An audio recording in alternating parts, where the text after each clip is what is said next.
Hello everyone and welcome back to AneurynPlays. I am as always Aneurin, and today we're going to be playing Darkside Detective. This is the second part of Darkside Detective and we're probably going to finish it here tonight. But this, if you haven't seen it already, I think you could probably still watch it, not a big deal, because everything is like individual chapters that tell their own story, kind of like separate episodes of a TV show. And I gotta tell you, I think this game is really fun. I thought it was going to be something that I was going to enjoy, and I'm very pleased to say that I am right. You know, as usual, as you would expect, you know. And ah, dear. Okay. I'm having a terrible day. Yeah, it's very episodic. That's the best way to put it. So what we're going to be doing today is we're going through the last two of the standard quests, and then we're going to do the 3 bonus quests, and that should take us to the end of the night. Now, you may have already noticed we're starting a little bit later than usual. There was kind of a semi-mix-up with how I was going to do today's stream, and that's kind of my own fault. On one hand, things kind of I wasn't sure whether today I was going to be starting at 6:30 or whether I was going to be starting at 7:30, and I realized that after the fact that I had not set my schedule to 7:30, I'd set it to 6:30, but I'd also sent out my tweets for a 7:30 release. The other thing as well is I was up all night trying to get my computer working because I was having issues with Monster Hunter Wilds. So I've been playing the beta for Monster Hunter Wilds, and yeah, not gonna lie, been having some issues, some real trouble, and it's, you know, it's frustrating. It's really frustrating. I bought this PC. I paid a lot of money for this PC, and not only was there like 2 months of constant issues with my PC after putting it all together and discovering some of the parts were faulty, but now I'm starting to experience some of those issues again, meaning that I may have to replace my graphics card again. And you know, graphics cards at this level are not cheap, you know. The one which I've got right now, if I was to get my money back on it, if I was to get a refund, it would be, I think, $1,350. And the problem is, I got that on sale.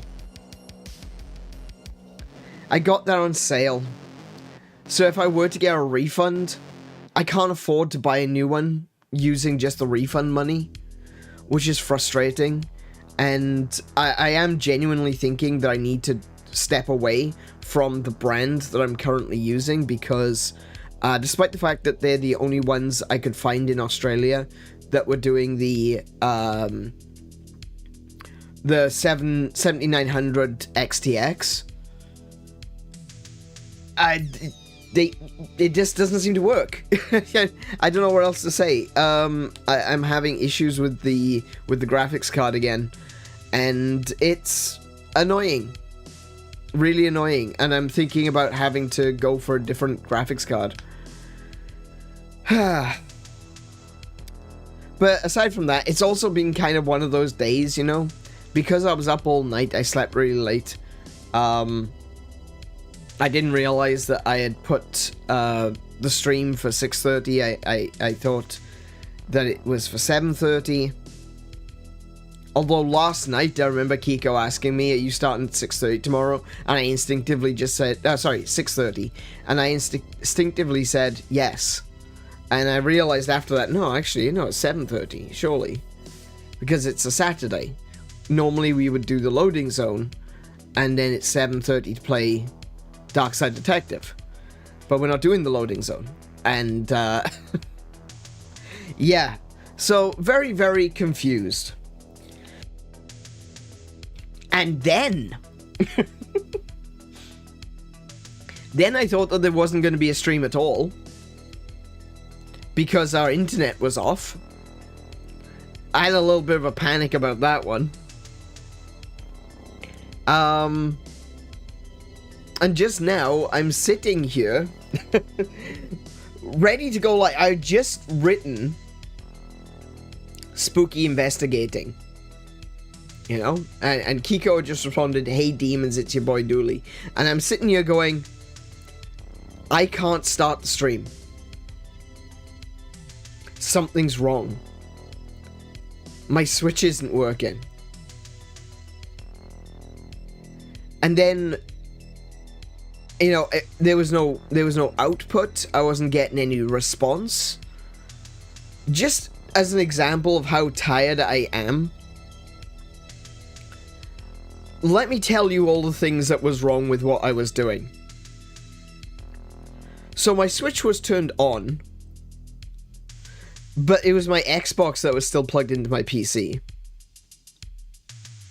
I was pressing buttons on my controller to get the Switch to start, but I was using the wrong controller. I was using my PC controller.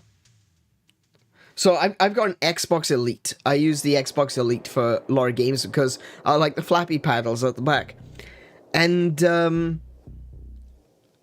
so I'm clicking on buttons on my Xbox Elite going, why the hell isn't my Switch starting? The Switch was already on. But, like I said, it wasn't plugged in. It wasn't that it wasn't starting, it was that... And of course, it was the wrong controller. So, yeah. I'm kind of all over the place right now. Please forgive me if, I get confused, I get lost, and I can almost guarantee that my reading is going to be one step short of a blind person, right?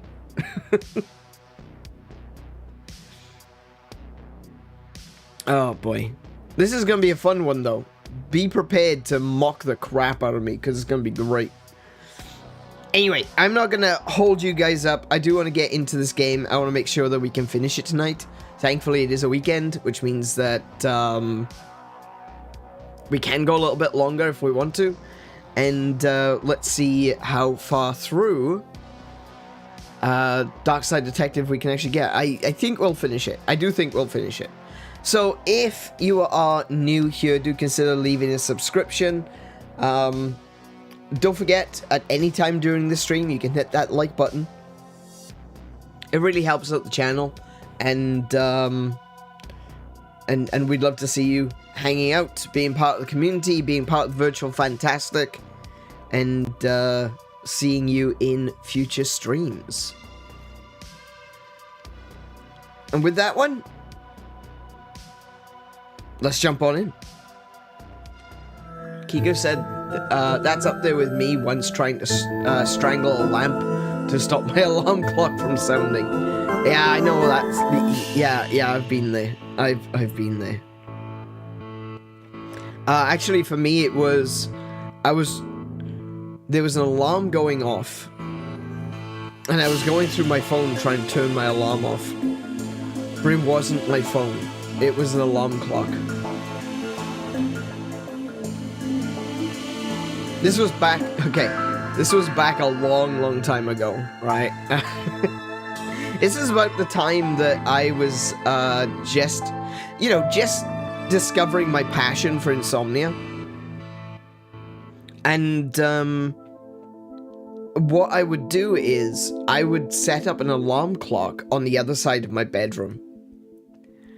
And so what would happen is when my alarm went off, I would have to get out of bed to turn it off. And so once it was off, I didn't go back to bed. And if I did, usually I would have like a second alarm or something. But like I said, this is when I discovered my passion for insomnia.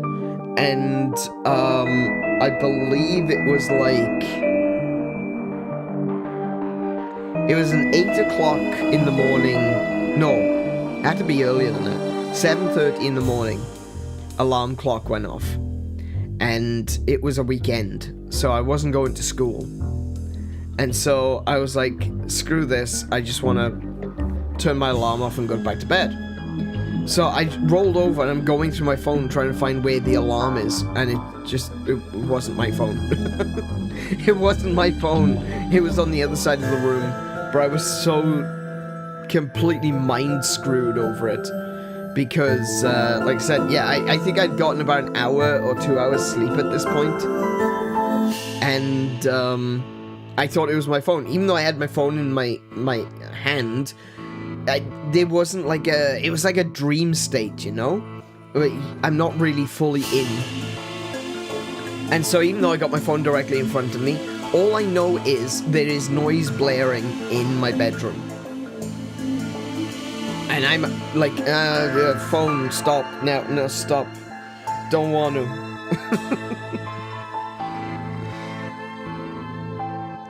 This is back when alarms existed as external devices, an actual clock, not your phones. Yeah, I had a 3360 at the... No. Did I have my 3360 at this point? I don't remember.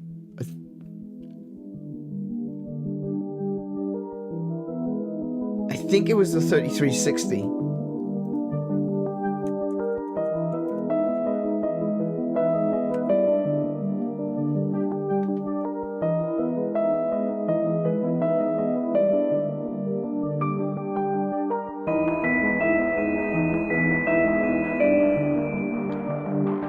Oh, I tell you what, it might have been a 3360, it might have been a 3330.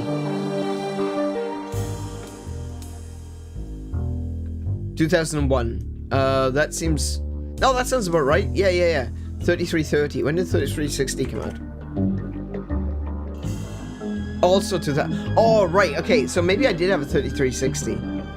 I know I originally had a 3310. Or 3210, sorry. 3210.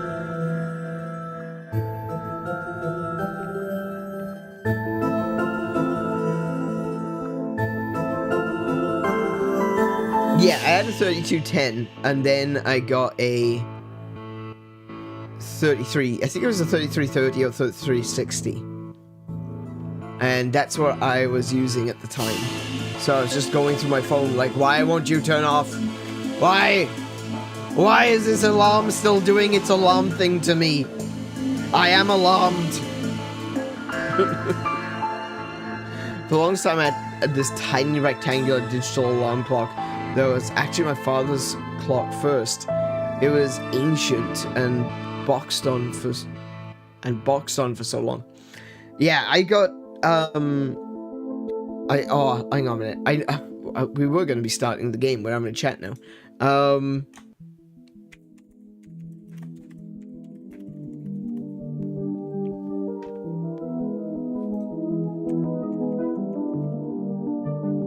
The one which I had, and I know for a fact that you've all seen them before, because everyone has seen one of these clocks. Everyone has seen them.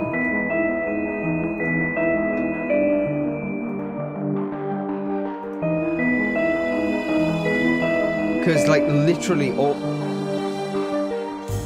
Hang on, I'm having issues. Everyone has seen one of these clocks. Except me, apparently. I can't find where the image is.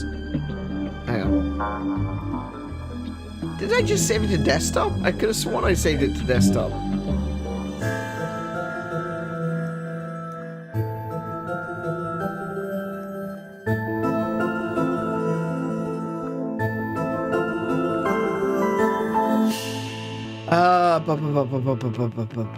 Where are you? Where are you? There you are. Okay.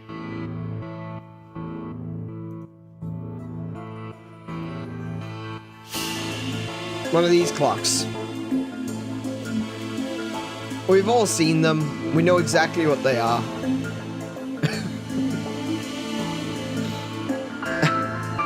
It was my parents as well at one point. My parents had it for a while. I cracked it out of just trying to think. I think it was just like in storage in a box, and I pulled it out specifically to do the alarm thing. You could, it was like that. You could barely even see the numbers, but the numbers weren't important. It was so long as the alarm went off. And, yeah, I used one of those to do it. So yeah, I actually owned one of these. This was a clock that released in the 80s, I think. Maybe even, like, 79.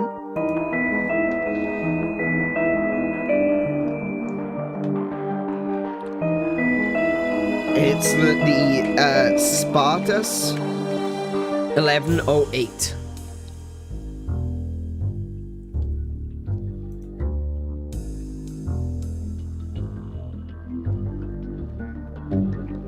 I can't get a release date for it, but yeah, the Spartus 1108. That's the type of alarm clock it is, and it's actually a really good alarm clock, and a lot of them hold up.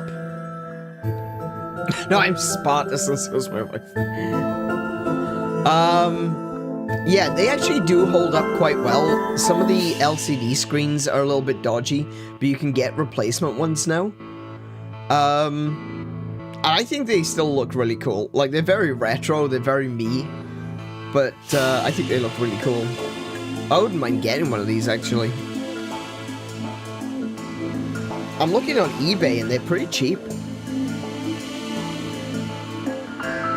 I can see here there's a working one for like $12.50. Wow. And they even that's so strange. One of the things that you'll notice about eBay is that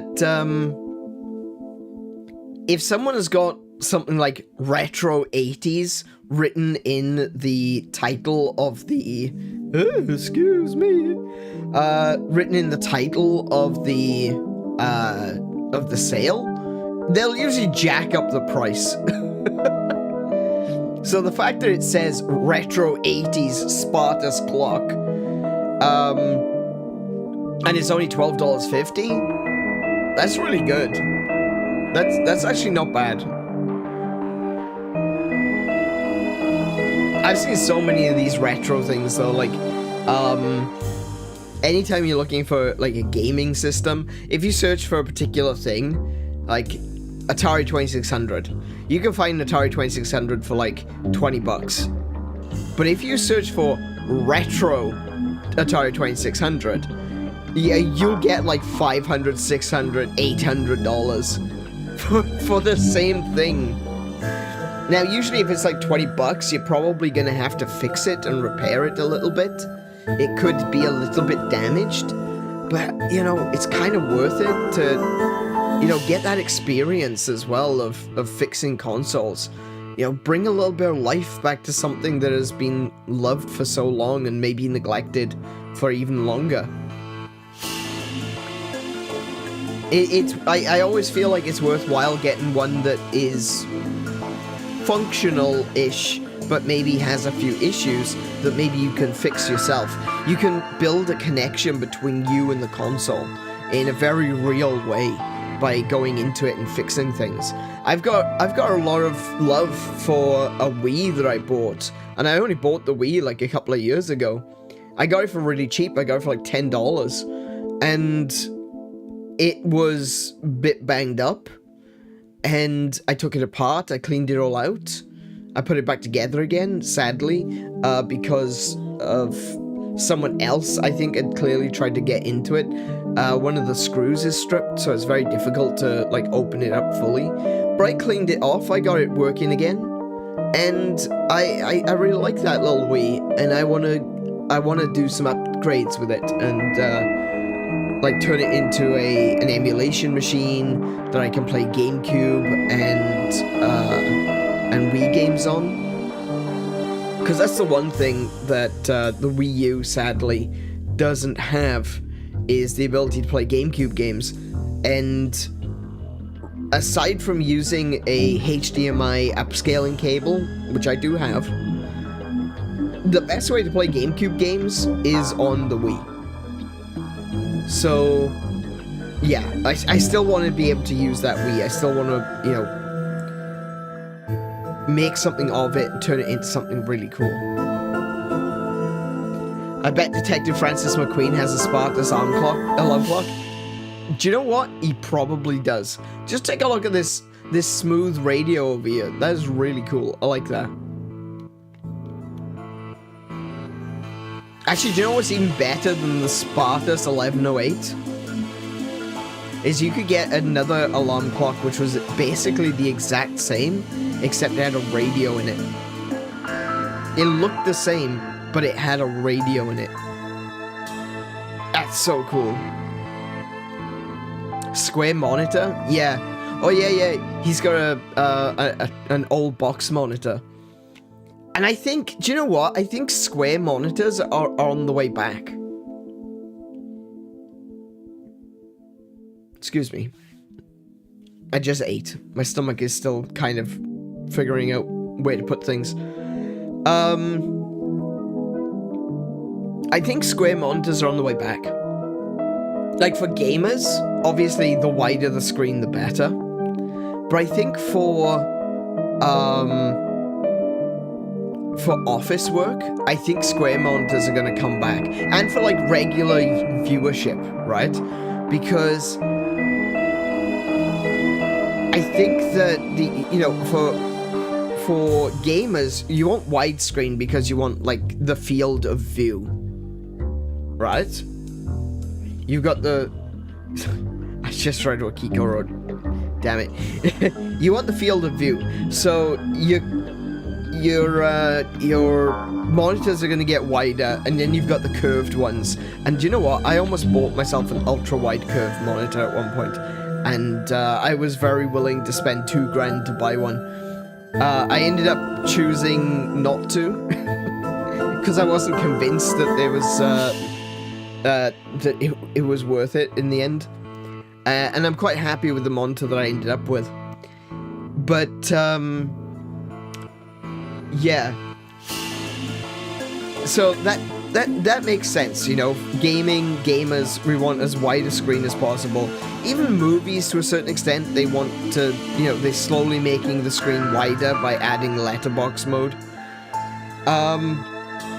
But because of the way that certain social media is kind of guiding people, square photographs are a thing, you know? Square photographs have become the go-to format for photographs. And I gotta be honest, I realize I've done the same thing. Like, I would usually take a 16:9 or, what is it? It's, like 14:10 or something like that. I always used to like, you know, standard landscape orientation photographs. But square photographs are becoming a thing. Yeah, the return of Polaroid as well. Polaroid is becoming a thing. Square photos through Instagram. And even things like X, Blue Sky, YouTube, the thing that we're currently on.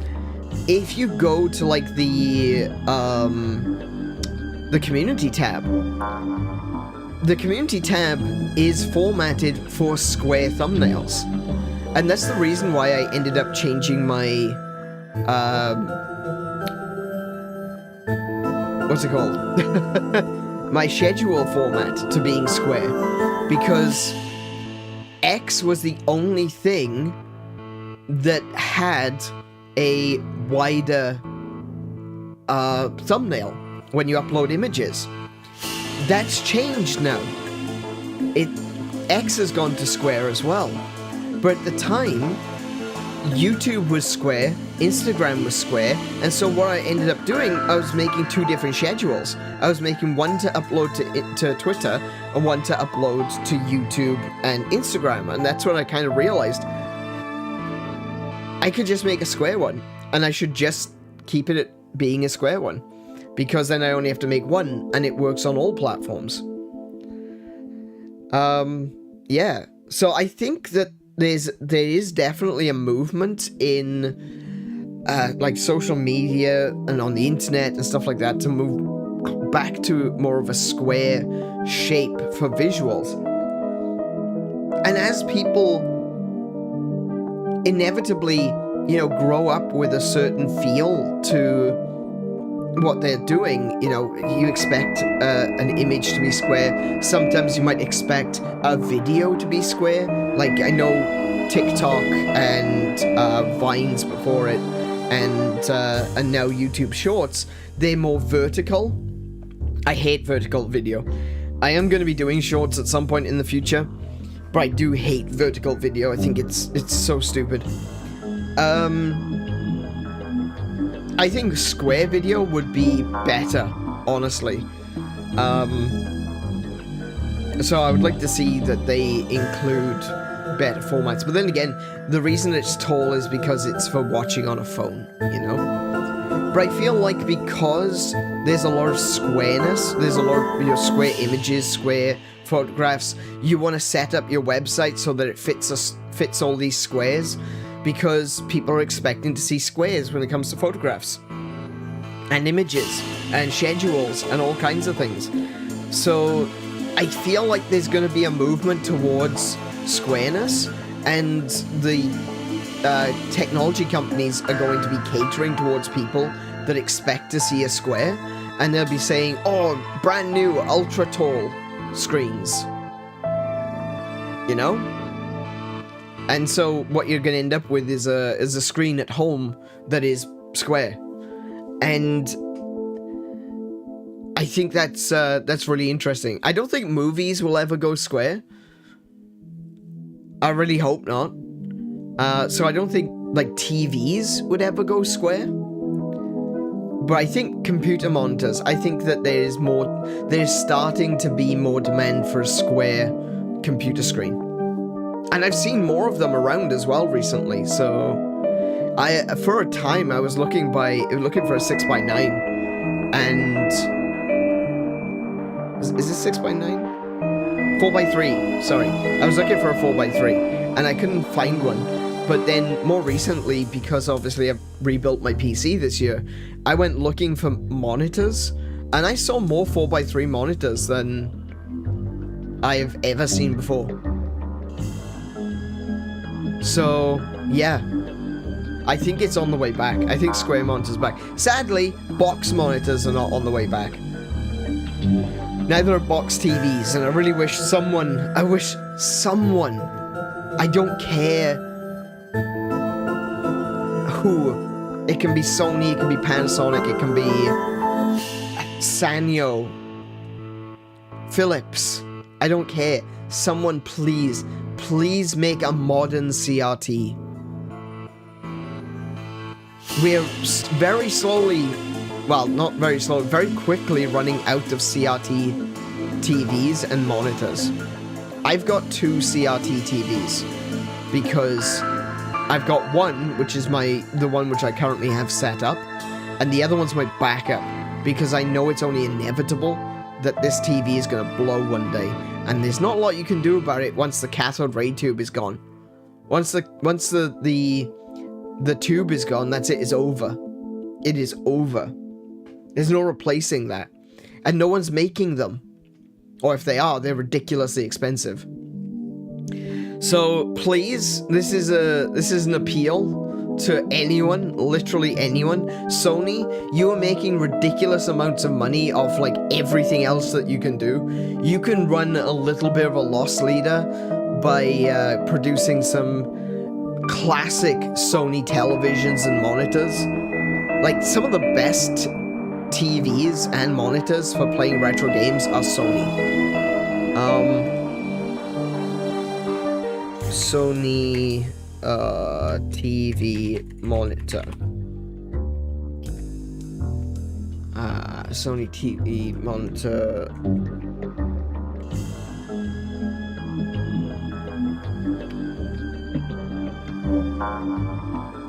I can't remember what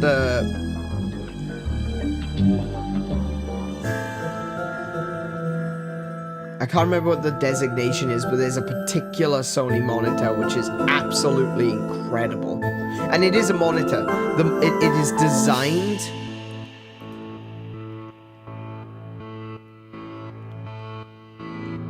It is designed for news trucks.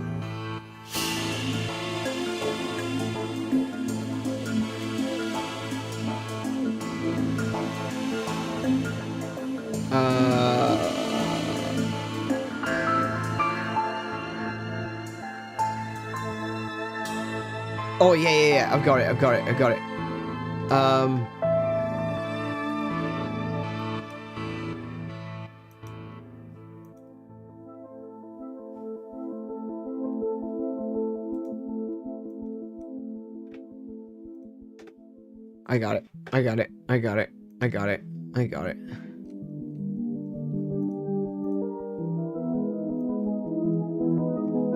This is it.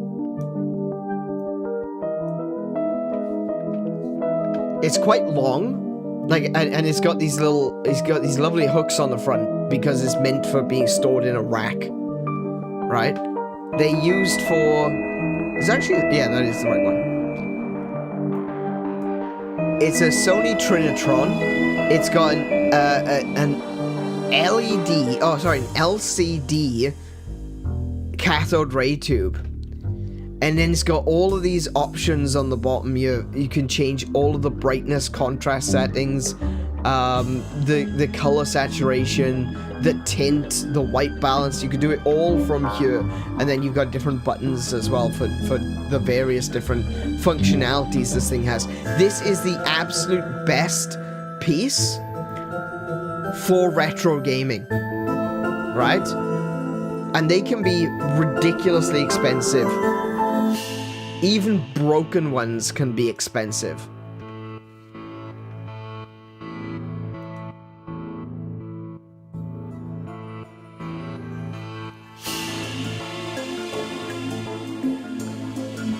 Like, I've seen one year now for like, was that 9,000 euros? Are you serious? That can't be right. I didn't think it was that. I knew they were expensive. I didn't know it was that expensive. Good lord. Okay. But yeah, these monitors are the absolute best. And sadly, they are also running out. They are dying. Because they are cathode ray tubes at the end of the day. They've got extreme long life. They were first introduced in 1969? 1968? I don't remember. I think 1968. I think that's when they were released. And there are those monitors that are still going from back then, you know? And they are absolutely the best thing you can have for retro gaming. Even though they're so small, the picture is gorgeous, and it is worth it. You know, you're not getting the size that you want necessarily, but you are getting an absolutely pristine video quality, and I kind of want one. I don't think I'll be buying one for $9,000 though. So, yeah. Anyway, we were supposed to be, playing a game. So let's play a game. Oh, okay. I thought I had 5 and 6 to do. Cool. So we've got 4 case files left to do. So we're going to be starting at number 6, Dawn of the Dead. A reference to, you know, the absolutely amazing George Romero classic, Dawn of the Dead. What a movie that is. Was George Romero that did Dawn? I know obviously he did Night. Hang on, I've been distracted again.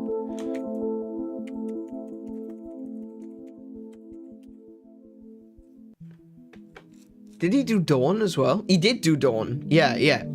So he is basically the father of the zombie movie with his original 1968 release, Night of the Living Dead.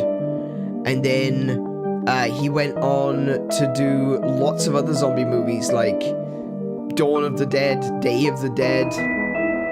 Even up until 2009, he made George Romero's The Survival of the Dead.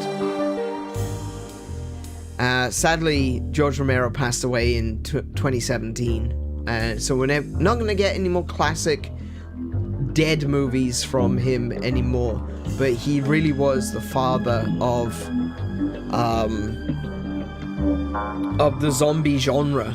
You know, we've had zombies in the past. We talked before in a past stream about the original version of I Am Legend, which was called Omega Man. And that was kind of a zombie movie, but it also kind of wasn't, because in that original one, the zombies, quote unquote, they're more like vampires. They don't come out during the day. They are actually, in the original book, they're intelligent. So they're not quite the mindless flesh-eating zombies that you would get in a modern zombie movie. And it was really George Romero that gave us zombies. So yeah. Absolute legend. Isn't it amazing when someone has an idea and then it immediately becomes a genre? Like, there are some people that are just that gifted, that they just sit down and they're like, you know what? Today I'm going to invent a genre.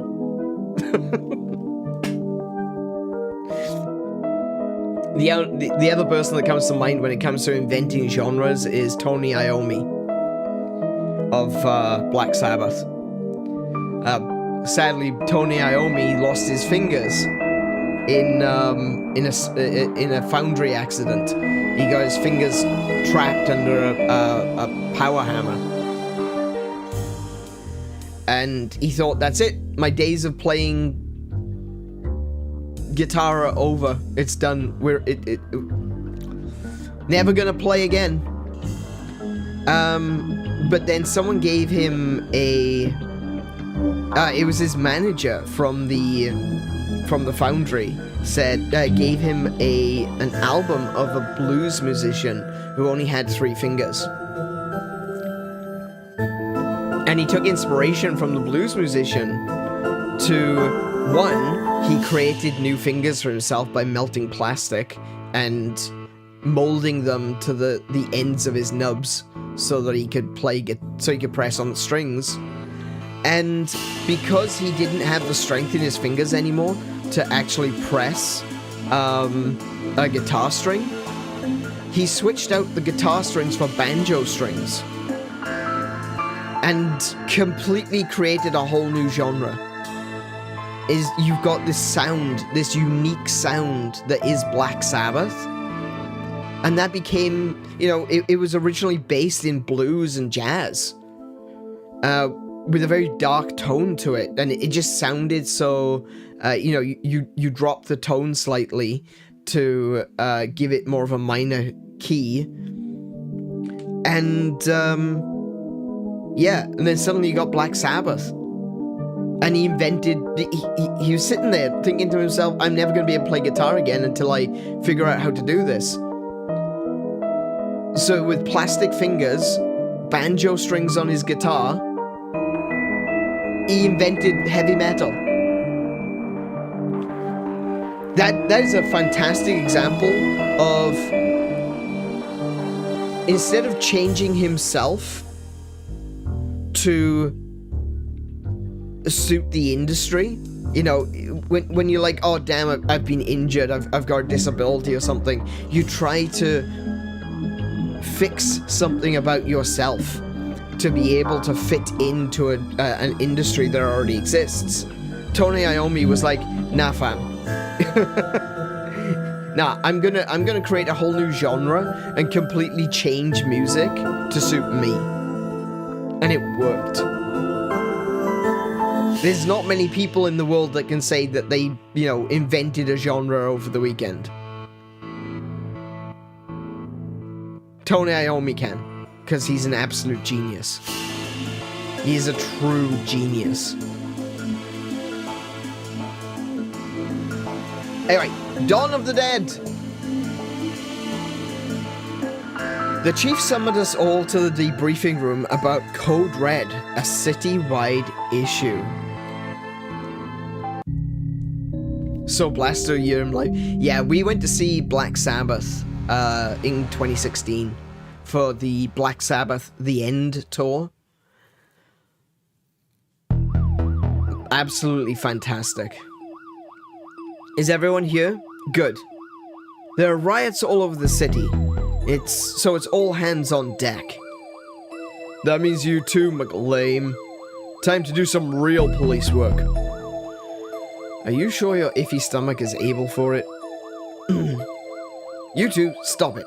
Officer McCarmy was wounded in the field. Oh dear, that...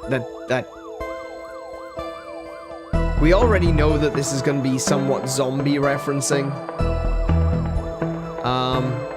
Is the music too loud?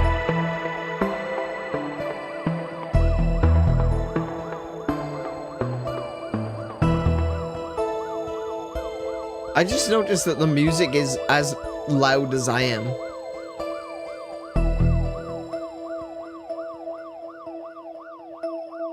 Is the touch loud? Okay, we'll pull that back. There we go. Alright, cool. Sorry about that. Alright, we already know this is a zombie thing, and poor Officer Murakami has been injured. So, I think that he's gonna turn into a zombie. Officer Murakami was wounded in the field, but he's been cleared by medical to give us a briefing on what's happening out there. Thanks, Chief. Guys, I have not seen anything like this before. Hordes of angry citizens shambling around, attacking one another, and smashing up the place. It all seems so mindless. We don't know what's causing this behavior, but we do need to get out there and stop it. Be careful out there, and good luck. Squad dismissed. Look, it's a big box TV. Dick Brickman here, reporting live from City Hall, where I, Dick Brickman, am slowly being approached by a hungry-looking politician. I was about to say it's a zombie, not a politician, but how can you tell the difference? Fair enough. Mr. Politician. Wait, what was the voice I did for Dick Brickman? I think I did like a rock voice, didn't I? Mr. Politician, all reports suggest that this city is in a state of panic. Can I get a response? Some old party line. When will these politicians liven up their acts? Fair enough. I think Dick Brick. Yeah, okay. I think Dick Brick is about to get eaten. According to this, the entire city is in a state of panic. Arrests, hospitalizations, collateral damage, and purchase of spooky soundtracks are all up. Okay. Sorry, McQueen. I know this isn't your usual kind of case, but I need everybody out on the streets for this. I think this absolutely is my kind of case. No problem, Chief. Happy to help. How's your arm? I'll live. Thanks. Perp tried to bite me, but I got away. Crazy, right? No! No! Poor Officer Murakami. My first day on the job and we get to tackle a riot? How exciting! Oh no, we've also got a rookie. No, she's gonna die. Oh no. $10 says the newbie doesn't make it through the day. King! Hey! I'll take that bet, McKing. You'll do fine, detective. Actually, what's your name? Fish. Fresh fish. Oh.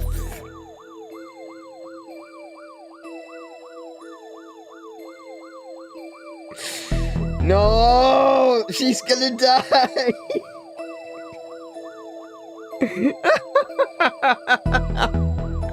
No, she's gonna die.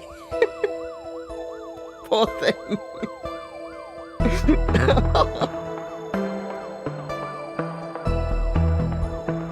I love a good riot. Nothing makes me happier than to get some baton swinging practice in. Yeah, that sounds about right. Doesn't it just? My name is next to the museum, a shop downtown, and the old mafia mansion. Look like it's gonna be a busy day. Oh, okay. Oh, wait, that's the places I need to go. Museum, a shop downtown, and the old mafia mansion. Okay. I'd better get Dooley and hit the road.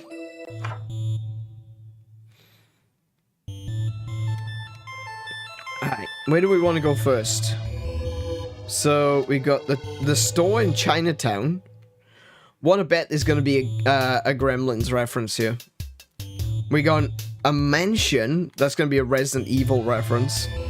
And a museum. Might be a Resident Evil 2 reference. Because the police station Resident Evil 2 is an old museum. So let us go to Chinatown. Detective McQueen. Detective. I need to stop reading the names. This is where you got McNugget's retirement urn? McNuggets. Oh yeah, I forgot about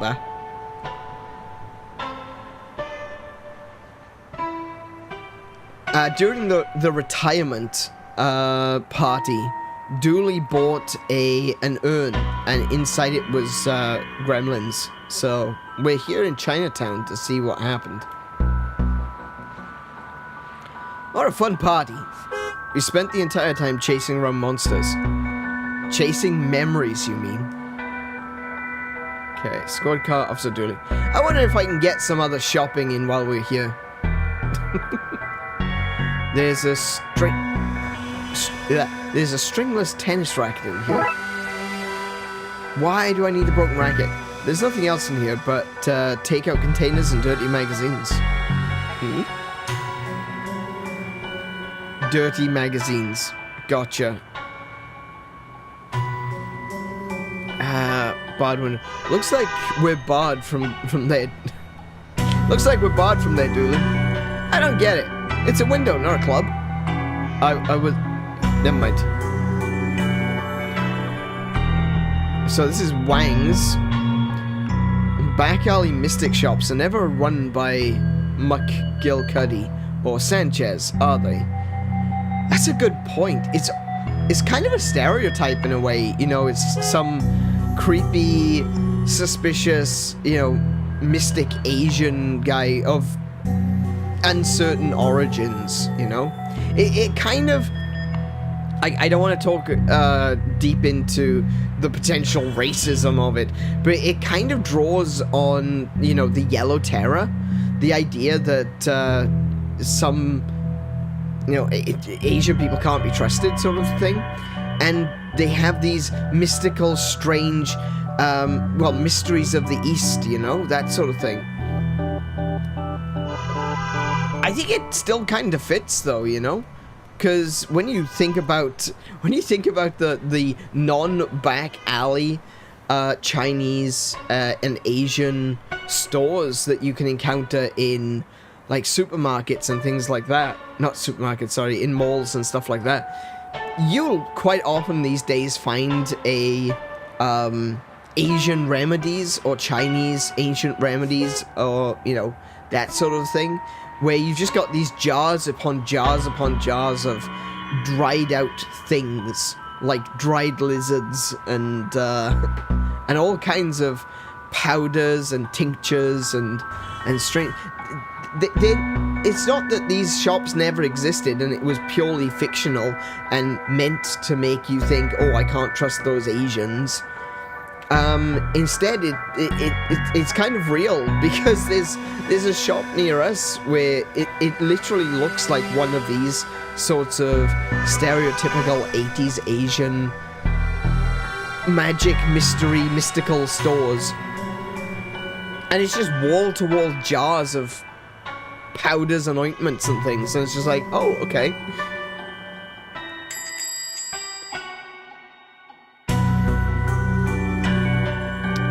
So, I see that they have some monkey paws in. That's, never a good sign. Are those paws?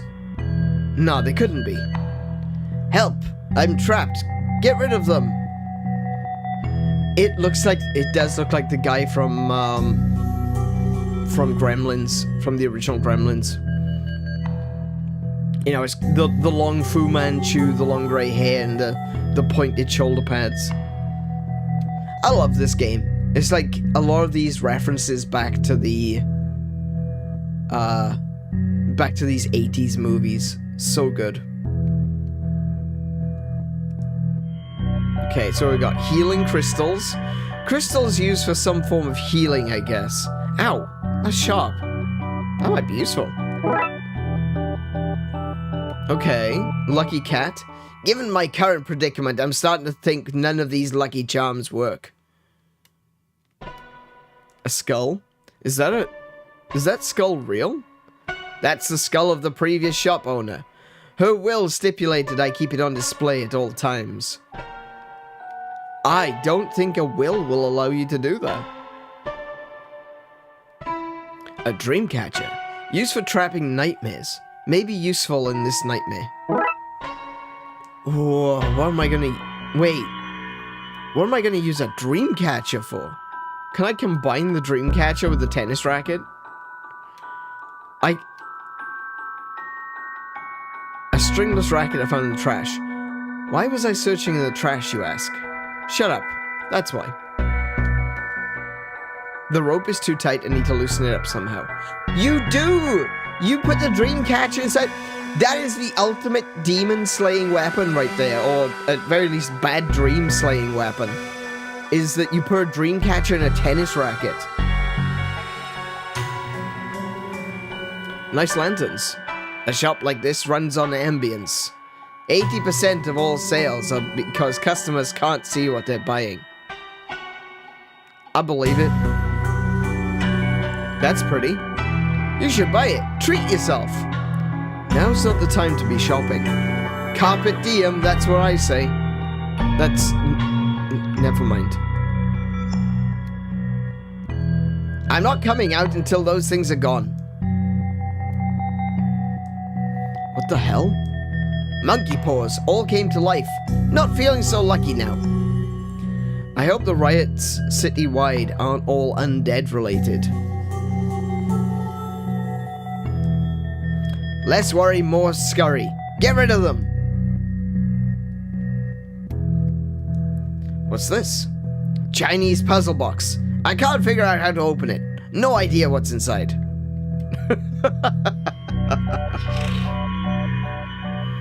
A large trunk with a sturdy lock. It's empty inside. Ooh, hold on. Can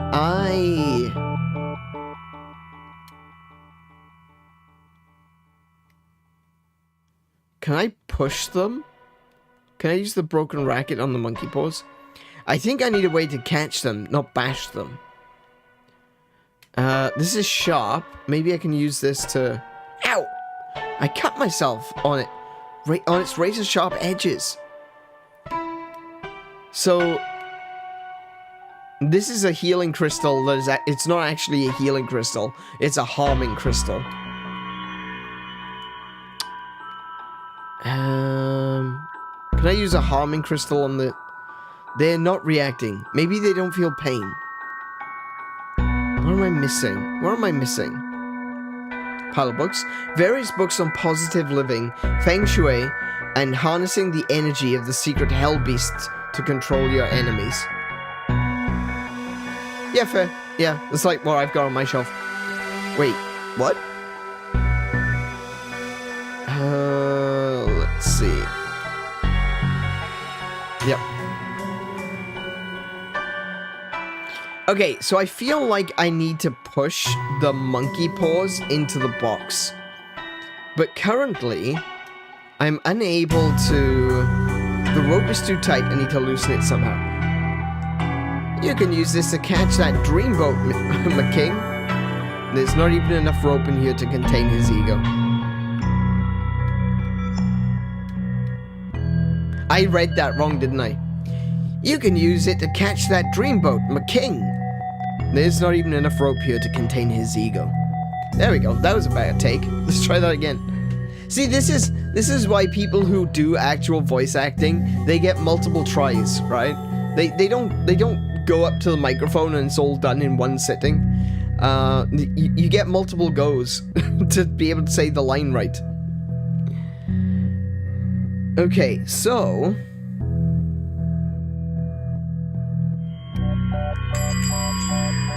I can't go to the left. I can't go to the right. I thought this place had a layer of dry ice adding to the mystery, but now I see it's a crack in our exhaust pipe. Wait, can we not leave? Oh, drain pipe. It's actually painted onto the building. The mayor figured it was cheaper than building and maintaining real drains.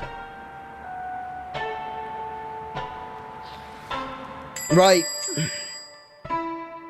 Can I give the dream catcher to... No use. The rope is too tight to catch anything. I tried that. Did I try that? I think I need a way to catch them, not bash them. I don't know. I think bashing them is a really good... I think bashing them is a good idea too. Do you take card? Yes, I have a machine out back for skimming them.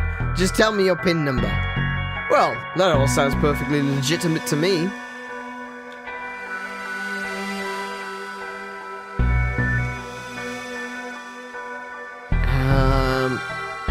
Can I pick up...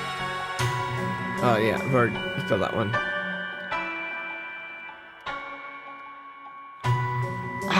I don't know what to do. Boy, oh boy, the stuff these people believe in, eh? Okay, just in case you weren't here for the previous one, Officer Dooley has got some odd beliefs himself. You should definitely watch the Loch Mess scenario. That one was interesting to say the least. Yeah, I have to loosen the dream catcher. You can use it to catch... Oh yeah, I've done that. I don't know how to loosen it. I thought maybe I could use the healing crystal on it. I must have made a mistake. Clearly that is what you do. There we go. There we go. Okay. It's a bit loose for a game of squash, don't you think? One impromptu butterfly net. Okay, cool.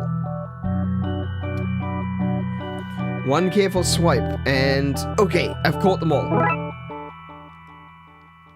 Right, so I've got a net of monkey paws. The living monkey paws, they're squirming to get free. I need to find somewhere to secure them. Dealt with. That's this area. Locked down. Thank goodness you came, officers. I don't know how else I would have escaped. You guys. They couldn't send some other cops? The whole force is busy. This is harassment. You called us. Wang? Who's Wang? My name is, Detective McQueen. Looks like we got the wrong guy. My lucky rabbit's foot, the monkey paws, and the body out back. They all started moving. Body out back? I never said that. You've got no proof. Dooley, you hear him? What's happening? I tuned out. You were asking so many questions. All this started not long after my store was robbed last night. Oh, okay. So maybe he had...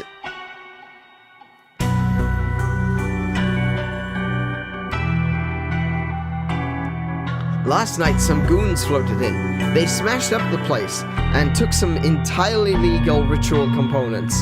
I think Wang is the source of the black market. The mystical black market that is in Twin Lakes. I think it's Wang. Ritual components doesn't sound legal. Good thing for me that the evidence was stolen then. Yep, floated in a green haze. Dark Worlders. That sounds like Darksiders to me. I don't think we'll find anything else here, Dooley. I'm not sure what Darksiders are doing here, but we need to get to the next crime scene. No, I wanted to tell him about the gremlins. Oh no, okay, never mind. Okay, let's go to the mansion. We have reports of a break-in at the Don's old mansion. Let's check it out. Detective, the city's in chaos. Surely we've better things to do to focus on... Surely we've got better things to focus on than the derelict building. We don't know who they are or why they broke in. This mansion belonged to the Mafia Don. For all we know, there's a hidden weapon cache in there. Given how crazy things are across the city today, whatever they want, we had better make sure they don't get it. It says, stay out. Luckily, the law doesn't apply to us. Dooley, the law does apply to us. Just not in this particular case. Was that a good use of police resources and time? No. Was it fun? Yes. So, wait, I made the sandcastle. These things remind me of some of the people we've met in our cases. Yeah, not wrong. Not wrong. He must have been doing pretty well for himself to have a beachside house with palm trees. Maybe crime does pay after all. Moon. Have you ever noticed that the moon is always full in Twin Lakes? It's cheaper to reuse assets, I guess. I have to applaud their candor.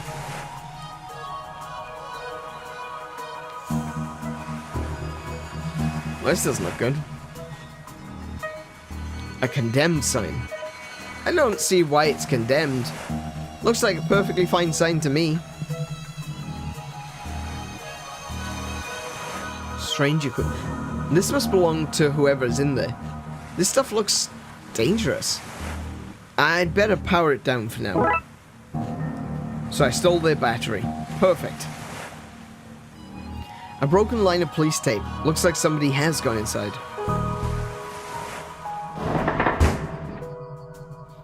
Sir, you can't be here. This place is condemned. Burns. That's not right. Is there somebody there? Yes. Are you okay? I'd be a lot better if I wasn't trapped in here by that thing. Oh. Hold on. We'll do something. Don Cafoni. Don Cafoni? Okay. That's one mean-looking mobster. He was also mean acting. Do you think those two facts are related? Nah, that would be profiling. What a potentially conveniently located table. A surprisingly tame couch for a mob boss to have in his house.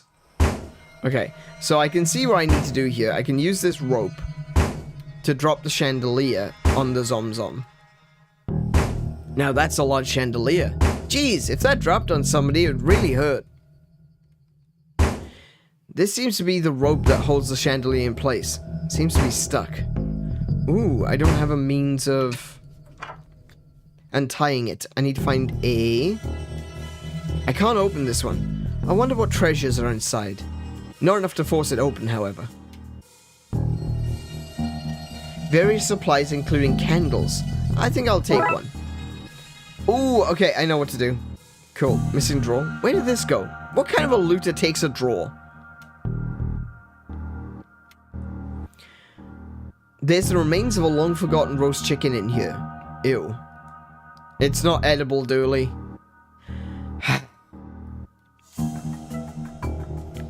Okay, sink. That liquid is so dark and stinky, I wouldn't put my hand in there for any reward. Okay, so I think if I use the candle on the stove, the power has been long turned off. There's no spark in the ignition. Oh, okay. So if I use the battery on the stove, I can't run the cooker off this battery. There has to be a better use for it. Somebody half cleaned this cup. I'm sure they won't mind me taking their sponge. A sponge? Nothing but caked in stains. Okay. Oh, it's a steel wool? Can I put that across the battery? Blood wolf trick. Combine the battery with steel wool to make a fire starter. Little Emily taught me that. I don't doubt that. That's plausible. Okay. If I like this while it's still in my pocket, I'd burn my coat. My precious, precious coat. Okay, is there anything I can do with the pots? We could use these at the Blood Wolf camp. Somebody ruined our pots by melting marshmallows all over them. Who would do a thing like that? Who would do such a thing? Like, seriously. Is nothing sacred anymore? What? So, what are those monsters? Okay, so, I'm gonna light the candle off the fire starter. Okay, I'm gonna put the fire starter on the table. Okay, I'm gonna put the candle on the table. Let's just leave this here. And now we use the fire starter on the candle. This should be able to burn through the rope in a suitably slow and dramatic fashion. Oh. Oops, I burnt the paint. It's, safe to come out now? Detective, is now a good time to mention I'm allergic to fire? I am also allergic to fire. Raxa? You guys, I owe you big time. What were you doing in here? Actually, for no reason at all. We should go outside before you tell us.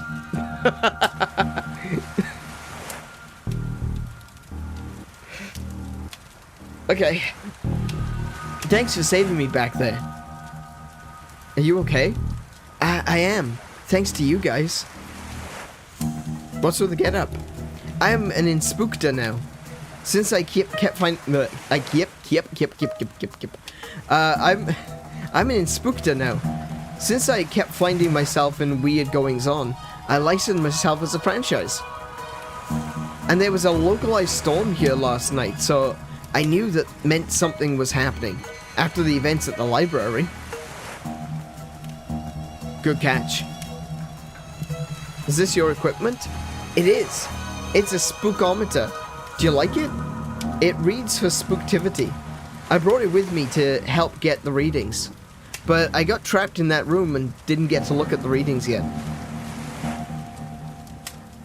Later, yes, but not at first. There were people here, searching the place. Their accents were hard to understand, but they were looking for the Don. But he's been dead for a while. Yeah, they left when they realized that. I waited a while to make sure that they didn't come back, but when that thing burst out of the floor, I was trapped again. Wait, was that zombie the Don?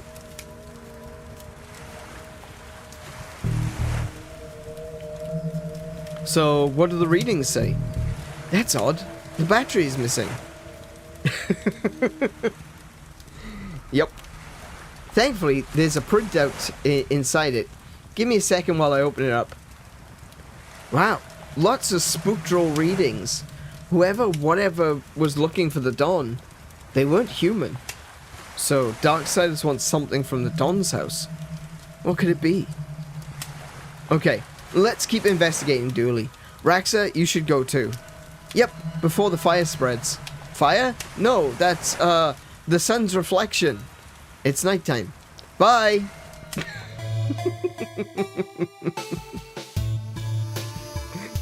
It's Venus. It's the star Venus it's refracting through swamp gas. That's what's giving that eerie looking glow. It's not actually a fire. It's the eyes of a screech owl. And they're highly reflective, and the movement of the flames. I mean, it's not flames. That's the feathers. That's the wings rustling. You know, they're trying to do like a warning. So you're confusing the wings of a screech owl and the bright redness of their eyes, which are reflecting off of Venus, and it makes you think that you're seeing a fire. The heat is completely coincidental. They should hire me as a disinformation agent. I'm really good at this. I can make shit up with the best of them. Why is the door smashed in? Looks like a break-in. Looters? Maybe. But they tend to go for televisions, not tapestries. Let's check it out.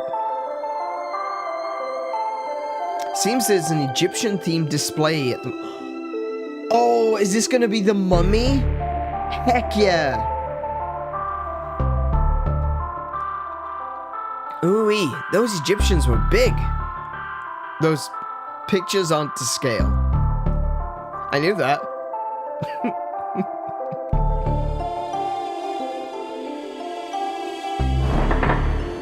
Dinosaur! An impressive specimen.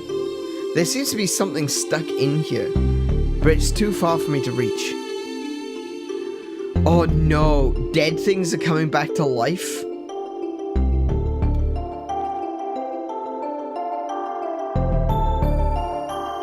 I know fossils aren't actually bones, but holy crap, that would be scary. After watching extensive historical footage, Twin Lakes researchers believe this beast escaped a Costa Rican theme park in the early 90s.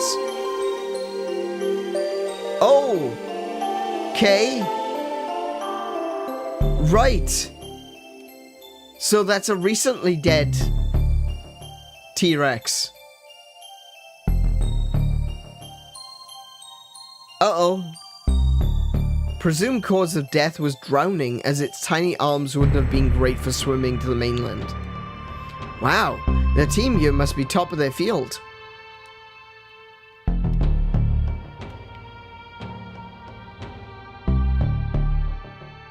Short skeleton. Tall skeleton. Okay. This is what a plastic skeleton looks like. Scientists think it may be what the human body was modeled on.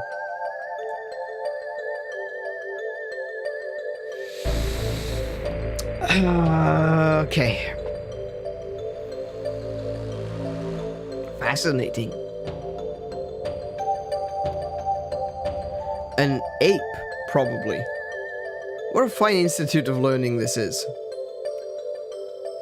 Okay, let's open the curiosity cabinet, because nothing could go wrong from opening up a box. I hope there's no Dybbuk in here. It's locked. I wonder if I can open it somehow.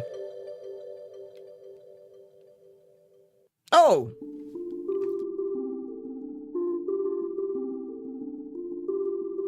There are undead here too? What's causing all this? Ah, damn it. I may have mispronounced that. I can't speak ancient Egyptian zombie, unfortunately. I get stuck on the accent. Looks like some jewelry is missing. An amulet to wake the dead, perhaps? The plaque says the Gem of Osiris, most certainly. Okay, so Osiris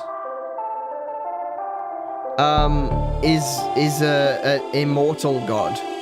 He was hacked up by one of the other gods, and his body parts were scattered throughout the world. So his arms, legs, his head, his body are separated to keep him from rising to power, essentially. So if there's a gem that is dedicated to Osiris, chances are it's a gem for raising the dead.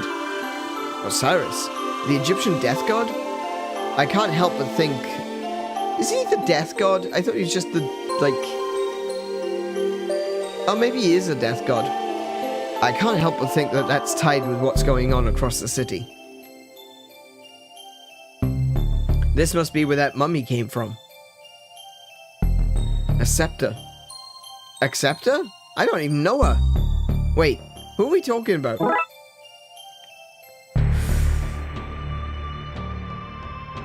I'm gonna go this way before we get eaten. And I'm gonna use the scepter because I might be able to reach whatever is in the dinosaur. I wonder if I can use this to dislodge wherever he ate. I dislodged... Oh, a bird. Oh, no. That must have been Tony Rex's last meal. Tony? The T has to stand for something. Okay. Bird bones. Wait, I can use bird bones as a lockpick, perhaps. These might work as a makeshift lockpicking kit. A very fragile kit. Almost as fragile as the lockpicks in Skyrim. Oh no. Oh no. Okay. Maybe if I match these bones to the tumblers in the lock, I'll be able to open this cabinet. Okay. So we've got this one. This one.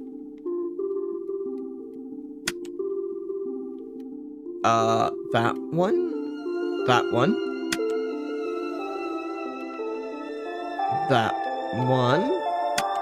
And this one.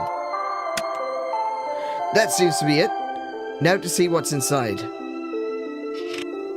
There's a brain in a jar. Eye of Newt. There's no note on the jars. Borrowing for soup will return ASAP. Tea. Tea? Who's T? Tony Rex. There we go. A collection of earwax gathered from the museum's staff. Sorry, what? A collection of earwax gathered from the museum's staff.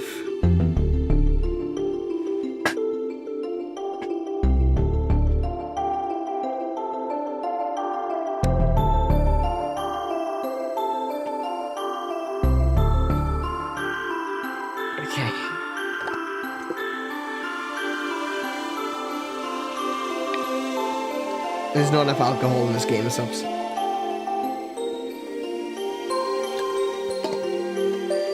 I'm not a particularly squeamish person, right?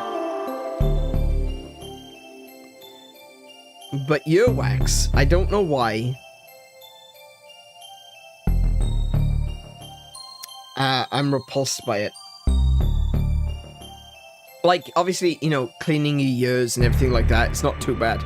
But, there was... I don't know who it was. But was it a Mythbusters episode where they were collecting earwax to see if you could make an actual candle out of earwax? Because, obviously, you see that in, Shrek. Shrek makes a candle out of earwax. And I think it was Mythbusters that did it. That they collected earwax to try and make a candle. And that just, I'm remembering what the jar looked like, and I feel sick. I genuinely,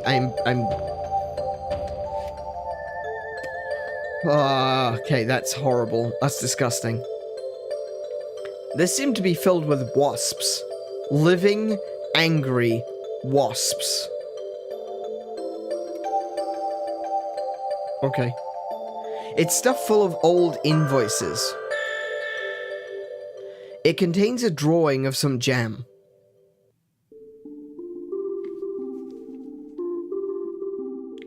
Oh no. I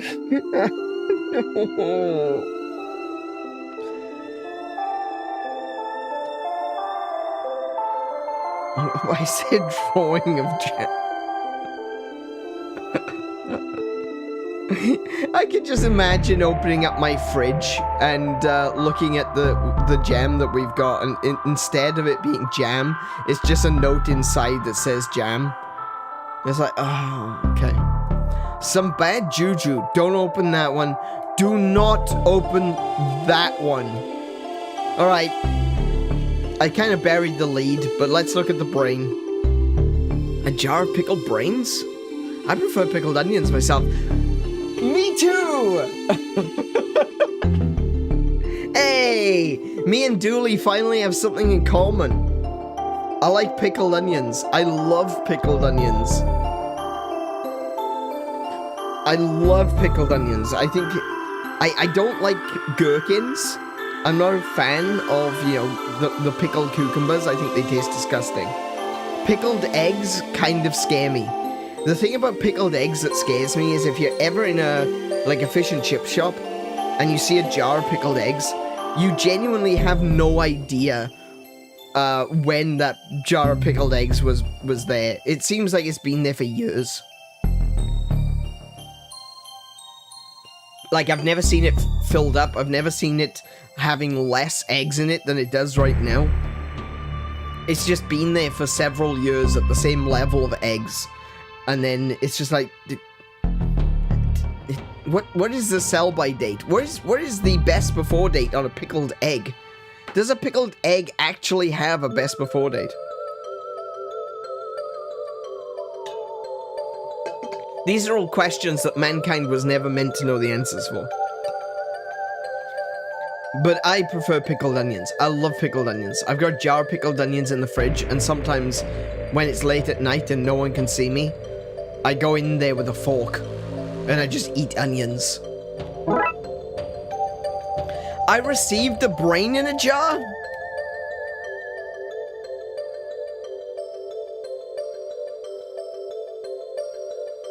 You have 13 pickled eggs in this jar, and 1 cockroach. Yeah. Not even the cockroach could survive.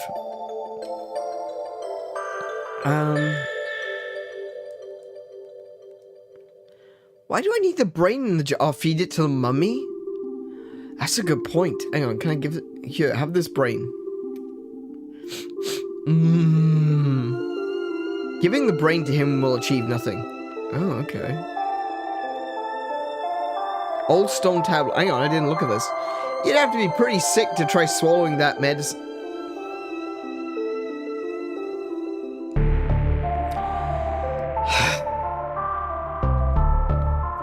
Thanks, Dooley. Okay, so I've got a brain.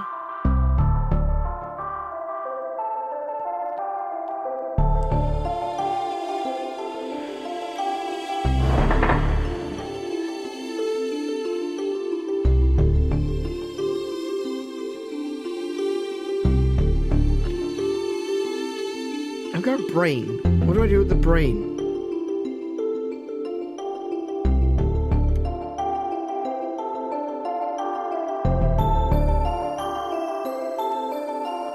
The donated brain of one Sean Dooley.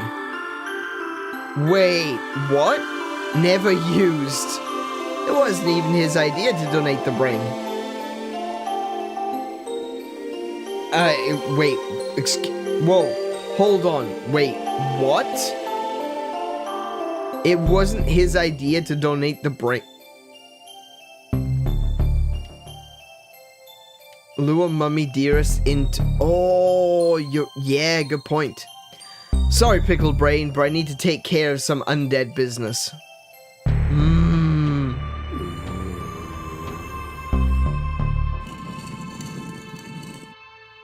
There's a case closed pun in there, somewhere.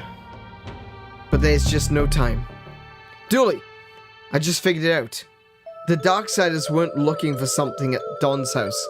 They were looking for the Don. But you said he was dead. That was a hiccup. Which is why they took the Gem of Osiris. The ritual components. They're trying to resurrect him.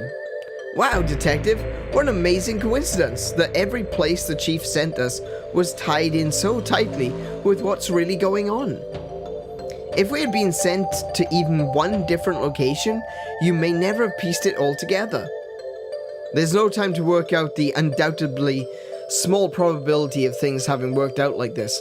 We need to get to the graveyard, and fast. We can't let him return. Graveyard. Can you please? Thank you.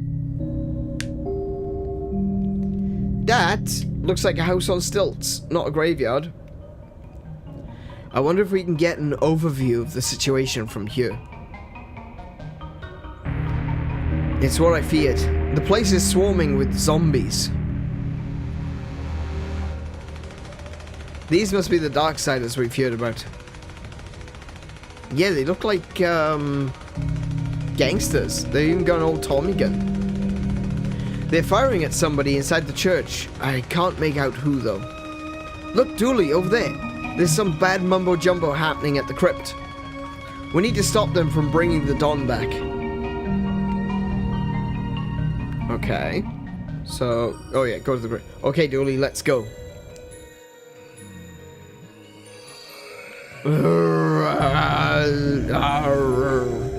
No doubt about it. There's zombies, alright. Looks like we're not getting in that way. Move to the right. I can't move to the left. Okay. Oh, that looks like a way to do it. Dumpster. If we can get this into position, I can get over the wall. Stuck. The wheels seem to be rusted.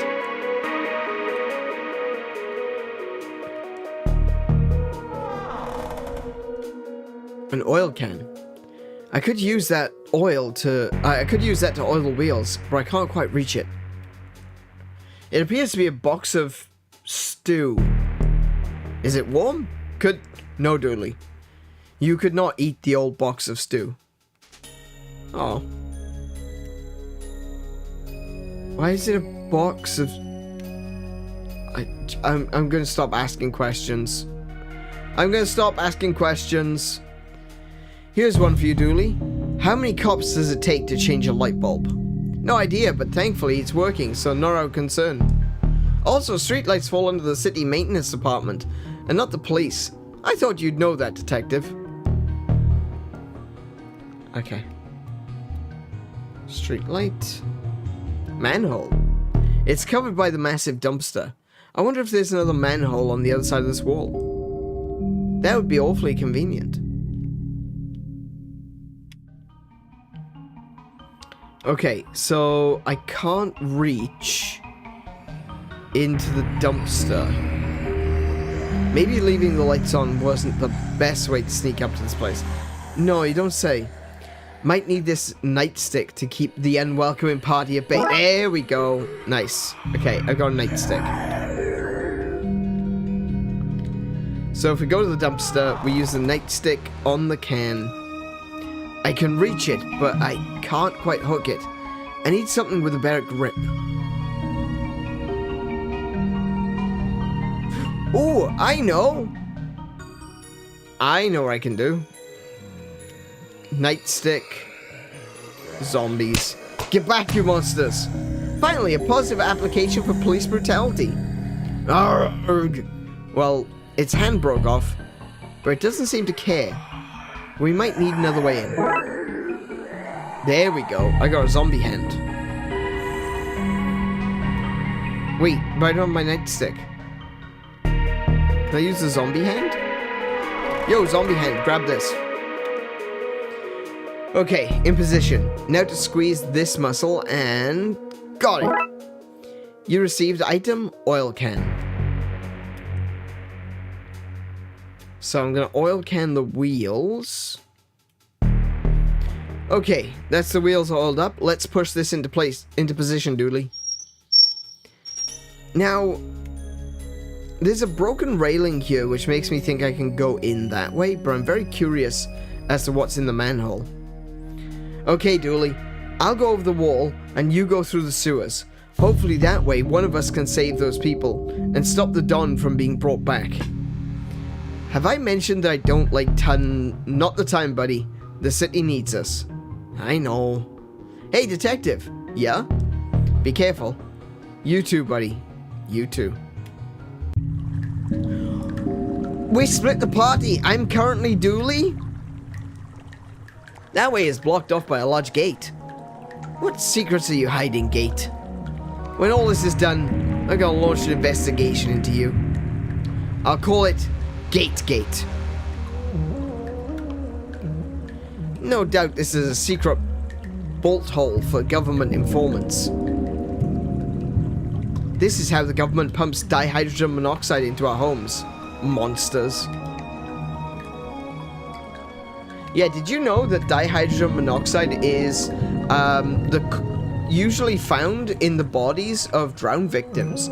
It is the actual cause of death in drowning. Like, most people think that, you know, you're drowning because you're underwater, but no, it's actually the dihydrogen monoxide that gets into your system. And this stuff is just being pumped into people's homes by governments all around the world. It is absolutely disgusting. Do you know if you so that's just getting dihydrogen monoxide into your lungs. You know, if you take in, like, swallow too much dihydrogen monoxide, that you'll actually lose all the salts in your body? How wild is that? You can actually, what happens is dihydrogen monoxide bonds to salt really well.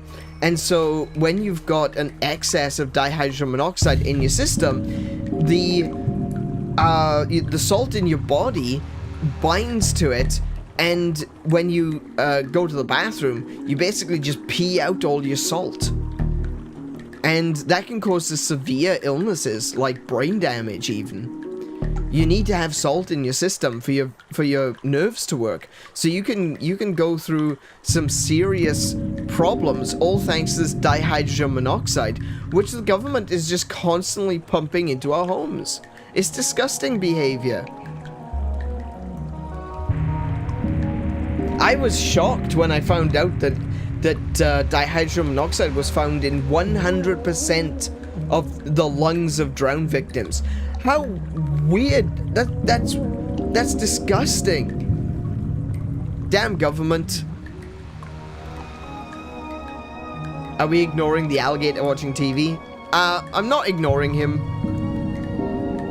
I'm just kind of curious where he got that beautiful wooden... Look at it. That beautiful wood grain box TV. On a milk crate, of course. A TV show on urban legends. What nonsense. Hey, little guy, what are you doing down here? Nah, watching my stories. Leave me be. A gator? In the sewers? Watching TV? Well, that story checks out to me. Enjoy, mister. Just keep an eye out for cannibals. Idiot, there's no cannibals in the sewer.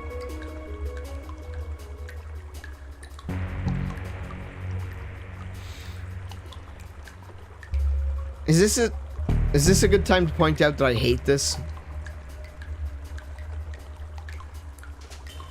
Hi, Dooley. Aren't you gonna say hello? 1 second there, guy. What's that clown doing down here? This isn't a circus. I give balloons to wayward kitties. Do you know? Yeah, and there's cotton candy and rides and all sorts of surprises down here. Surprises? Did I mention the balloons come in all colors? I see no harm in any of this. Good on you for making sure these lost kids aren't frightened. Thanks. As you were. You too.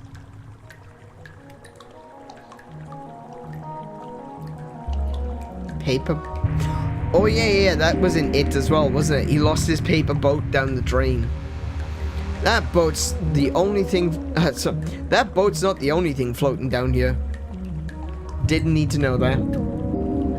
This box holds all the power in the city. Electrical and political. Electrical and political? Okay. Can I go this way? Yeah, I can. Oh no, it's cannibals. There were cannibals in the sewer after all. Gents, interesting sign you have there. Thanks?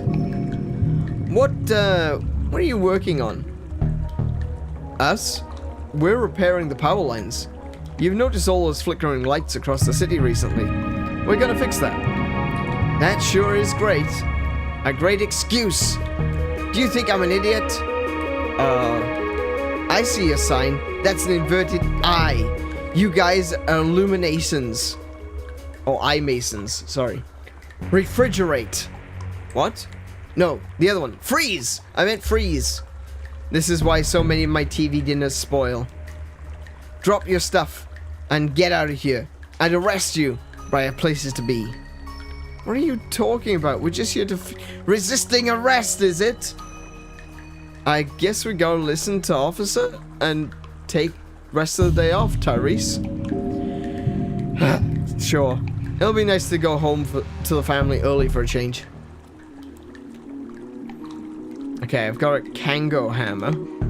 I'll confiscate this so they can't return to whatever shady business they were at. Construction parts. Devilish debris from a cunning foe.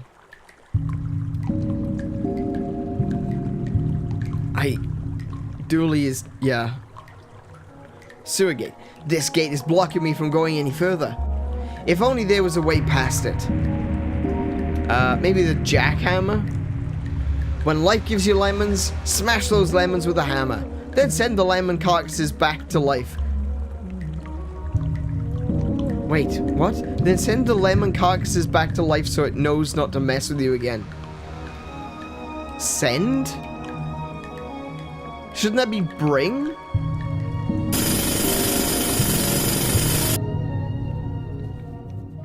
Dooley! Dooley! Grave McCabe.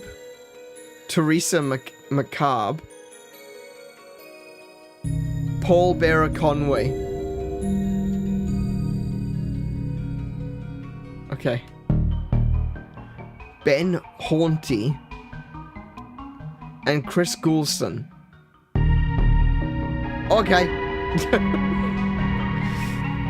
Crushed by writer's block. Drowned in a stack of overflow. Yep, gets me every time. Paints himself into a corner. Nobody heard what happened to him. Okay. Eaten alive by bugs. Oh, I don't like that one.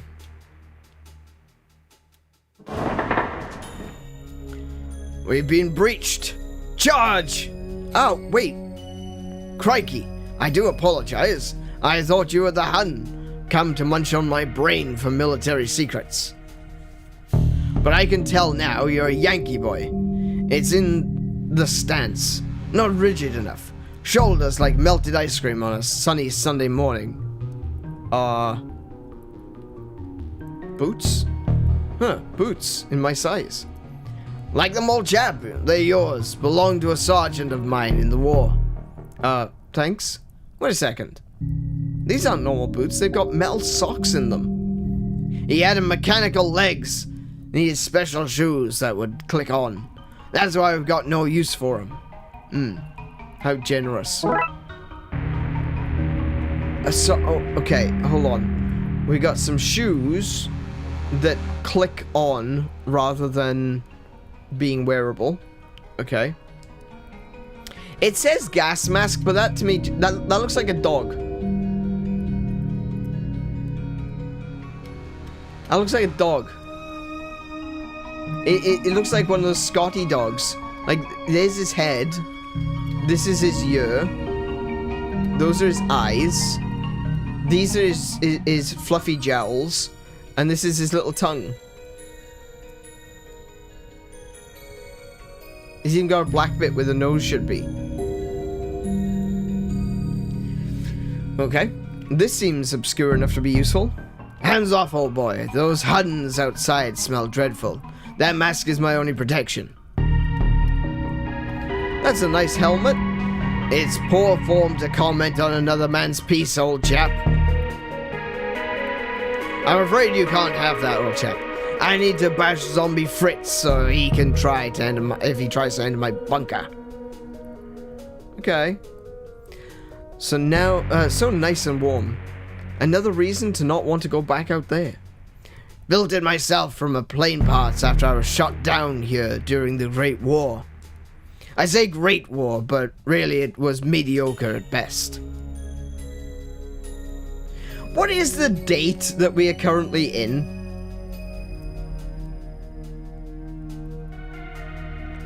How is he still alive? If he was... What? Hold on. What? There's so many questions, I can't even decide which one to ask first. Firstly, why is there an English fighter pilot who was shot down over America in 1917, say? And why is he still alive? Like, he's not a zombie like the others. He's actually alive.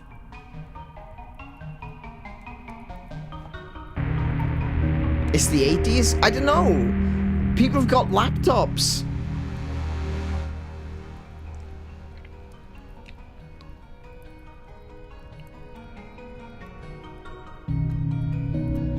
I'm so confused.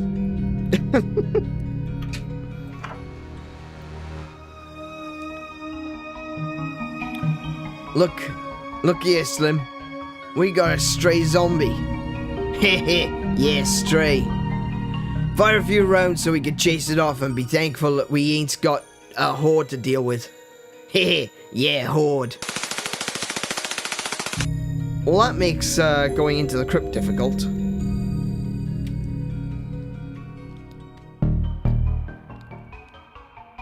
A ladder. Oh, up the ladder. What? Water tower? It seems to be full of rainwater. No, you don't say. At another crime scene, Moon. I think it's time we had a little talk down at the station.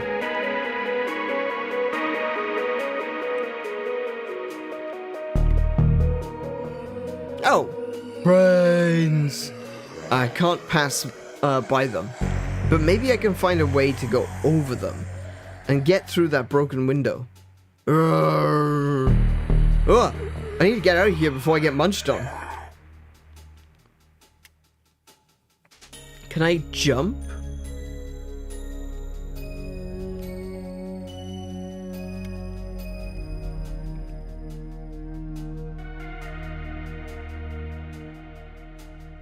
So look, oh, tower legs. The legs of this tower look badly damaged. A pair of old military boots, modified so something metal can click into them.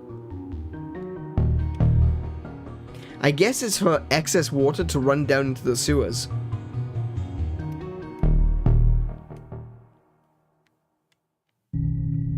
Okay.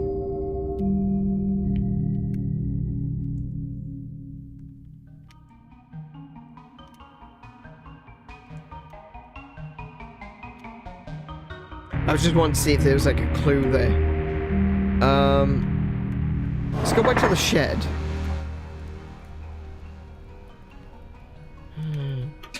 No, maybe not the shed.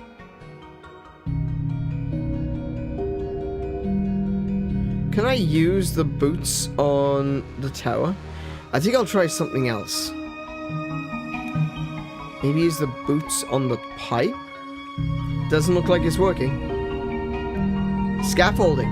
Ah, I hope this structure is sturdy, because a piece of this could prove handy. Or isn't sturdy, my apologies. So if I mix the boots with the scaffolding is a perfect fit. Stilts.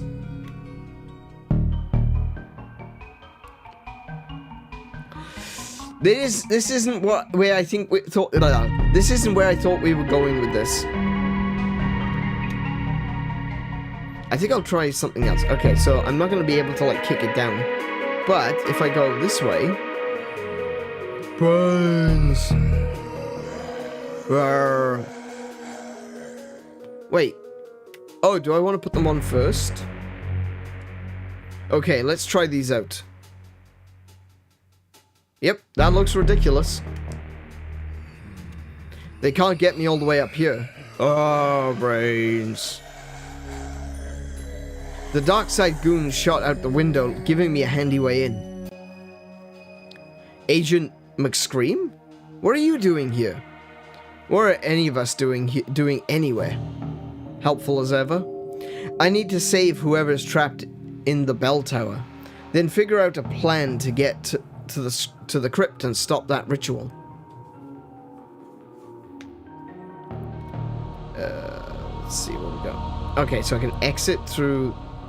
Oh, I can exit through the main door. Oh! Wait, hang on, that was actually a different thing. What are you doing here? I circled the wounded, barking at the beasts that would feast on carrion. That's still not helpful. I'm going to presume you mean I'm here because the other Darksiders are here. Presumption is the mother of dragons. Okay. Oh, hello, Chief Dooley. What's going on here? What are you doing in the bright side? Me innards! You okay? Being shot, son! Right in the gut! So it was you and McScream those goons were shooting at. That it were, son. Burning up from the inside out, I am. Darkside bullets is not like yours. What with them being full of cursed components, as it were. What can I do to help? Can we remove the bullet? Cannot be removed normally, son. I need some purified water to wash the badness out. I'll have a look around. As you were then, son.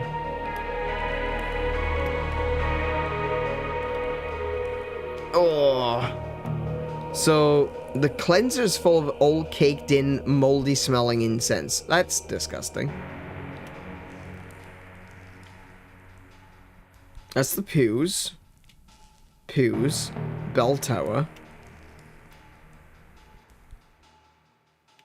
Right, okay, so it's just these two screens. So I've got the sensor with the incense in it. Hey there. Any chance of a miracle? No. Right. Get back, demon bro!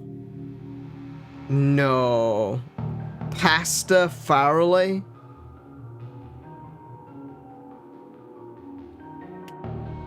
Please tell me that's a sanctified super soaker.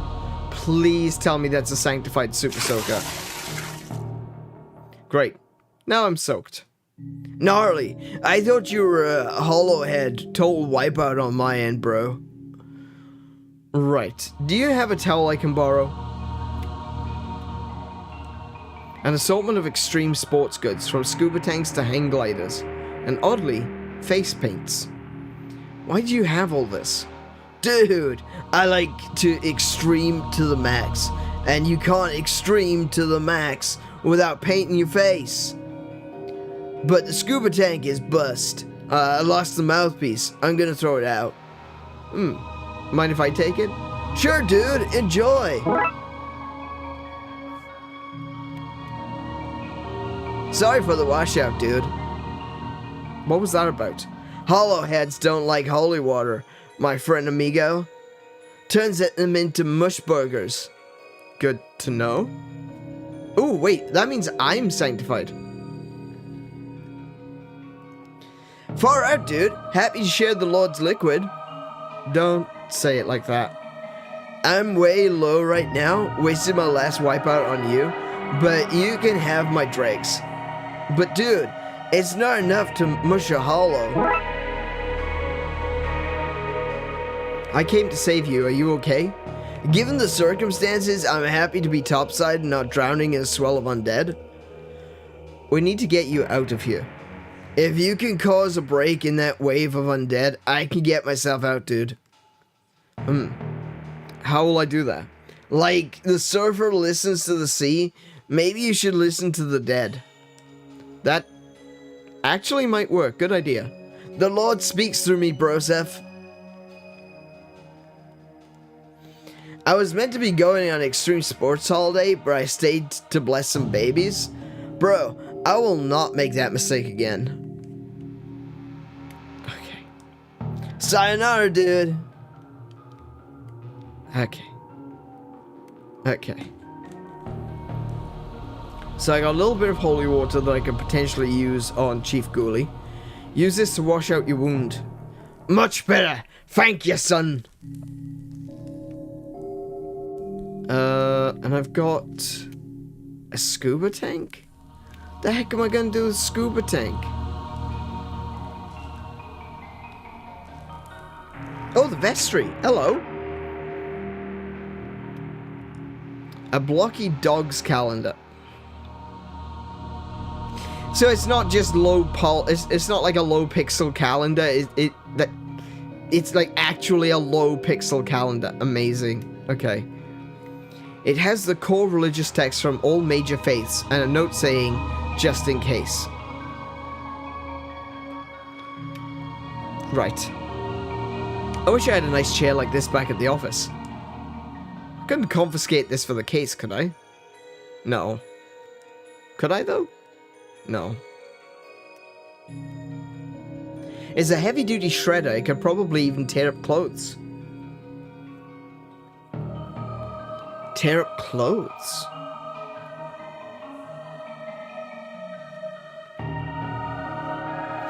Okay. Interesting.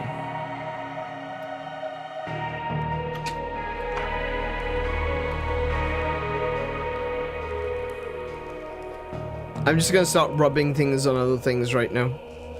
I think I'll try something else. I think I just figured out what you have to do. Really? Okay. I was told to listen to the dead. Leave me alone.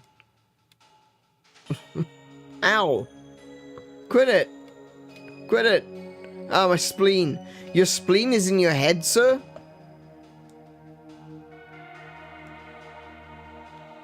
Okay, so I need to put something in the shredder. Can I use the oxygen tank on Chief Dooley? Doesn't look like it's working.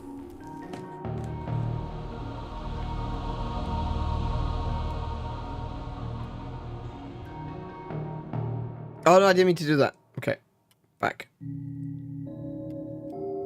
Shiny bell. Thanks, I polished it myself. No, there's nothing else there. Okay. Sayonara, dude.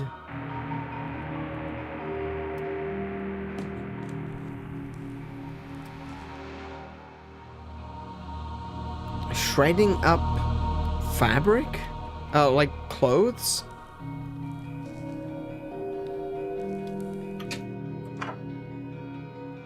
I'm glad you clicked, Kiko, because I haven't got a bloody clue. Pens, a letter opener, and some reading glasses with the lens popped out. I'll take the letter opener.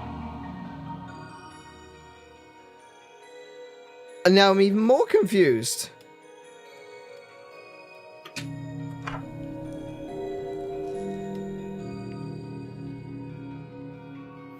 I spoke with Dooley. Does he still fester in the pits of agony? He's recovering now. Only if you consider getting better to be recovering. I should investigate the area and decide what to do next. As must we all. My makeshift entrance. I can still hear the zombies outside.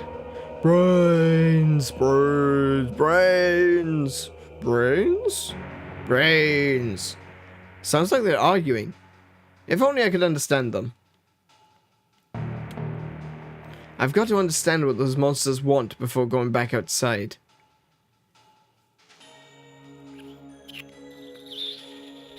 Okay. Candle? Those candles are bigger than my head. Correct. Can I uncake the sensor? I don't need any incense now, thanks. Can I... A tiny sharp knife. Can I mix these two? Nothing seems to be happening. Okay. I've been trying to figure out how to get the face paint from the pasta, because with the shredder, I think... Oh! Yeah!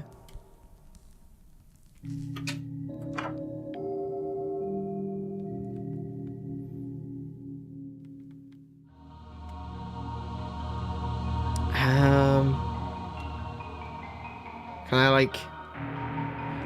No. Listen to the undead. Yeah, you did say listen to the undead, that's correct. Brains, brains, brains. Brains? Brains! Sounds like they're arguing. If only I could understand them. Can McScream understand? No. Okay, so that's the same. Oh! Wait! What? That was different that time. Oh, for goodness sake. Huh. That was easier than I thought. Everything is easy for the ignorant. Hey! Okay, let's find out what these zombies are saying. So wait, he just taught me how to speak zombie. Okay, let's try this again. Brains, brains, brains. Brains? Brains! They're angry and confused. If I could disguise myself as one of them, I think I could unionize them and lead them away from the church. Oh no. I need to find a way to make myself look like and smell like less alive. Oh, okay. Now I need the incense. Hold the incense. If I can scrape enough off to rub on my coat, I should smell less alive. And done. Boy, that stinks. Go ahead. Sorry, coat, but I need to more look undeadish.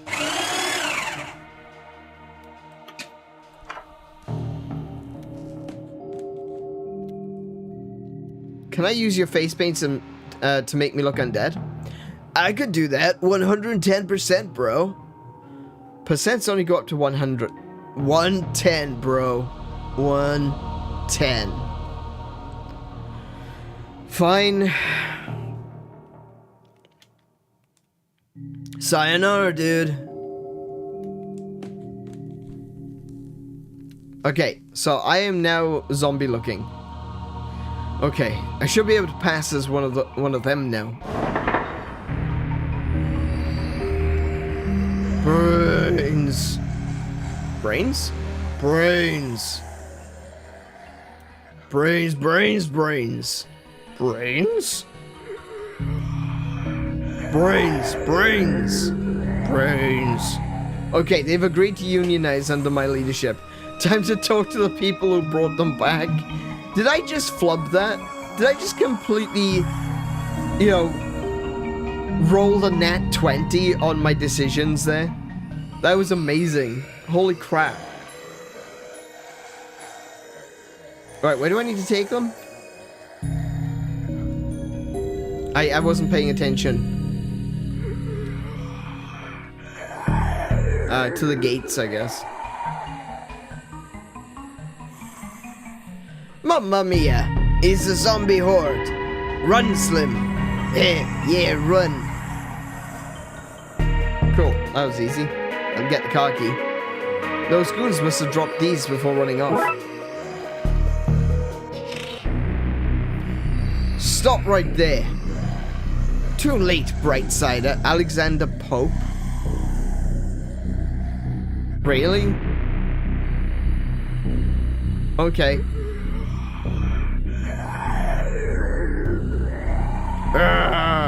I live Alcorp Zone. Okay. He's no zombie. He's a human, you fools. Brains. Oh no. Destroy him. Brains. So, this is how it ends. Not with a bang, but with me whimpering. I think this is about to give.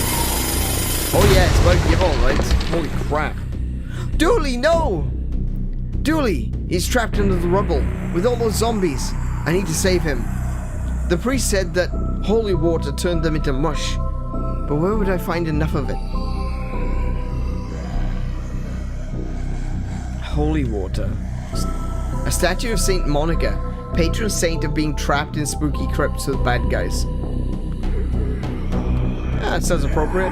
Magical paint. This must be the ritual paint taken from Wang's.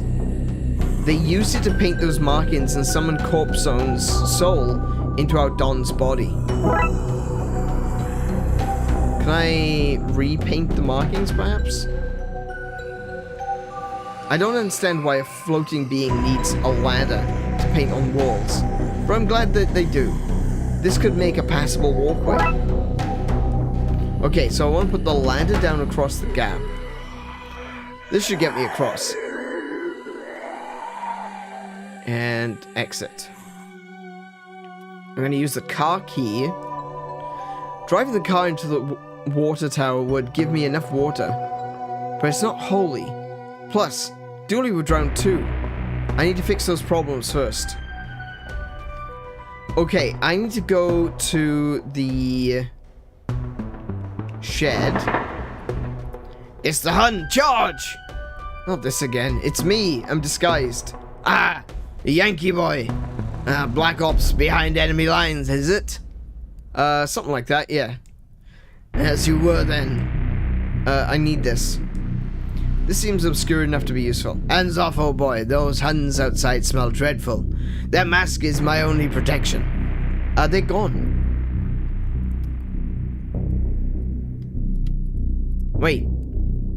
It's his only protection? Maybe I can use the magical paint? Doesn't look like it's working. Ah, damn it.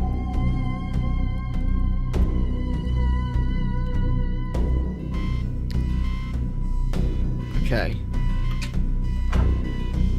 I think I need the gas mask. I need the gas mask to attach to the scuba tank. I was thinking I would need the gas mask for that, but okay. Maybe not. How do I get out?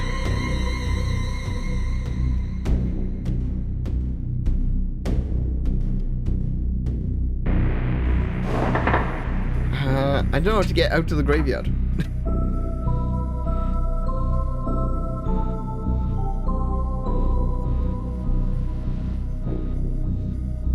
Yeah, I don't know how to get out to the graveyard.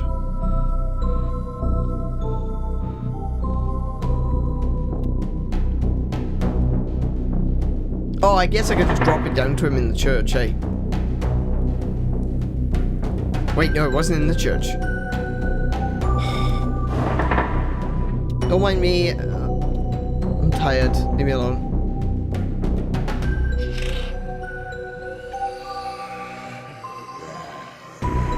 There's no use to him without a mask. See? See? I was right. Can I use the magical paint on the shed? Doesn't look like it's working.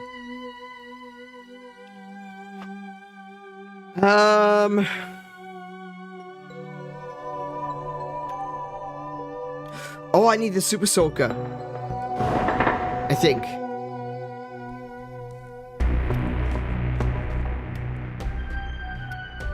I need you to bless the water tower for me. Oh yeah, good. Bro, are you for real, bro? I've gotten all the undead into the sewers, and I need to flush them fast.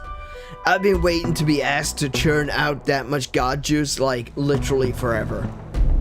You have a distinct way of talking about your faith. What can I say, bro?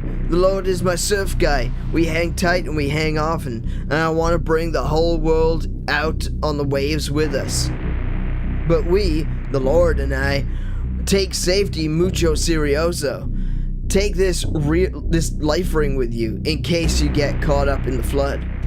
A flood to wash the sinners away. Super biblical, bro. Super biblical. Okay. Dude, bro, I'm gonna go do my thing, bro. May the big G be on your side. Okay. Thank you for that, son. Much better. Ready to fight the forces of evil once more. I knew I was right about you. Good egg, this one. Sin Spacies, is that you? Brian, hello? Bunch of good eggs. Alright. I found the Don and his crew. They're trapped under the crypt, and Dooley is trapped there with them. Then, son, what is it that you're talking to me, then? Wait. Then, son, what is it that has you talking to me, then? You has a rescue to stage. Up to it. Fair enough. Good day, son, and Godspeed.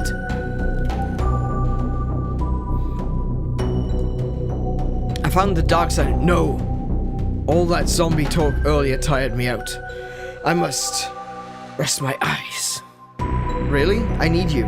La la la la la la la. Idiot.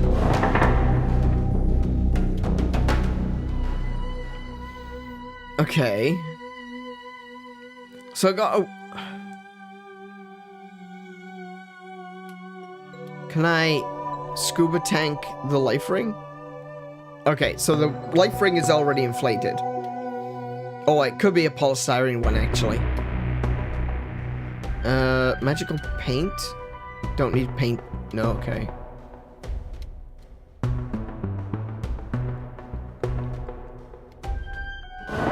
I need the mask. Can I help you all been? How long have you been here? Blimey. I don't jolly well know.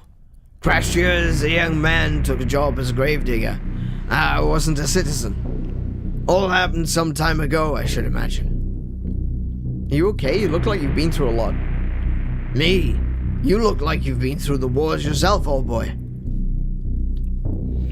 Who are you? Brigadier Reginald Smith. Smithy to my friends. Of course, I have no friends. No time for friends in the army, eh? Surely you're not still in the army. My dear chap, when you sign up for life. You're military man. Can you help gear me up for the fight? Helping with the war effort sounds spiffy. I still have my military kit. Let me see. There's my mess tin, but things seem messy enough here already. A water bottle. That's been shot up. A ground sheet. A sheet would probably be more useful if it hasn't been ground up. Oh my goodness, I just got that. It's not looking good, old chap. I tell you what, take my gas mask. It's over there on the shelf. Thanks. Anything to stop the Fritz in his tracks. Tulipip. Now be careful with that. Probably still has some mustard gas caked into it. Where was this when I was hunting down those gremlins? That's a good point.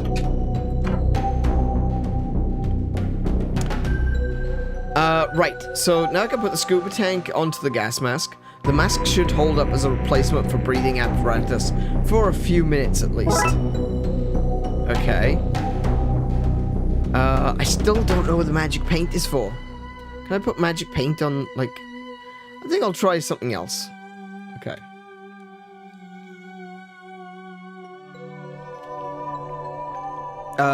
So I'm gonna go... Can I... Sure. These must be the markings for the ritual to summon the Dawn from the dark side. Can I use magic paint on the markings? But nothing seems to be happening. You'd think I could just splash some of this magic paint over the markings to end the ritual. Scuba kit. For Officer Dooley. Quickly, put this on, buddy. Oh, okay. We'll give a life ring to Dooley as well. This won't work. He's trapped under the rubble. Hopefully that scuba gear will keep him safe. So what's this for?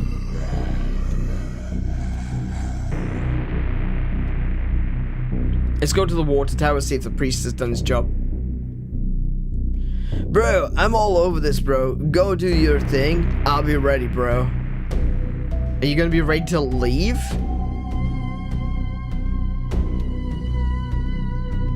Play Dark. Welcome to the stream. How are you doing today? I kind of wish I'd stayed home today because this looks a damn pretty game. It is. I've really enjoyed this one. It's really fun.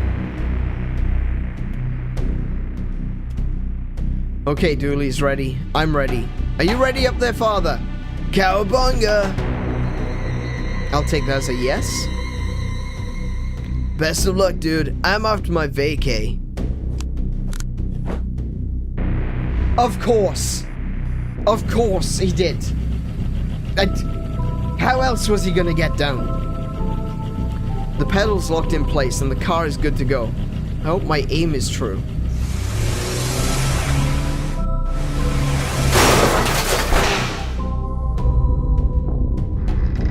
Oh, there he goes.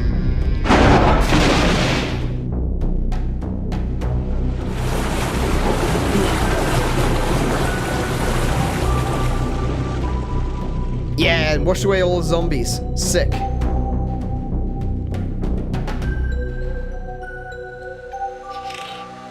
Hey, Dooley. You okay there, buddy? Feeling a little wet behind the ears, but I'm okay.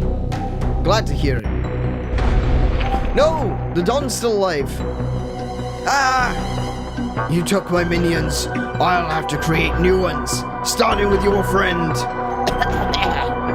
Hold on, Dooley. Damn it. If only there was a way I could send the Don back to the dark side.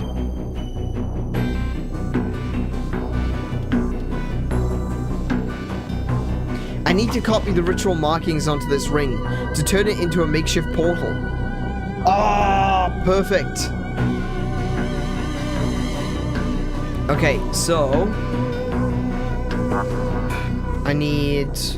So look, we got no, not that one. This one up here. We've got this one on there. We got that one here. We've got this one there. This one here. That one there. And this one here. I thought I was going to have to guess for the last one. My improvised portal is ready for use. Okay, let's drop the portal on the Dawn. Just need to take careful aim. No! Got him. Enjoy your exile back to the dark side. You okay, Dooley? I'll live, Detective. Good. I was worried about you there for a minute, buddy. Let's get you out of those sewers. Now then. Now then. Now then. Now then. We has arrested the rest of the accomplices and locked them away. This uncooperated to... Alright, hang on a minute. This uncooperated to reduce his sentence, reverse the ritual side effects that raise the dead in your city. Should be that all the undead is back to being plain old dead now. Good, because I had no idea how I was going to fix that. That was a crazy dangerous magic guy. I was young and innocent, easily misled. It happened half an hour ago. I've grown a lot in that time. A new man, ready for parole, I say. Anyway, we owe you for this, Brightsiders. You're welcome. I'd say any time, but let's make sure this never happens again, eh? Absolutely. Let's get to processing this lot, eh, Agent?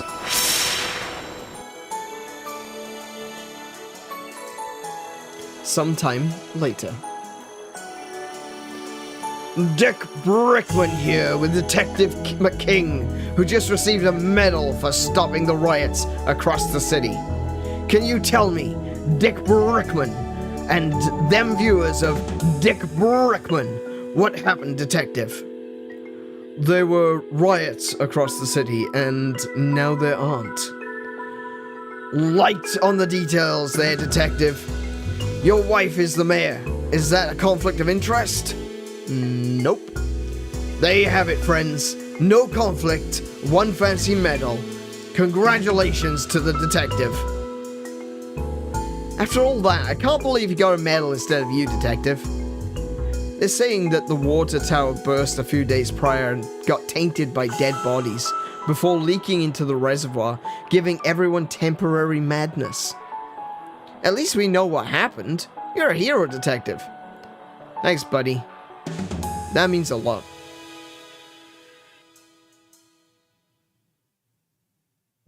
Case closed. And that is the end of Dawn of the Dead. That is all 6 original chapters. There's still 3 left to go, and we're going to continue playing through those tonight. But that is all 6 of the original chapters from Darkside Detective complete. I do strongly recommend that people check out this game for themselves. There's also a Darkside Detective 2. It's called Darkside Detective, A Fumble in the Dark. Darkside Detective, disc 13 of 60. Now I remember Quake, and I remember Wolfenstein, and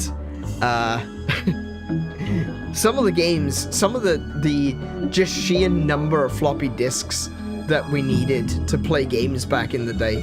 It was wild. But no, this was a really fun game, and like Plague Doctor said, it seems like it's like Monkey Island.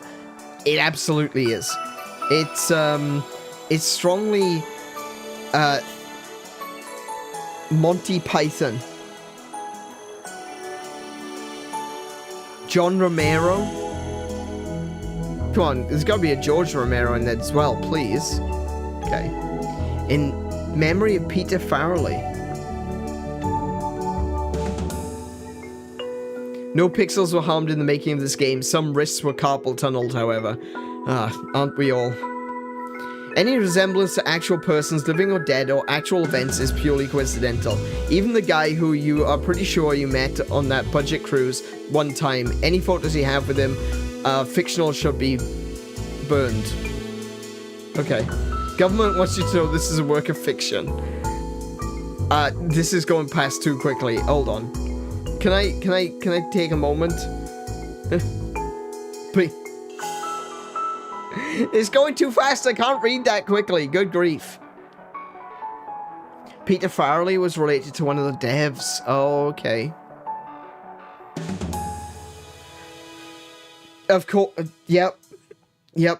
And there we have. The Darkside Detective will return in A Fumble in the Dark. There we go. There's the sequel.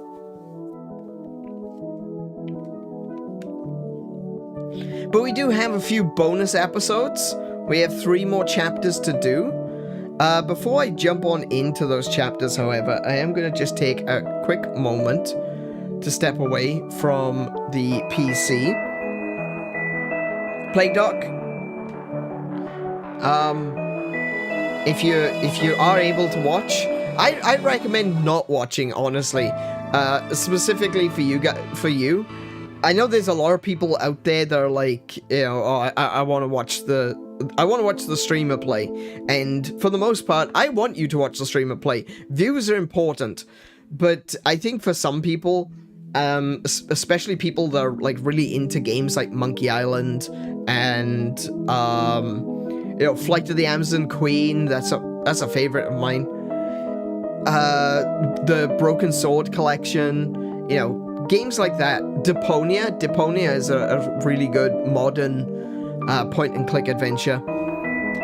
For anyone who's into point-and-click adventures, this is definitely an excellent game. The chapters are rather short. Now, I want to be very, very clear. When I say this, I'm not saying it as a criticism, but this game is short, and the story arcs are pretty easy. When it comes to point-and-click adventures, you can have some really complex puzzles where you are literally just going around for hours, rubbing items against each other until you can find out which one does what to just so you can progress.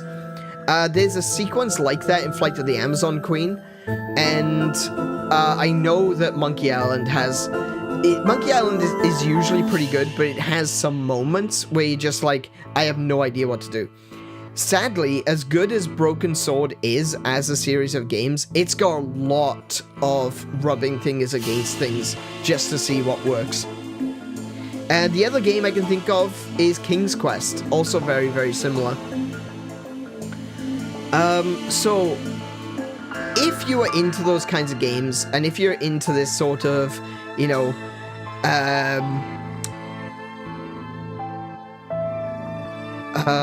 what's his name? If you the book by Douglas Adams, Holistic Detective Agency. I can't remember what the name of the guy is, but if you're into that, if you're into like your Monty Python, into your Goon Show kind of humor, if you're into, you know, that kind of, Dirk Gently, that's the one, thank you, Kiko. If you're into Dirk Gently and the sort of humor from Douglas Adams and Terry Pratchett and stuff, I think you would love this. Even though it's short, it's like bite-sized episodes, and I think it's really cool that they've done it in this way. That means that you can play the game, but you don't need to like sit here for like hours and hours on it. I don't need to be going through an 8-hour stream or even like a 20-hour stream going through the story. I can do these little bite-sized chunks, and it feels really cool. It feels like it's got some a lot of X-Files references, a lot of Twin Peaks references.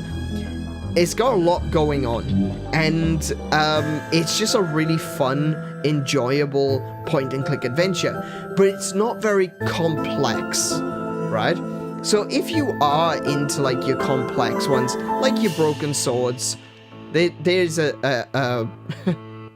I think it's Broken Sword 5 has a very notorious puzzle with a bloody goat.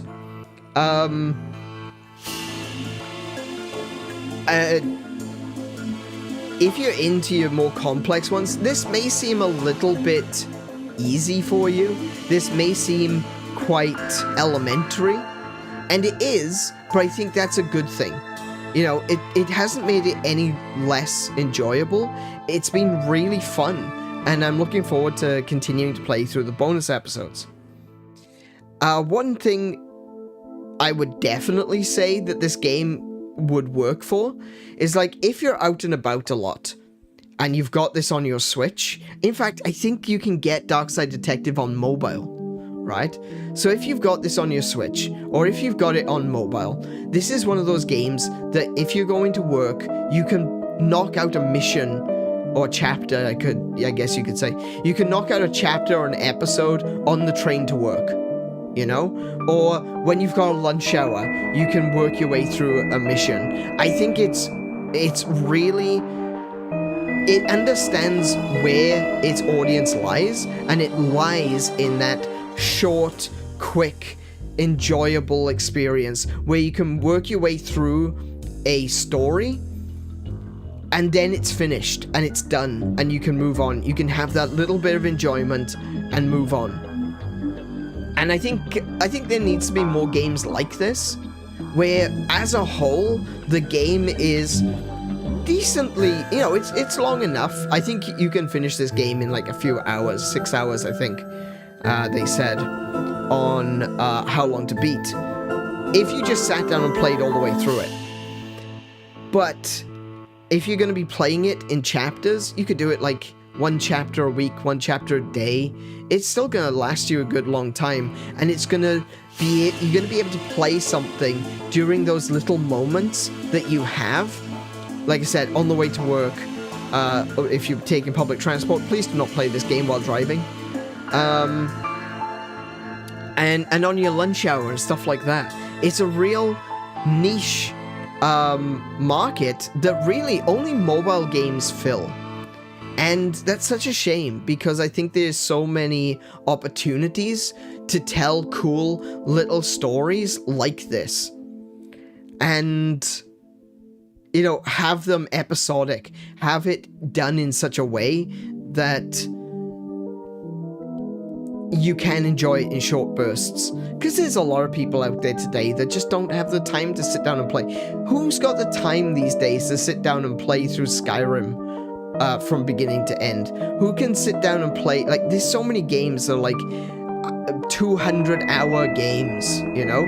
People don't have that kind of time, especially if they're adults, you know, and they're either in university or they're in work. Maybe they've got a family, maybe they've got kids. You don't have the time to play. But if you're sitting outside one of your kids is doing a sport, or one of your kids is doing like dance or some sort of like after school art classes, and you're just sitting in the car waiting, thinking to myself, actually my mind is thinking to Swill and his family, and I'm thinking to myself, Swill, you should definitely play this game, and you should definitely play this game like on Switch or mobile. And it's a good opportunity to play something while you're waiting for someone to you know, come to the car, you know, stuff like that. And yeah, I think this is a wonderful game. I definitely strongly approve of short games. I've encountered a few people who have been, no, a game's too short, it's rubbish. And it's like, that's not how that works. You can have a game that's too long, therefore you're not going to finish it, therefore it's rubbish. But so long as a game manages to achieve what it's trying to achieve, there's no such thing as a game that's really too short, so long as it's enjoyable. You can, obviously, you can want to have more, but these bite-sized cases are really well put together. There's a beginning, middle, and an end. You feel satisfied when you've overcome the challenge. I like it. I really like it, and I think there should be more of it. In fact, I'm kind of considering maybe I should put a game like this on a list of games that I want to make. I've had the idea of doing like a point-and-click adventure for a while, but I'd never thought of it. Like, this has opened my eyes to a lot of really cool ideas that you could do with point-and-click adventures. So, yeah. Definitely check this game out, especially if you're someone who loves video games, but maybe you don't get the time to play them very often. Check this out. Like I said, I'm going to go get a quick break. I'm just going to step away from the PC, let some cool air come into the office, because it is quite warm in here. And, I will be back in 5 minutes. Please don't go away, because I certainly will not be. We've got more cases at Twin Lakes to come.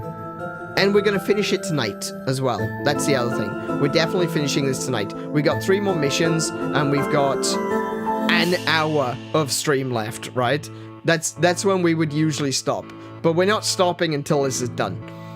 So I will be right back.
Hello folks, welcome back to AneurynPlays again. I said I'd be back. Took a little bit longer than I thought I was going to, but I am back. Oh,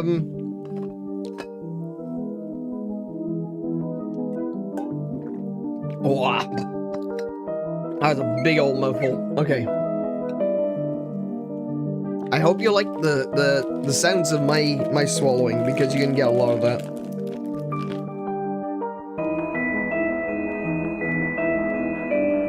I'm having an issue again. I mentioned this before. With the weather changing recently, there's been a lot of storms and stuff. So the air pressure is constantly changing, and my ears have popped again, and it's so annoying because right now they won't unpop, and I hate it.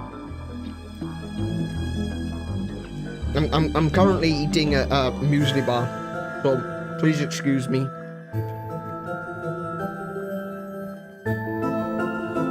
I've been saying for months that I wanted to make the streams a little bit more casual, a little bit more like an actual, you know, stream.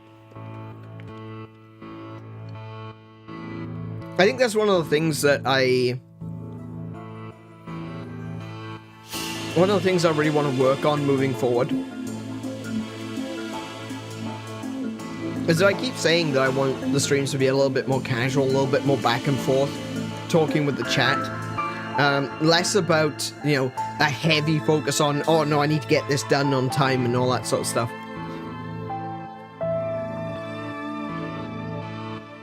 So I think this is a good way to start, to get into that more casual thing. I'm gonna break one of my rules, and that is eating on stream. I hate eating on stream. I don't want people to be listening to me eating. And when it's just a VTuber avatar, the only thing that you really have to focus on is the sound, so that it's gonna be a little bit disgusting, honestly. But if I'm gonna slum it, this is the place to start.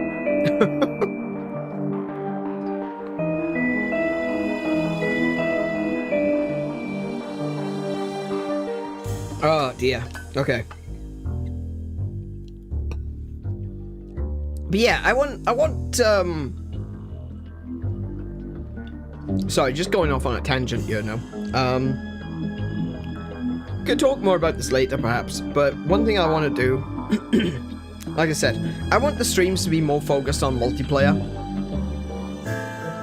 And an idea that I had a while ago, where we talked about it in one of the streams. I think we talked about it in the 2.0 stream, and we may have even talked about it in the...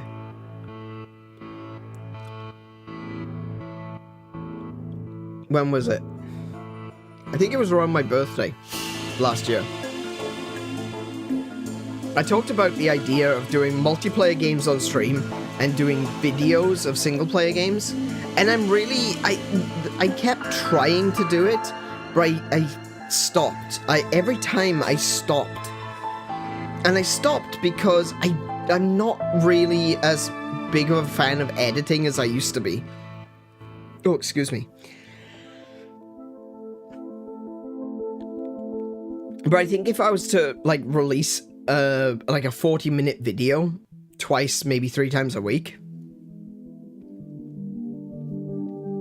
and then do the streams as well, I think that would be fine, and we'd be able to play through a lot of games, and you know, maybe I could get back into the swing of editing and just start to enjoy it again. But genuinely, I spend so much time just working on the streams that I don't know where I'm going to find the time to do the editing for the videos. I know I want to keep the editing as minimal as possible, but, you know, you kind of want to throw in some flair. You don't want it to be boring, right? You don't want it to be like, okay, and then I went this way, and then I went this way, and okay, I'm going over here. You want to be able to talk about some stuff as well. Like, one of the things that I wanted to do with the gameplay videos was to do, like, to record myself talking about the game as I'm playing it, but then interject, you know, interrupt myself while I'm talking about inane nonsense in the game, and talk over it, like, do some facts, be like, oh, and this was designed by this guy who worked on the development team. This person also worked for this game. So you can see the sort of influence that was had here, you know.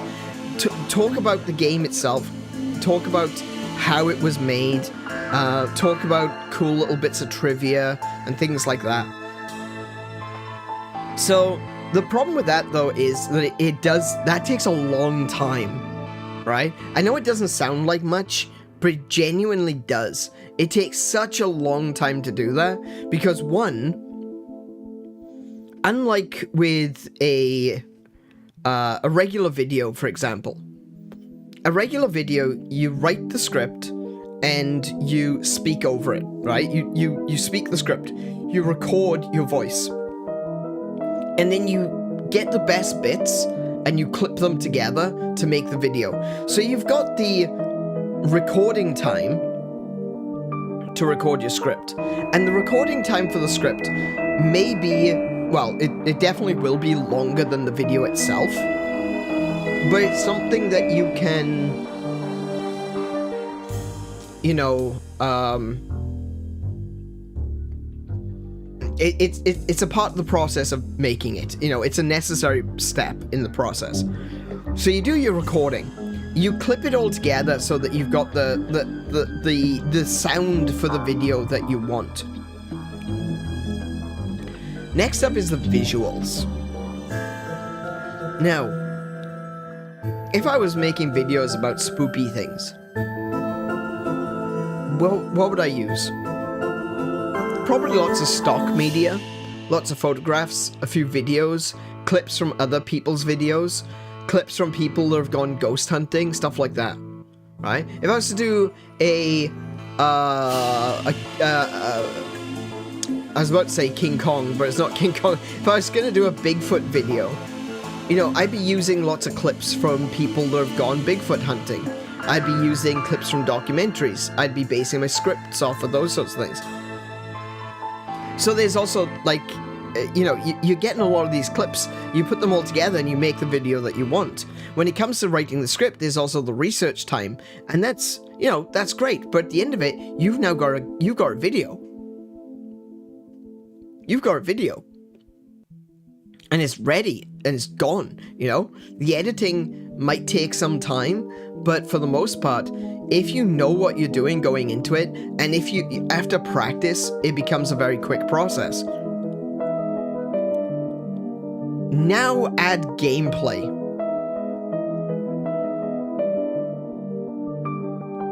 See, the problem with gameplay is, if you want 40 minutes of gameplay, and you want to cut out the crap in between where you're not saying anything, or you're just running around in circles and you don't have a clue where you're going, and let's be real, that's going to happen to me a lot.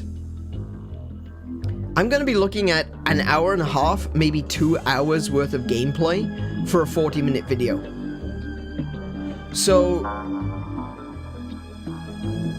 at absolute minimum, a 40-minute video is also going to take 40 minutes of gameplay. If it was absolutely perfect gameplay, 40-minute video is going to take at least 40 minutes of gameplay. So you've got to keep adding to it. And when it comes to making gaming content, unless you're doing, like, and this isn't me saying that this is bad or anything, okay? This isn't a criticism. If you look at Pro Jared, and I do love his content, recently been watching his Legend of Zelda Dungeons of Infinity, and it's making me want to play it. When it comes to the way he does his videos, he doesn't do editing. He literally just talks to the camera as though he's streaming. And so, for him, a 30-minute video is 30 minutes, or a 40-minute video is 40 minutes. And he doesn't really edit it, he just edits in the intro and the outro. That takes like maybe at absolute most, assuming that for some reason something is screwed up, he's taking an hour to edit his videos. And that's fine. But unfortunately, Let's Play content doesn't do very well on YouTube these days. So I would want to do something a little bit more than Let's Play. I want to add in trivia. I want to add in Easter eggs. I want to add in these cool things that I know about video games. And, you know, to a certain extent, I want to give thanks, you know, an appreciation to someone who really inspired me to get moving forward with streaming and doing like this kind of video game content. And I think some people might be surprised when I say his name. A friend of mine named Kados.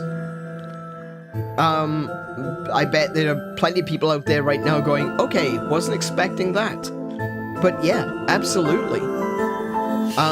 One day, we used to do a weekly gaming gathering. We started it when the Switch released. We immediately were like, we are doing a gaming meetup thing. We actually started it a few weeks before the Switch released, and we did a few meetups where we were playing 3DS and Wii U. It started because originally we wanted to do a meetup for 3DS Street Pass. So we were trying to find a place to do it for years. And then eventually we did. And we started it with 3DS and Wii U. And then as soon as the Switch came out, it became our Switch meetup, you know? Still, people brought 3DSs with them. There were plenty of people that loved playing Monster Hunter 4 and Monster Hunter Generations, so they would still arrive with their 3DSs, which was fantastic. I loved that. I loved to see the diversity. There were some people with... one of our friends, she would bring a PSP with Monster Hunter Portable, which was really cool. Really cool to see that. But yeah, we had friends that had different portable consoles, and then we would do these meetups. It did become very much so a Switch event. Like, everyone had a Switch. It was so... yeah. Everyone had a Switch, and it was great, and it was such a fun time. And one day, I was chatting with one of our members, Kados, and I was saying to him that, look, I've been wanting to do content creation for a long, long time, but I don't feel like I can contribute anything. Things that I say, you know, what am I going to do? Play some video games on stream? And we've always had a good friendship, but I think that there was always like not really a sense of distance between us, but there was like the friendship was definitely casual, you know, and we didn't really hang out after on days that weren't the meetup days, and. We liked each... I like Kados. I thought he was a great guy. I thought he was such a real, honest person, and I really like Kados. I actually wish we could get back in contact with him. But I was saying to him, like, I'll be honest, dude, I don't know what to do anymore. I wanted to make it a website. I wanted to write articles, and I want to do stuff on YouTube. I want to do Let's Plays and stuff like that. But I don't know what I would be offering. Like, I'm just playing video games on stream or something. And he turned around and he said, you absolutely should make video game content. Because you've got a wealth of knowledge and history in video games that very few people actually have. You've got a lot to say. You may not realize it now, but you've got a lot to say. And people are gonna want to hear it. And like I said, we were good friends. We chatted about games and stuff. That was the first time I'd ever seen him like get really serious. And he's like, no dude, you are way better than you believe you are. You've got more going on than most creators, and you can do something real with this. And look at the community. That's the other thing as well. It's like, look at the community you've brought together here.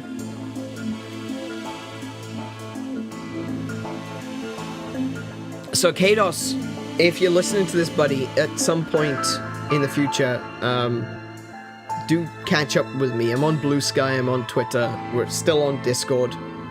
Send a message, because genuinely, you've really inspired me to start doing this. And at the moment, it is, like I said, you know, we're not really doing much more. Well, all we're doing is playing video games on stream. But you did really inspire me to start doing this, and I would love to say thank you. I can say thank you right here, right now, but I'd love to say thank you in person.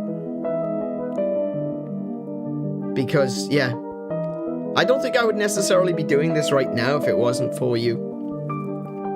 There's been a lot of inspirations in my past, and that's not to say that any one person is insignificant. Kados was a big inspiration for me to start this. Coco from Hololive, she was a huge inspiration for me to start streaming. There's some music by Toa, specifically the song Palette, that really inspired me to move forward. Seeing Pro Jared, again, I don't mean this as a criticism, but seeing the way that Pro Jared does his videos made me feel like, I can do this. I don't mean that in a negative way, honestly, but it was kind of like that feeling, you know. It's just like, yeah, I can do that, you know. It can't be that difficult. Playing games, talking to the camera, you know. But this is just a big. I don't know why I suddenly got into this mood. I guess it's about we're talking about being casual and maybe bringing a little bit of a change to the way the streams are gonna be done, and comparing that with what I want to do with the video content I want to do on this channel. But it's gotten me feeling really introspective and thinking about what can I do to improve my content here? What can I do to show that that I'm more than just a streamer, you know, more than just playing games. I want to do more. I want the streams to be about our community. And if that means I can casual up a little bit, and if that means that we could talk about other things, like I said, I want to do some other types of streams in the future. Lego building, Gunpla building, maybe Games Workshop stuff, maybe some tank painting. I've got like 100 tanks to paint. Probably more than 100. And I really want to paint them, because they're tiny little tanks, and I want to go through and paint them all. So yeah, you know, I think that there's a lot of stuff that we can do that isn't just video games, but I also want to do, like I said, some video content, some shorts content, where we can, you know, do some cool stuff together, as well as be able to talk about things that I think is really important in the video games industry today. Because there's a lot of people out there that talk bullshit about video games, you know? You've probably seen all the stuff about, like, Veilguard and Concord and all this sort of junk that is being made today. And it is junk, right? I know some people will want to take this and turn it into, this is an attack on my sexuality, this is an attack on my gender identity. No, it's not. It's an attack on shit games. And games that, like, I don't even necessarily blame the developers all that much, because I feel like the developers are under such strain and such stress that they're so terrified that they're going to get fired or cancelled, you know, all of this sort of stuff, that they're terrified to do anything or say anything. Go and watch some videos about the development process of Concord, where there was it was described as an air of toxic positivity, that it was impossible to critique. You weren't allowed to say something didn't feel right. You weren't allowed to say, I don't like the look of this character. You weren't allowed to say, I don't like the feel of this, because everyone was walking on eggshells, absolutely terrified to critique each other's work. They all had to be like, oh yeah, this is totally cool, I love it. And if they didn't, they were ousted. They were not ousted necessarily. They were sequestered. They weren't necessarily welcome back at the team meetings anymore. And that's not how you make a video game. That's not how you make art. That's not how you make anything that is creative. You need criticism. You need someone to say, you know what? This game looks really good, but the characters look like shit. Or this game is really fun to play, but there's this particular part of the gameplay which isn't fun. I played a lot of Monster Hunter Wilds last night, right? What was the first thing I did? I went straight to Discord and I was talking about the problems I was having. It's not because I like to complain, because if you talk about the problems, you may find a solution. And I did find a solution. So if people are having issues getting Monster Hunter Wilds to run, like, the problem I was having is I was clicking on it and nothing was happening. It was appearing in the task manager, but it wasn't playing.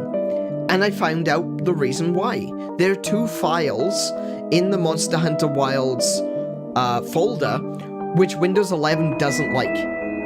So if you've got Windows 11 and you're trying the Monster Hunter Wilds beta and you can't get in, here's what you do. There are 2 files. It is called Crash Exporter and Crash Exporter DLL. One of them's an exe file, the other one's a DLL, right?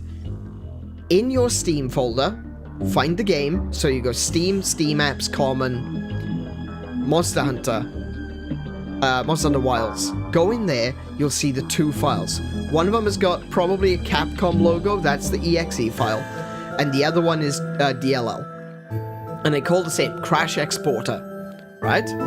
Create a new folder, just call it Crash Exporter, or even just leave it new folder, and move those 2 files into that folder. At that point, the game doesn't know where those files are, so it doesn't try to load them into memory. And Windows 24H2 does not like the Crash Exporter. So, if you've got Windows 11 and you move those files into its own folder so that the game doesn't know where those files are, the game will run normally.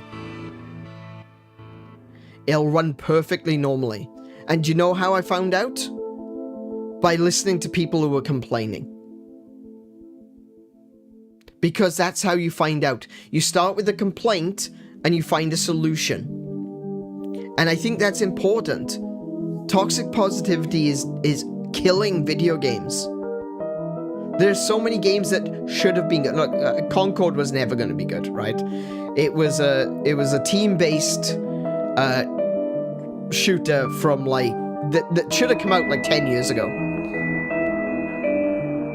But unfortunately, it didn't. It came out today, and people are already getting tired of those kinds of shooters. Look at Overwatch 2. People are getting tired of these kinds of shooters.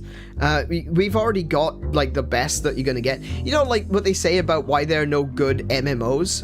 The real answer for why there are no good MMOs is because of World of Warcraft. World of Warcraft is too good.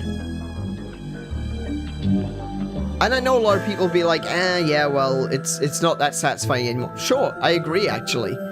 But the fact is that they've done it in such a way that a lot of people will find enjoyment in the game. And so no one is going to turn from Blizzard and no one's going to turn from World of Warcraft until something better comes along. And how do you improve on something that is a distillation of the genre? You know, it's kind of the first, but it's also developed over time to distill its formula.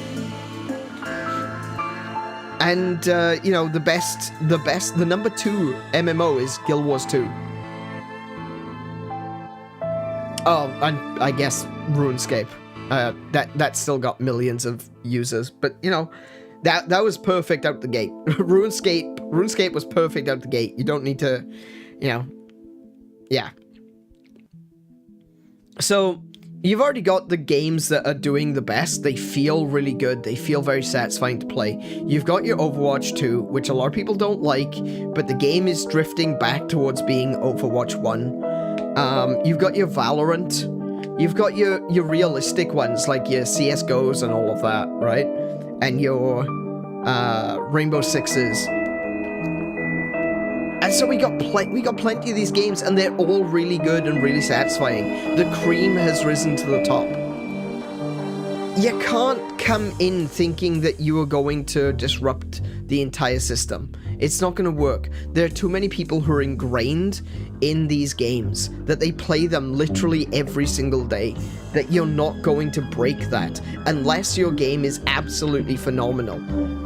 And Concord was never going to be that. So, setting Concord aside for a second, Veilguard, however, which supposedly had a very similar toxic positivity in the workplace attitude. Yeah, that should have been better. That definitely should have been better. There's a lot of choices that went into Veilguard that left me thinking like AVGN. You know, what were they thinking? That's the only thing I could think of. I'm watching these videos of people playing it, and all of the shit that's gone wrong. The horrible character creation. The terrible dialogue. The bad voice acting. Actually, some of the voice acting is really, really good.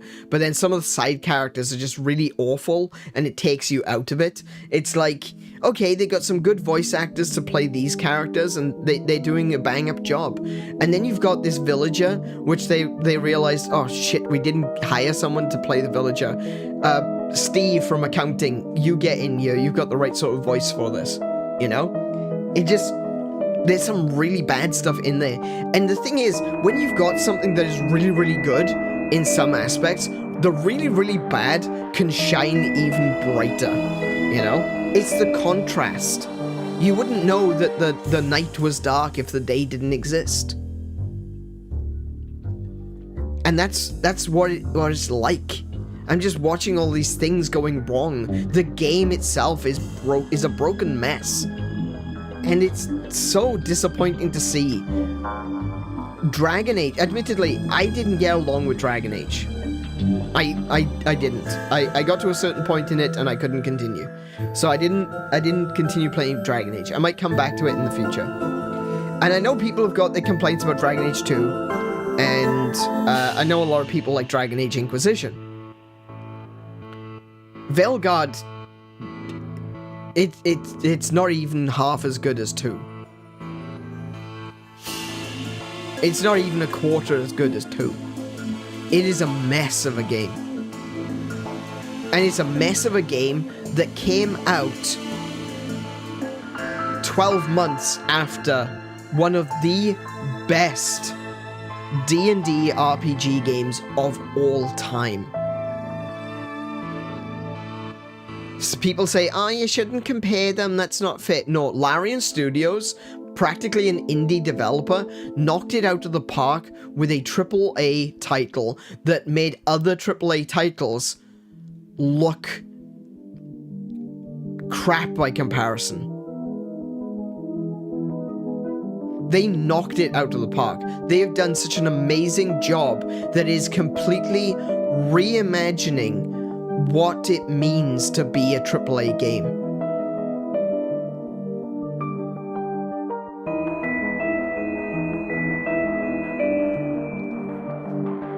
And you know what? That's not even the only one. You've also got Elden Ring. You've also got Armored Core.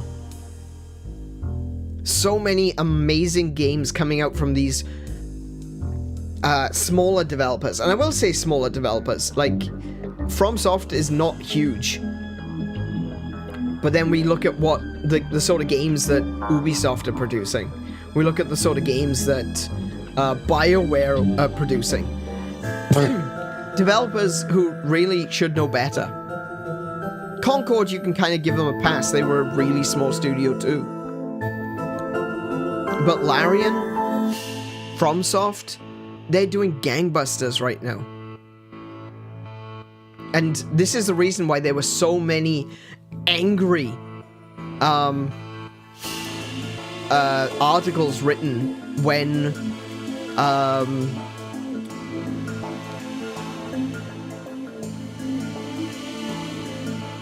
Baldur's Gate 3 came out. Sorry, I had to stop for a second. My brain just went blank. When Baldur's 3 came out, there were so many angry articles written by various news websites saying, oh, this shouldn't be the standard by which everyone else should be judged. No, it absolutely should be, because it shows that people with less money can do better. It shows that these developers actually cared about the game and weren't just producing slop. And why? Why were the articles running Fade? That's a question you gotta ask yourself. Why were they running Fade? Well, if you go back to who owns them, you'll start to see why. And no, I'm not gonna be like, oh, it's BlackRock, it's a trans conspiracy, it's the trans agenda, it's the gay agenda, it's the alphabet people agenda. It's not that. It's not that. It's developers. It's publishers. Publishers own the video game media. There's a really good video, actually. He does it in a very snide kind of way, and I love it. RGT85 recently put out a video.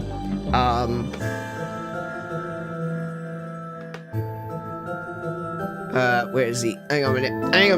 RGT85. Do you remember this old, theme song? I loved his old theme song. He should bring that back. Where is it? Game review. Okay, the video game review controversy exposed. That's the video. It was from 2 days ago. Where he's looking at, you know, it starts off with, hang on a minute. Are games journalists colluding? Yes, they are. They absolutely are. But it's not necessarily the grassroots collusion that we may have talked about 10 years ago, if you know what I mean, you know? It's not necessarily that. It's because these publishers,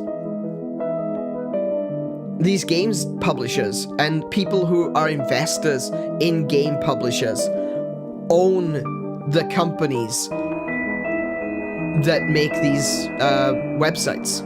Like, it's not a grassroots collusion, you know. There was a grassroots collusion a few years ago, don't get me wrong. There absolutely was. And we know because the chat logs were leaked. But there's also a top-down collusion. Like, one company owns like a dozen different article websites, you know, and gaming news websites. And they claim that they don't have fingers in the pies, you know, that they aren't directing these kinds of articles, you know, so that everyone writes the same article. And that's bullshit. And it's been proven once again that it's true. Because all of the articles that recently came out about Veilguard, they're all using the same language. They're all using same turns of phrase. they're all using, they're basically handed a piece of paper with a review, you know, a very generic review on it saying how good the game is. And they were told, rewrite this in your own words. The problem with that is that when you've got about a dozen different people writing the same review, even if they are changing it so it's written in their own words, some things stand out. The way you word things, certain turns of phrase. And people, because let's face it, weaponized autism is the coolest thing on the internet. People have spent their time going through these articles, but then also looking back at the writer and their previous articles and discovering that these very strange turns of phrase aren't being used in their past articles. So you've got half a dozen to a dozen Veilguard articles, and they all use this one particular phrase. Then you go and look back at all the previous articles that these writers had written, and none of them have ever used that turn of phrase before. And it's like, okay, that's interesting. There is collusion in the games industry. There absolutely is. And this is why I feel that it's important for enthusiast press. I would consider myself a part of the enthusiast press. I just don't do these kinds of diatribes very often. And maybe I should. Maybe I should do it more often. Maybe I should talk about how the game's journalism is trash and how publishers are basically devouring and destroying small studios. I think that's an important thing to talk about, and maybe we will do that in other streams, maybe on a different channel perhaps, who knows. But it's real, folks, and I don't want it to happen. I'm tired of it. I'm tired of this. It's destroying the things that I love. It's validating mediocrity, defending mediocrity. How dare you demand, or not even demand, how dare you expect a certain level of quality from your games? Shut up, chud gamer, and play it already. Don't ask questions. Just consume product and get excited for next product. And then you got amazing developers like Larian, like FromSoft. Hell, even Nintendo. They pulled themselves up recently. There's a lot of shitty games that came out on the Wii U. But look at the new Mario Party, a return to form. Look at... I had some complaints with Breath of the Wild, but when Tears of the Kingdom came out, I was overjoyed. They're doing amazingly. There was only one game on the Wii U that I was disappointed at not coming to Switch. And last week, Xenoblade Chronicles X Definitive Edition was announced. Nintendo are doing an amazing job. And for a big corpo, and for a big publisher and developing house, and I mean that, massive, you know, first party, they are starting to listen to the fans more. Now, don't get me wrong, they've stuffed up quite a lot recently as well. The emulation stuff is trash, and that needs to be gone. Certain fan games have been taken down in the past. Bad news bears. Copyright striking some people's videos that show you how to emulate stuff. That's not good. I don't like any of that. That's awful. Nintendo, stop. This isn't 2010 anymore. You can't charge us to play your games on stream, okay? But I think when it comes to actually producing video games, they are doing a bang-up job. As a company, yeah, they're doing some corporate rat shit. 100%. And I can't support that. Their games, however, yeah, I still want to support that. I still want to buy their games. Because at the end of the day, they're doing something right. And I think it's just as important to praise a company for what they do right as you would punish them for something they do wrong. Nintendo have been making mistakes. There's a lot of games that have come out which just aren't that good. But as they turn that around, it is a good idea to put your hard-earned cash down and say, you know what? You're right. That's amazing. I want to play more of that, please. Because companies don't learn by social media. Companies don't learn by people like me talking on YouTube. People don't even listen. Like, I've got, what have I got? 703 followers. That's great. That's great for me. I love that. But look at RGT85. Look at Spawnwave. Do you think Nintendo actually listens to them? Do you think Ubisoft actually listens to them? Actually, I know Ubisoft does listen to RGT because they keep doing things and he's aware of it. Yeah, that's actually kind of funny. I recommend checking out his videos on that. But yeah, Sega is another one that doesn't like RGT. But no. Like, we can talk about this, we can rant about it, we can go on for hours, literally. We have just gone on for an hour talking about this, and it's not going to mean much to the company. But what it does mean is that you guys can hear me saying it, and that becomes something that you can learn from, that we can all learn from, that we can adjust ourselves to understand what is actually happening right now in the games industry and be able to adjust our spending and adjust who we want to support. And I think that's important because as soon as we start doing that, if we come together as a group, as gamers, united, as a reason I use that hashtag all the damn time, Gamers Unite, we can start making some genuine change in the industry. We can start telling people, no, we don't want that slop. We can start telling people, stop killing video games. And we can steer the course for the games industry. Make it be about the consumer again. Because ultimately, we used to be the ones with power. Remember that. Actually, scratch that. We are the ones with power. We are the ones with the money. We are the ones with the wallets, right? We don't have to buy everything, every little bit of slop that a stupid developer or a stupid publisher or a stupid first party puts out. If they're gonna put out crap and tell us to eat it all up, here's this game that we didn't really give a shit about, and we're gonna tell you that you're a bigot if you don't buy it. Oh, by the way, it's $120. You could say no.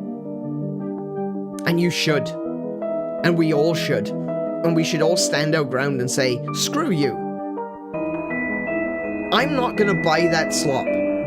I'm not gonna spend $120, and I sure as shit I'm not gonna be spending $200 on the deluxe edition.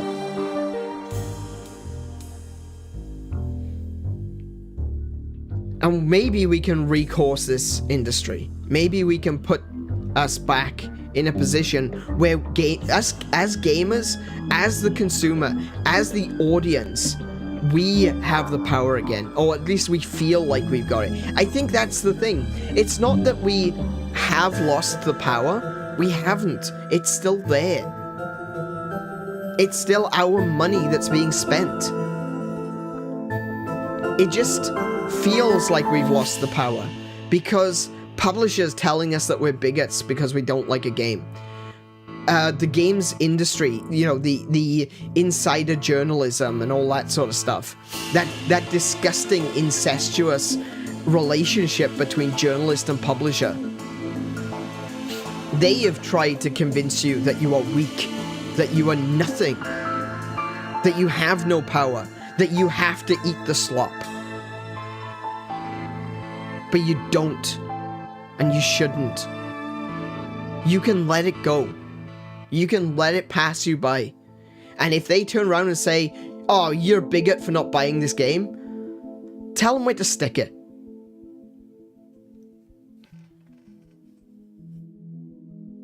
You still have the power. Don't forget that. It's your money. Your hard-earned money. You work your ass off for that. Don't forget it. Don't give it out just because Ubisoft puts slop in front of you and say, that'll be $100, thanks. You can push the plate away and say, no. I'm going next door. I'm going to Larian. They make much better burgers.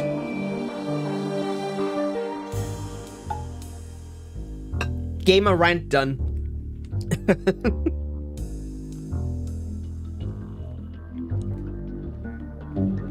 I've wanted to be more of a Zen sort of character, you know? I've kind of wanted to be in that position where I feel like I want to be the guy that's just, you know, wants to help everyone. And I genuinely do. I want to bring communities together. I want to help people. I want to... I got a fantastic thing the other day on Twitter. I posted it on Discord as well. Best places to find me. Best place to find me. Twitter, Blue Sky, and Discord. Links are in the description. Have fun with that. There was a thing that came up in my feed, you know, things that, you know, little memes that go around, click on this thing and see what happens. And the AI spat out this description of my Twitter feed. Because you put in your Twitter address, you know, mine's at AneurynPlays. You put it in, it does an AI sweep of your profile, and then it puts together a little story about you. A little description about your channel, and I was left absolutely speechless. Let me read that for you. Under a bloody hell, can I read? No. Under a starlit sky, Aneurin dances through the pixels of the virtual realm. A nostalgic dreamer, they weave together threads of joy and melancholy, crafting a tapestry of games and cosmic wonder. Seek their presence among the stars, for their laughter echoes through the corridors of nostalgia, grounding the lost and guiding fellow gamers to victory in their quest.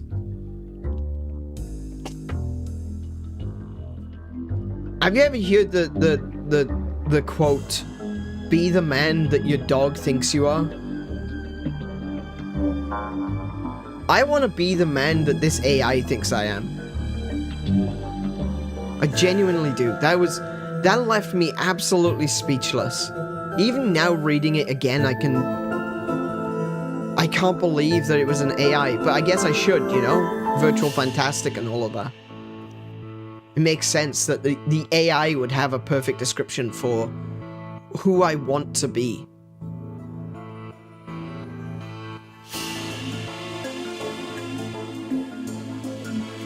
It's phenomenal, and to a certain extent, there's a level of, you know, enlightenment that you have to achieve to be able to be that person that can be a guiding light. And I want to be a guiding light, but sometimes that guiding light has to get hot. And it needs to start burning things down. And I hate this. It's like, what's the saying, when a good man goes to war?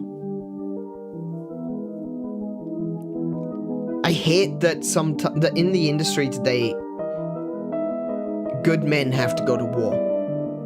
And I want so much to be a good man. I don't want to be raging out. I don't want to be angry at the system. I don't want to be angry at publishers that take us for granted. But that's a part of guidance and leadership as well, is knowing when it is time to fight, and to fight back, and to say, no. This ends here! No further! To quote Captain Picard.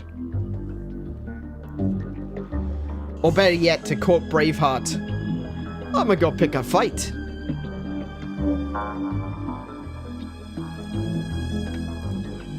Okay, now Gamer Rant is over. The Gamer Rage has been expelled from my system. I can go back to enjoying this game. But thank you for listening. I hope that it, rung a bell with you.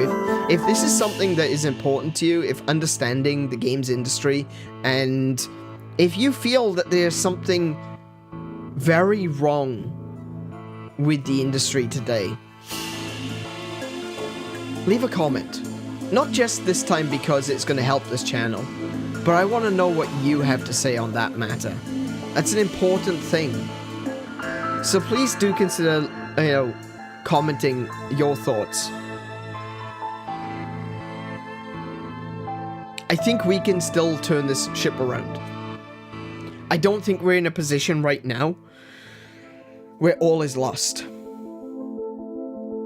But you know what? Let's assume that it is. Let's assume it's over. I think that's fine too. There are more video games in the world today than anyone is able to finish in a lifetime. You will not see 100% of the content in 100% of the video games that are out there in the wild today. There's just too much time. There's not enough time, I should say. Take into consideration, theoretically, 8 hours of every 24-hour period is spent sleeping. For me, it's more like 3, but still, on average, it should be about 8 hours. Some people would say it's a little bit less, more like 6, but it's up to the individual, right? Different people need different amounts of sleep. I need a lot of sleep. I just ain't getting it. So let's say that you cut basically just over a quarter, 8 hours. You cut a quarter out of your day, every single day. 1/4 of your life, just over a quarter. More like a third, isn't it? Actually, 8. Is 8 a third? A bit flush, right? That's hoping for the best there. How you doing, Swill? Welcome to the stream, mate. So, it's assuming that you have the recommended amount of sleep, you're going to spend 8 hours, possibly even up to 9 hours in bed. If, some people don't get to sleep very often, very easily, and so they need to sit in bed for a little while, right? I get it. I understand. I completely understand. I spend like 4 hours in bed looking up at the ceiling, waiting to get my 3 hours of sleep. So let's say like just over a quarter of your life is spent sleeping. I think it's estimated that 10% of that remaining time is spent in the bathroom. No, wait, no. 10% of that remaining time is spent in a car, going places, or in a plane, traveling to a place where you can do a thing. I think it's 10%. It could even be 20%. I mean, if you work long distance and you're traveling every day to work, and you say that you've got 2 hours, 2 hours drive, or even an hour drive, both ways, that's another huge portion of time cut out of your day.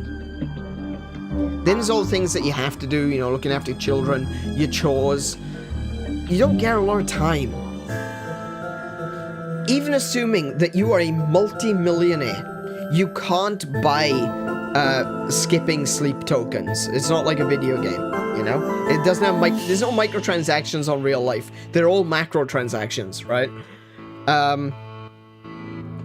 So you can't skip sleep, no matter how rich you are. You might be able to hire a maid to do the cleaning. You might be able to hire someone to do the shopping for you. And so if you've literally just got the time to sleep and play video games and eat, you gotta take a few hours for eating as well. You've got, you don't have a lot of time, do you? Per day, on average. Think about it. You've only got, what? 8, 10 hours at total? That's assuming you don't have a job? Maybe 12, you could push it? with everything else in mind. More than half of your life is taken up doing stuff that you don't want to do. And even if you can mitigate a lot of that, you're not getting rid of all of it. So you don't have a lot of time to play everything. So even if video games were to end tomorrow, and every video game company in the world was to end tomorrow, there's still plenty of video games out there, guys. There genuinely is. And you know what? Because there are so many games out there, it's going to be the same for everyone. You know, if I have a kid,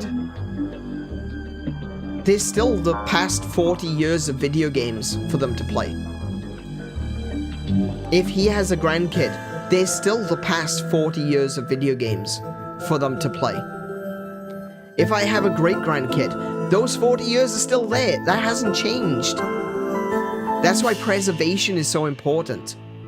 Because if something goes horribly wrong in the games industry, and we get a crash, we get something akin to what happened in America with Atari in the 80s. And it's worldwide. And video games just become prohibitively expensive. And no one can play video games anymore, except for the games that they already have. I'm fine. You know what? I'm good. I'm good. Yeah, I've got the entire... Yeah, I'm gonna say it. Why not? Screw it. I've got the entire library for the NES, SNES, N64, GameCube, Sega Master System, Sega Mega Drive, Sega Saturn, Sega Dreamcast, and Xbox One. The original Xbox. I've got all of them. Every single one of them. The full libraries. I'm gonna be here for a while, guys, right? It's gonna take... Come in a bit closer, because I'm a little bit embarrassed to admit this one. I've even got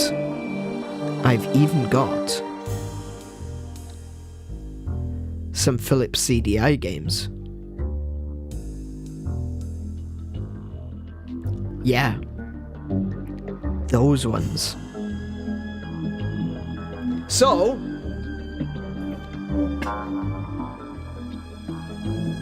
I'm good. We're all good. We're all going to be good. And you know what? If there's a game that you want... I'm opposed to piracy in the fullest. The only reason I have those games backed up is for preservation purposes. I barely even play them. Honestly. I don't even have the emulators for some of them. I just have them to say that I've got them, and that if ever there's a situation where someone turns around and says, "Oh no, we've lost our entire library of Sega Saturn games," I can go, "I've got it."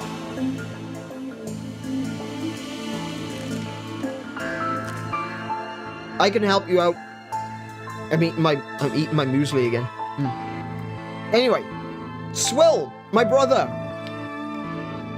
in Dragon, fellow Dragonborn. This game is for you, bro. Absolutely, 100%. I actually mentioned you earlier about this game. It's a really cool point-and-click adventure. These chapters are like an hour each. And I was saying it's a really good game for people that don't necessarily have enough time to like sit down and play games. You can just sit down and play a quick, satisfying bite of an episode. What game is it? It's, Darkside Detective. There's two of these games. Darkside Detective, which is this one, and Darkside Detective 2, A Fumble in the Dark. They're point-and-click adventures. They are highly referential of things like X-Files, Twin Peaks, Douglas Adams, Terry Pratchett, Monty Python. There's all kinds of really amazing, really good humor, And the gameplay is kind of like Monkey Island. Definitely takes a lot of references from Monkey Island as well. It's a really fun game. The entire game is about... Sorry, I've got some music stuck in my throat. Hold on.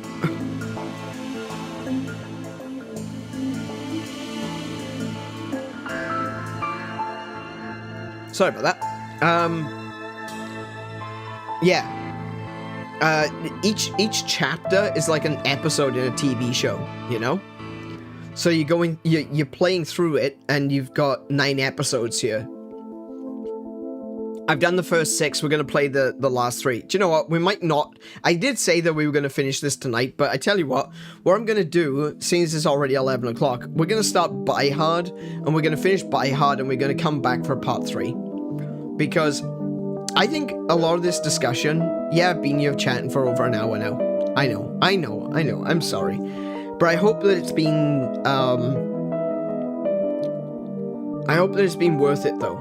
I think that it's important for the future of our industry, for the future of the things that we love, for the future of video games as a whole, that we actually understand what's going on in the industry, from an industry perspective as well, so that we can say, no, guys, we're not having it. We're not gonna take it. No, we ain't gonna take it. You know?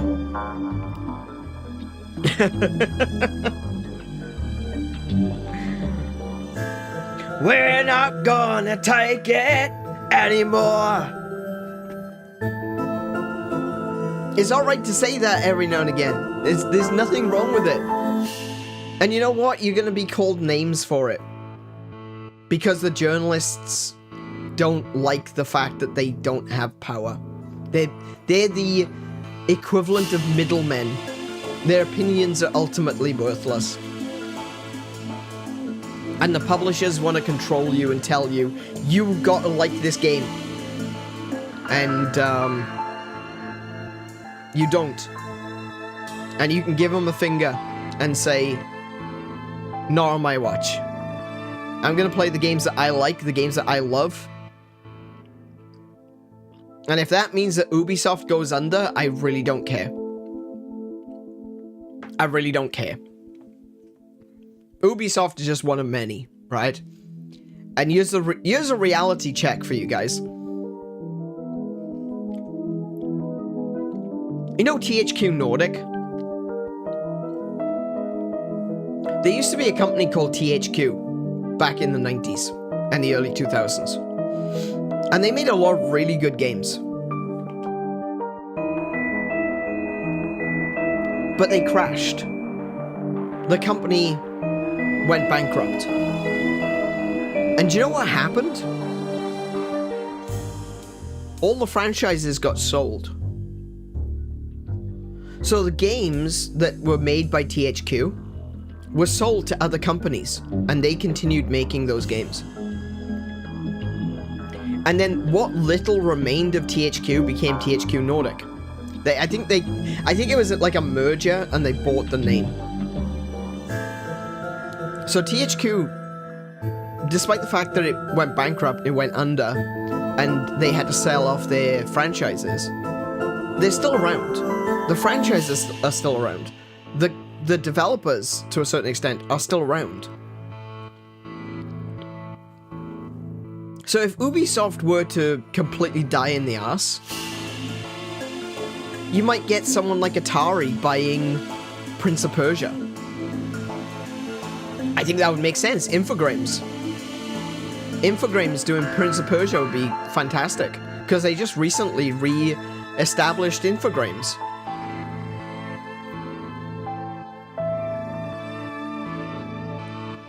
So, yeah, that might be cool. I'd like to see an Atari take on Prince of Persia. Let's do a Pitfall. Let's get a new Pitfall game out. That'd be cool too. Unrelated, but still. There are companies that will bid for these franchises. Assassin's Creed isn't going anywhere. If Ubisoft were to die tomorrow, we would still get someone we would still get someone who would buy Rayman. Who knows? Rayman could be bought by...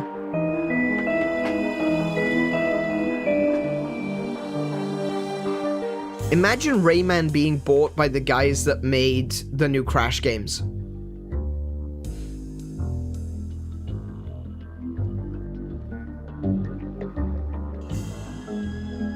That could be fun. That could be interesting.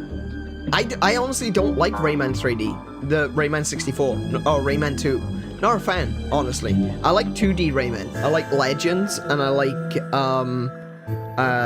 Origins. Those games are incredible.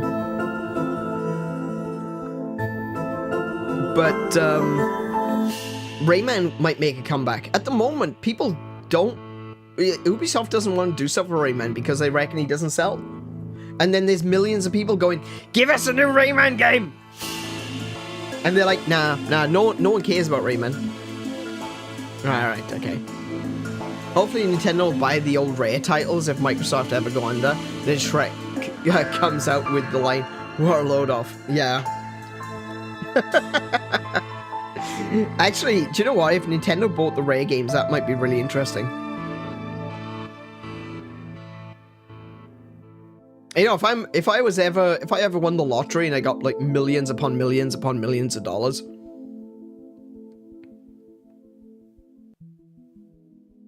I might be inclined to buy the rights to certain games just so I could give them back to people.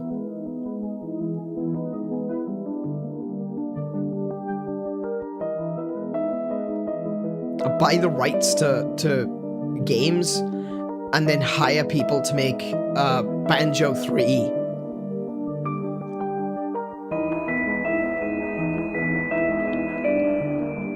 That might be fun. Make me a millionaire. YouTube. Alright.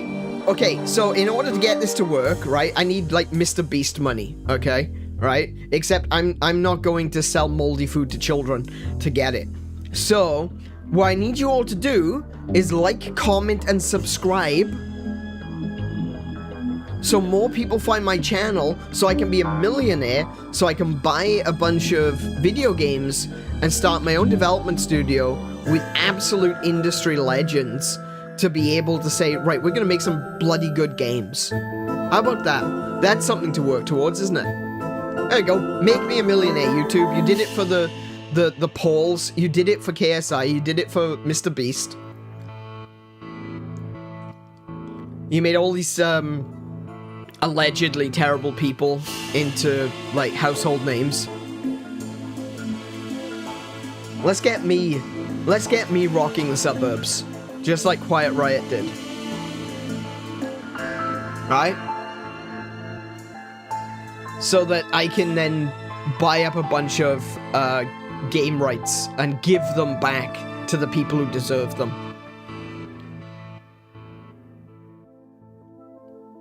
Well, look at the Banjo-Kazooie games. Xbox said no one is interested. There's literally thousands. Well, actually, so, okay, recently there was an interview. I think, no, it wasn't an interview, it was a panel. And one of the Xbox executives, I can't remember who it was. But they were asked, like, they asked the audience, what games do you want? And in this auditorium of like 5,000 people, there was just a singular, all-in-one go, Banjo and Kazooie. Just like everyone, all at once, Banjo-Kazooie. And it's like, no, nobody wants Banjo-Kazooie. But that was a joke. A lot of people reported on it as though he was saying no one likes Banjo-Kazooie, despite 5,000 people telling him otherwise. That's not actually accurate. That was misreported. And I think it was misreported because there's a lot of sarcasm doesn't work in text. So the first article writes that this is what was said, and then the second article goes, oh, he said that? He said that in response to everyone saying they wanted Banjo-Kazooie? How callous. You know, and it spreads from there, you know? A game of telephone.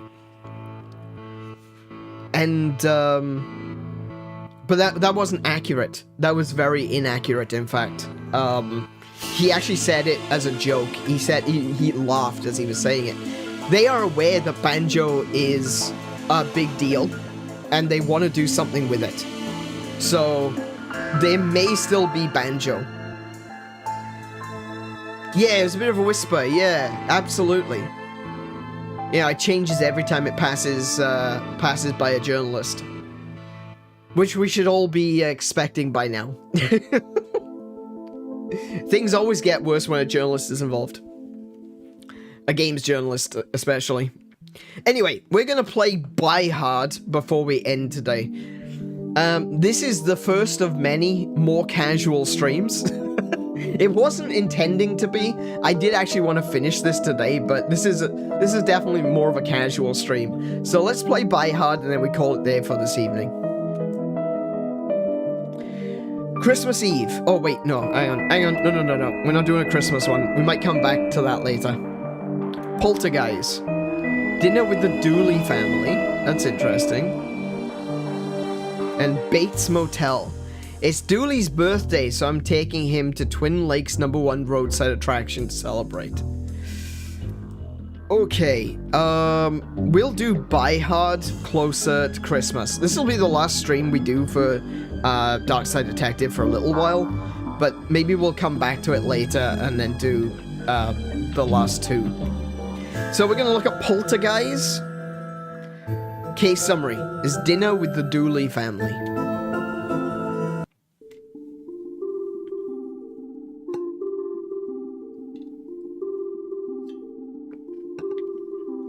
Swell, I really think that you would love this game. It's really fun. And I would recommend that you don't go back and rewatch my streams. Like, really, go play it for yourself. It is so good. It's got... The humor is so British, you know? It's very much like Terry Pratchett and Monty Python and The Goon Show and all that good stuff. I swear, you're gonna love it. Thanks for coming to dinner, Detective. My sister loves meeting my colleagues. Dooley, I've been coming to dinner at your sister's since once a month for years. And she loves it. Let's get inside before my tummy revolts. Oh, look at this friendless chap. No Malone, eh? We bought him a friend, but it got lost in New York. Oh, that's the second Home Alone movie. Oh, no. Yeah, so this game is on Steam. It's on PlayStation, Xbox, Nintendo Switch, and mobile. So, yeah, check it out, guys. This is such a fun game. I don't usually tell people, go out and buy this game immediately, but, go out and buy this game immediately. It's so much fun. It's so great. And don't watch my streams. That's another thing I should stop saying. Don't watch my streams. Go play this game. It's more fun to experience. What we got? We got wind chimes. Why is there no sound out of these? They broke last summer, so I glued them back together. Glued them up real good. Patricia is going to be so happy that you made it. It always amuses me that your sister is called Patricia. Why? What? Really? You don't think it's odd that you're called Patrick and she's Patricia? Nope. It's a good name. My older sister is Patrice, agrees. As does my brother, also Patrice. Also Patrice? How else would we tell them apart from normal Patrice?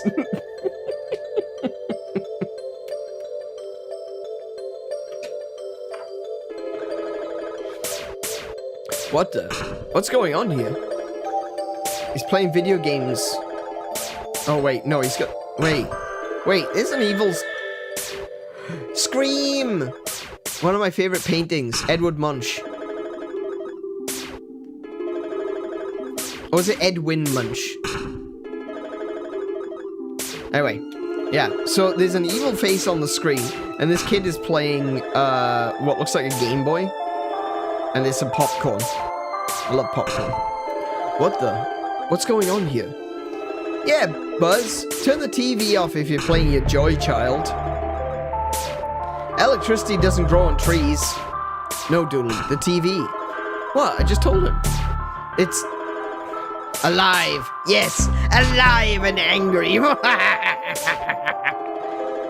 The things kids watch these days, eh? Okay, so we got some popcorn. You'll ruin your appetite with that stuff, Buzz. All the more dinner for you to eat, then. We need to get this kid more snacks. Stat! Interesting piece. Mom painted it. It's called I Have No Mouth and I Must Scream. Oh my goodness, what a reference. That is such a good... Not just, like, there's the story, I have no mouth and I must scream, but there's also a game, and the game is very nihilistic. My goodness, I have no mouth and I must scream. Outstanding. But he doesn't have a mouth, look. He's only got, his head is only 2 pixels wide. He doesn't have a mouth. Oh no. Okay, let's ooh, VCR. The TV is running a cassette of some sort. I wonder if I could just pop the tape out. Zap. Ow! My fingers. I need some other way to remove it. Good luck, flesh bag. Oh, we used to have a DVD player with this demon. No, legit. Like, we did. We totally did. Ask Ritter Wolf. And ask Kiko. They'll both tell you. We had a DVD player that was possessed. Like, we'd be watching a movie, and just in the middle of the movie, it would randomly just eject the CD. It was so frustrating. Reminds me of the old games in primary school computers, where there was literally the best graphics at the time. I think this is better than some of those. Though I do love Granny's Garden. Oh, talk about nostalgia. Granny's Garden. On the old Acorn or the BBCs. Man, I hated school while I was in it, but looking back on it, it's true what they say, you know? You realize that you've reached that dad level when you look back at school and you go, man, those really were the best days of my life. Shit. You think that school is bad now? It's all downhill from there, trust me. So, the TV's name is Paulie. Save me! What, are you trapped in there? Who are you? Haha, I'm just yanking your chain. I don't need saving, but the people in this house do. Where are you? I'm a poltergeist, a professional haunter of places with a preference towards possessing and or moving things. And this house is my new home. Why are you here?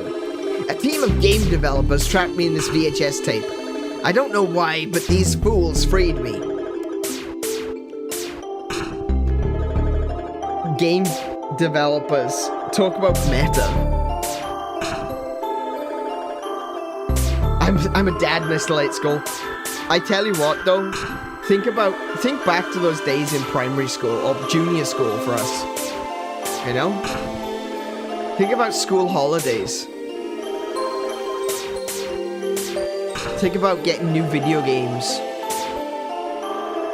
You have to pay for video games now. And they're twice as much. No, actually, they're not. They're actually nearly half the price, but still.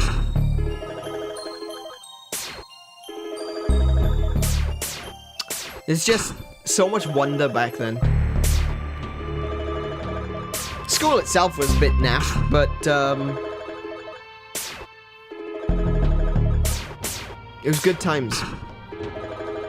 Less complicated times. And I think that's what I miss. I hate the complexity. Excuse you, had to pay. Yeah, but like birthdays and stuff. You still had video games for your birthdays and Christmas, and sometimes your parents would get you one to shut you up during the summer holidays. My birthday is in November, and Christmas is literally a month after my birthday. So, all of my video games came at Christmas time. right? And that means by the time the summer came along, I'd finished everything. So it was always good when I could get an extra game for summer halls. I remember being able to come home and that being it, and literally going through 8 batteries a day playing Pokemon Blue. That's what I'm talking about. And guess what? You didn't pay for the batteries either, did you? Your dad did. So here's to your dad. For keeping you fully stocked on batteries.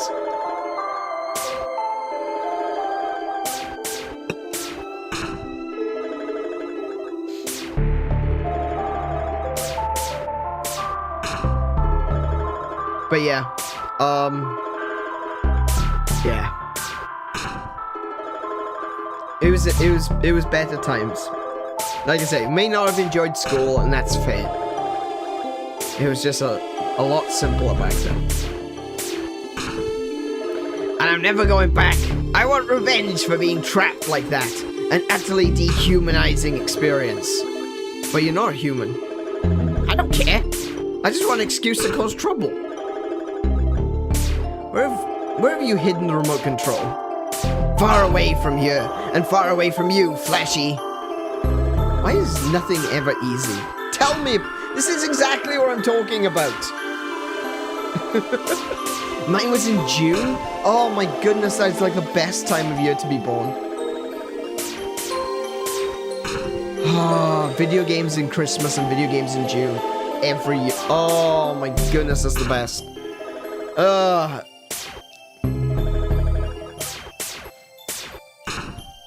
The thing that it, like, probably the only benefit is that because I was born in November, I was like one of the oldest people in my year. Because in case you're from a country that doesn't have this sort of setup, the Christmas, the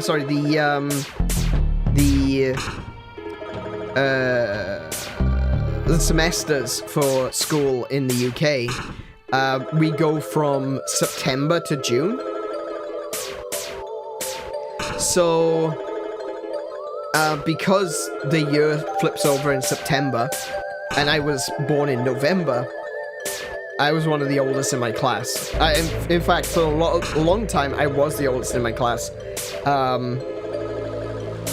And then, of course, we went to different schools and stuff like that, and then there's more people, and so there were people who had birthdays in October, people who had birthdays in September, and that made them the oldest. But like for a time, I was like the oldest in my class. You know, during that short period of time where the fact that you were the oldest is actually a good thing.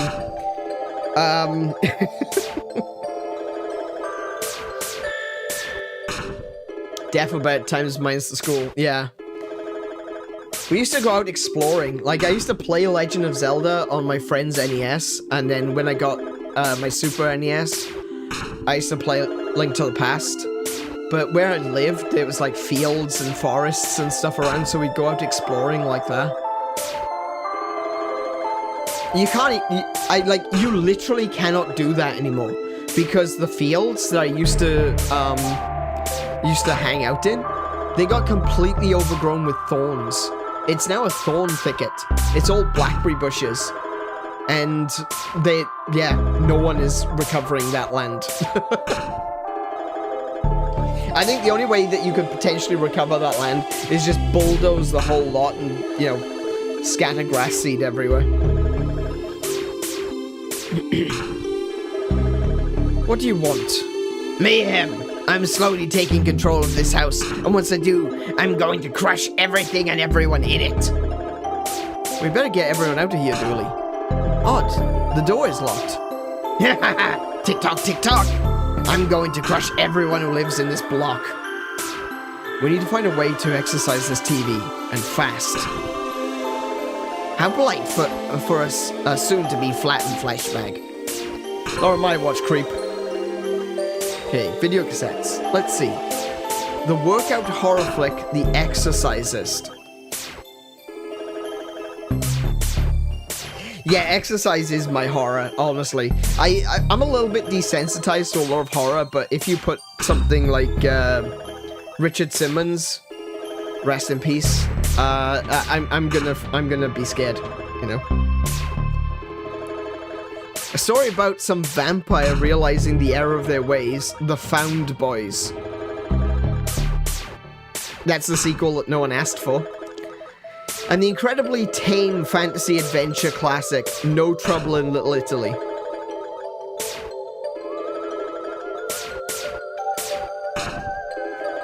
Okay. Wait, these aren't books. This is a hidden safe. But there's nothing inside it. I wouldn't leave anything of worth in a place like that. There's a lot of book thieves around this area. They may steal our valuables by mistake, and then everyone would be upset. He's got a good point. Daisies are my favorite type of flower. Mine's wholemeal. The kernel needs its fiber. That's vile.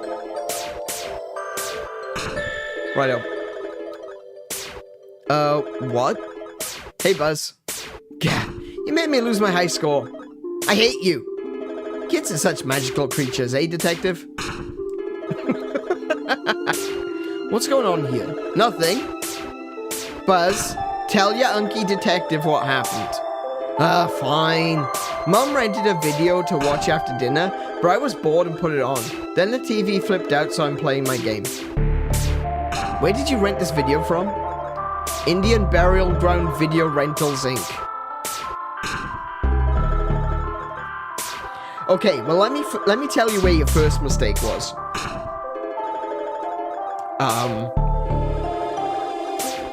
Where's the tape now? I don't know, still in the machine, I guess. Did you try to eject it? Why would I do that? God. Other than there being a thing in your TV. God, leave me alone. You're ruining my game. Where's the remote, kid? Who knows? Mom probably lost it. Nah, I hid it with my poltergeisty powers. You'll never find it in time to stop me from breaking free. Whatever. Let's just unplug it. I don't think so. Zap, zap, zap, zap. Ow! Take that. Right. Okay, so... wherever sis is cooking smells great. You could call me Officer Dooley. Alright, fair enough. Glad you boys could make it. Hang on a minute. That door looks a little bit,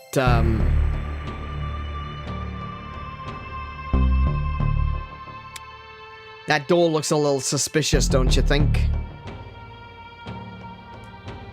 Thanks for inviting us, Patricia.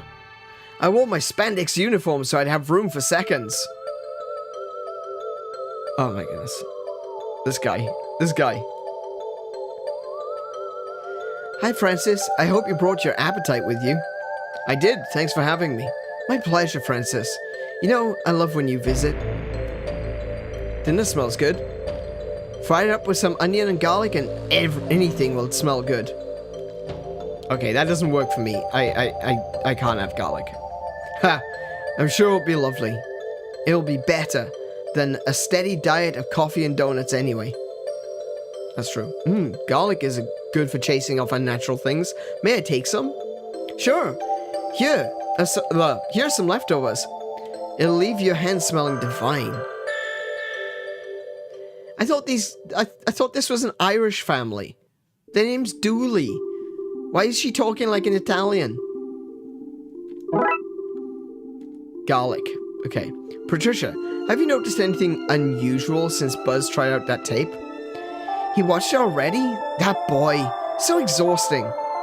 Sorry, Francis. I've been running all over the place getting dinner ready, so I didn't think I'd have noticed even if the walls were closing in around me. Funny you should mention it. Talk soon, Francis. Okay, pots. I can never foresee a situation where I want to carry Potter under my jacket. You literally just had a situation out in the park, not a few weeks ago. Need some help taking out the washing? Always. Buzz is useless when it comes to chores. Thank you, Francis. You received a sheet. Oh, okay. Careful now, it's piping hot. fancy chocolates. Confiscating those for later? Good plan. Popular tarts, the breakfast. Popular tarts. Popular tarts.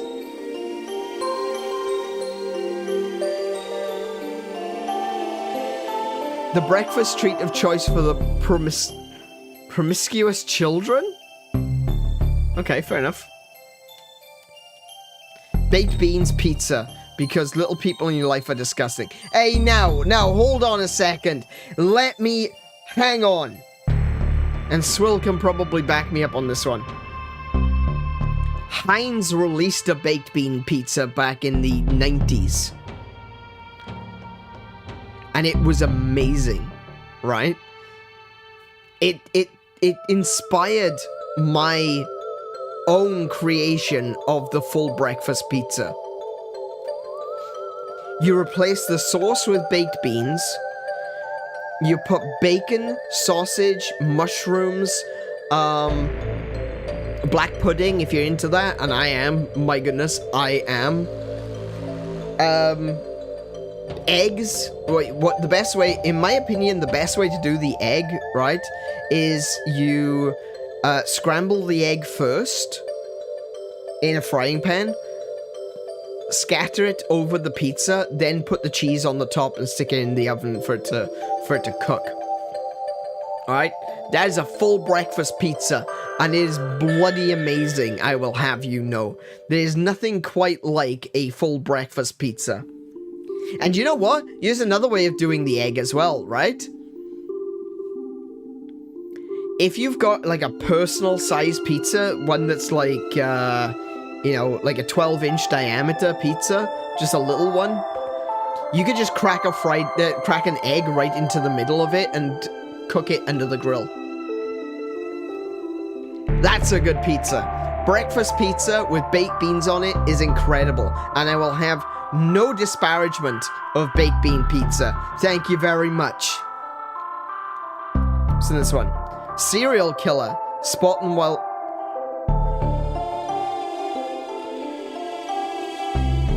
I read that one. Oh, popular tarts in these two. Wow, okay. So there's popular tarts. That's a lot of popular tarts if they need 2 cupboards worth of it. Okay, let's have a look in the fridge. Don't eat too much. Dinner will be ready soon. I won't. I just need to borrow these sausages. Why do I need to borrow those sausages?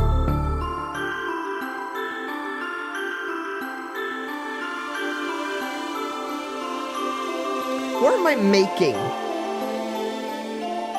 Spooky door. So, what's going on in here? Buzz must have left the pantry light on. He's forever leaving lights on. Does he think electricity grows on trees?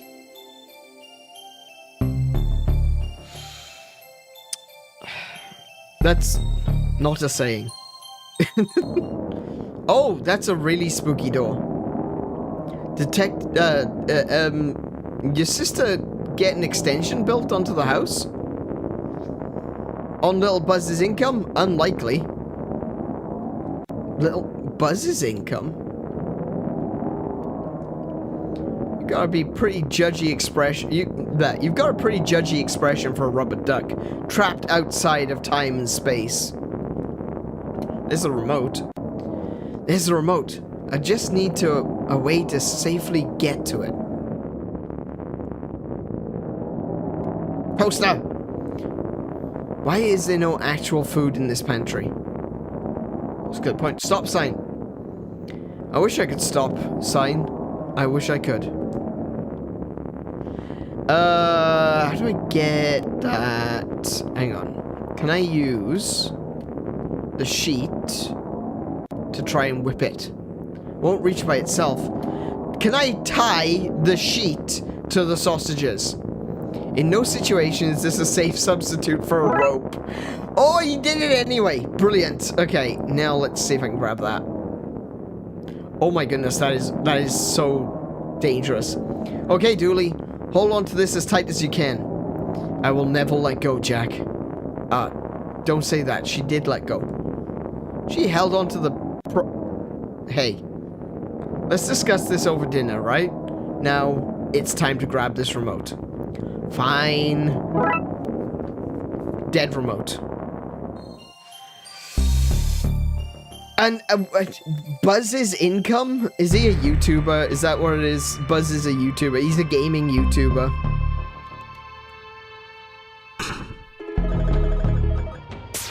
Right, so I've got the... Hang on a minute. I just had a thought. What? I need your Joy Child's batteries. Make it worth my while and I'll think about it. What happened to respecting your elders? You can't get rich off respect. Aretha Franklin did okay from it. Damn it! Oh my goodness! She really did. She really, really did. Whatever. Right, I'm gonna give him some chocolates. Hey Buzz, want some chocolate? Yes. I'll trade you for the batteries from your Joy Child. No way. Okay. More delicious chocolate for Dooley and me. Hooray! Fine, I'll trade. Aww. Go away, I'm not sharing these chockies. Okay, so batteries go in the remote. That's the remote back up and running. You received a working remote. Finally, a working remote control. Get that away from me! You received the item Evil VHS.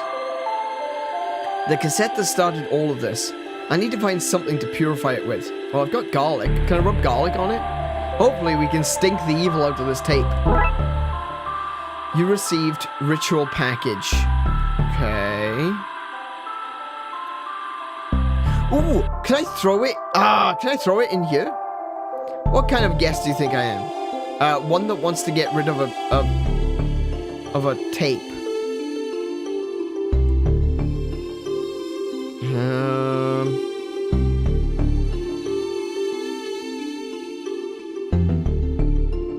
No more snacking. Honestly, you boys. Careful now, it's piping hot. Oh, now Francis, stop that. You've done more than enough already. Well, if you're sure. Yeah, I lost her sheets. So, yeah. I know, you're the kind of guest that's trying to get rid of I just have to put this in here for a moment so the garlic juices can melt in and cleanse the cassette. And it's ready. Cleansed VHS. Okay, we got a good clean VHS. Good. What should be prawn? It's gonna be prawn. I can see this now. Yeah, give me that. Wait, this doesn't taste right. Ugh. Oh, damn you! Bacon, cabbage, potato. My favorite. Okay, I do like bacon, and I do like potato, and I love cabbage when it's not cooked. So it all depends on what the, is this cooked cabbage? If so, no thank you.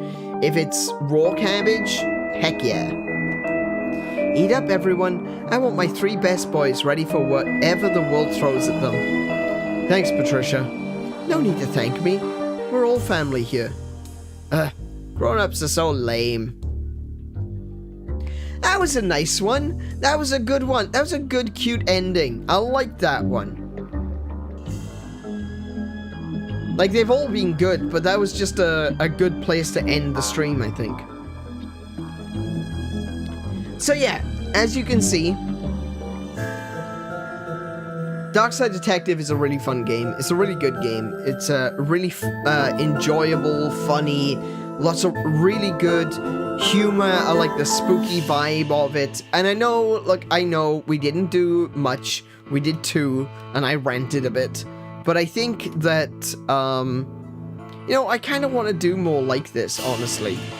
We'll come back closer to Christmas. We'll come back in December, and we'll do Bates Motel, and we'll do Die Hard for Christmas. So I hope you've enjoyed this stream. We're gonna go over to the chatting screen, because let's face it, that's all we've been doing tonight. So let's head on over to the chatting screen. Hey guys, welcome back. Yeah.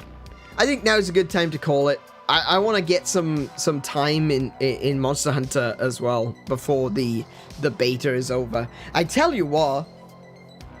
Let me tell you folks a story about Monster Hunter Wilds.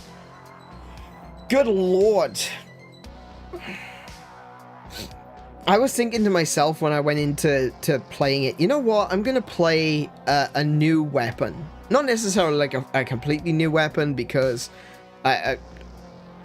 yo, there's a few weapons that I've dabbled in over the years, including lance, including what's it called? Sword and shield, hammer. I've tried with bowguns, and you know what? They're pretty cool. I've never really done much with them. I know when I restarted Monster Hunter Rise, when we started streaming it here on this channel, I wanted to learn bow. It just seemed like a really fun weapon that I never really looked into before. I know that it used to be really hard because of the way you had to aim it on the 3DS versions of the game. So it was really difficult, and they kind of streamlined it. I think they streamlined it for, I want to say World. They may have streamlined it for Generations, actually. But I think they streamlined it for World. And it was a much nicer process to learn to use the bow in Monster Hunter Rise. The only problem was, it's not really the kind of weapon you have as a primary weapon, you know? Like, it's a fun weapon to learn to use, but if you're trying to make it through the game, especially through the early parts of the game, with things like bow and bowgun parts, because you need to upgrade the parts individually, and with the bow you need the coat, no, actually you don't need coatings for the bow, I don't think. I don't remember how that works.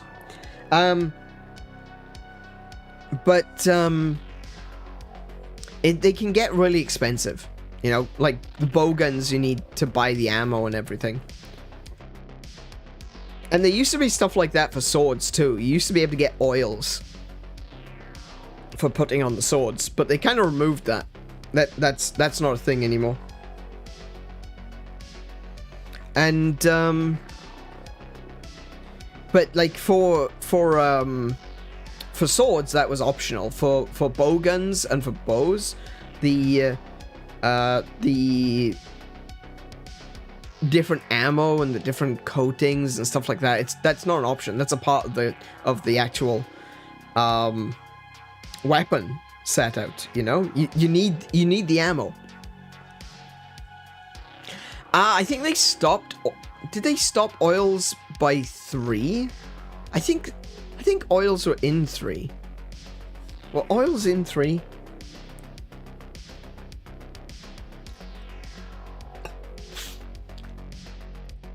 I don't recall. Hang on. Monster Hunter oils.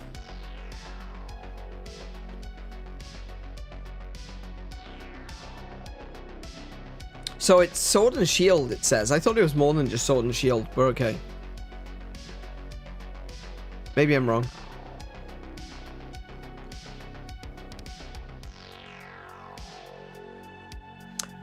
Back in the original Monster Hunter, Sword and Shield was generally weak. It bounced more than other weapons, and the attack was so weak that every wyvern would be a decent challenge. Okay, yeah, pretty much. Monster Hunter 2, Sword and Shield was changed. Not only does its sharpness last longer, but items can also be used while drawn. That's still in the game. You can still use items with your shield up, which is great. Sword and Shield is largely regarded as the most balanced weapon in the game. That's Monster Hunter 2. It can cut through sturdy Gravios skin with only green sharpness, and rarely ever bounces off any monster's shell. It also gained a new attack by pressing R. The second strike from the leap combo can be performed.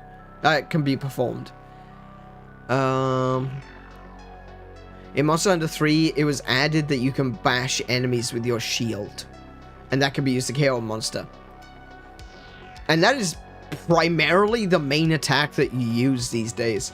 Is that you don't usually use the sword, you just keep bludgeoning them with the shield until you knock them down, and then you start using the sword.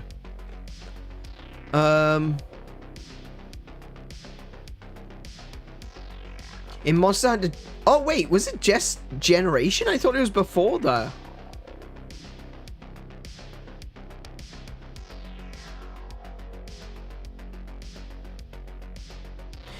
In Monster Hunter Generation, Sword and Shield can now use items called oils, which have the following effects. Affinity Oil adds 30% affinity. Stamina Oil adds attack deals exhaust and KO. Destroyer Oil acts like Part Breaker, and Mind's Eye Oil acts like Mind's Eye, which is you can penetrate armor. You don't get sharpness reduction, I think, for hitting heavily armored creatures. Only one can be effective at once, and the effects last for a limited time. However, they can be used with all hunting styles. Destroyer Oil made a return in Monster Hunter Rise Sunbreak as a Silk Bind attack. Oh, it did. Yeah.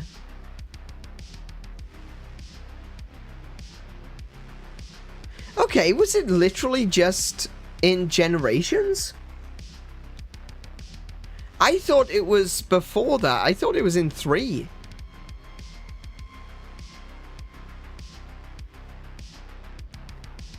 And I thought it was for all bladed weapons. I didn't know it was just sword and shield. I at very least thought that you could use oils on dual blades.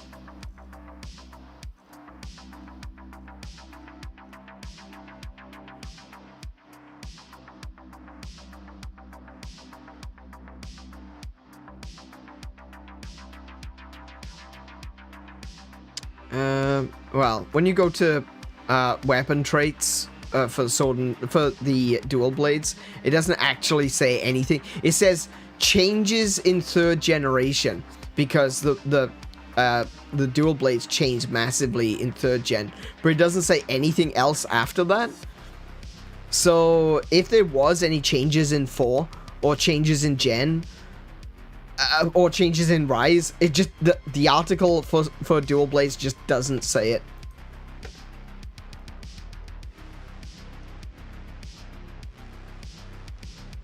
Oh my goodness, and Greatsword is even worse. It doesn't have a changes section.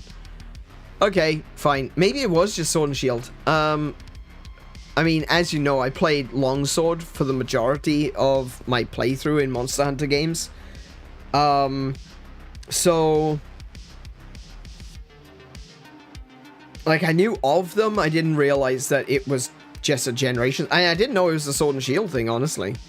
That's actually news to me, but there we go. Hey, we'll learn something new every day, don't we? I guess it's you know, I'm not really expected to know the ins and outs of the weapon that I don't use. But yeah, so I've gone into Monster Hunter Wilds using Sword and Shield, and I was expecting there would be an update to the weapons moves list. I didn't expect what we got. It's massive. Like, there's so... it is so different. It is almost completely different. Like, you've got the standard moves that you would usually have, that we've had up until now, but there's so much more. And not to mention, you know, the game itself, Wilds is a huge change. Like, I've gone from Rise to Wilds. I never played World. I never played World because I never had anyone to really play it with. And I didn't have a PC that could play it, you know? And by the time I got in my Xbox, I mean, you couldn't do crossplay anyway.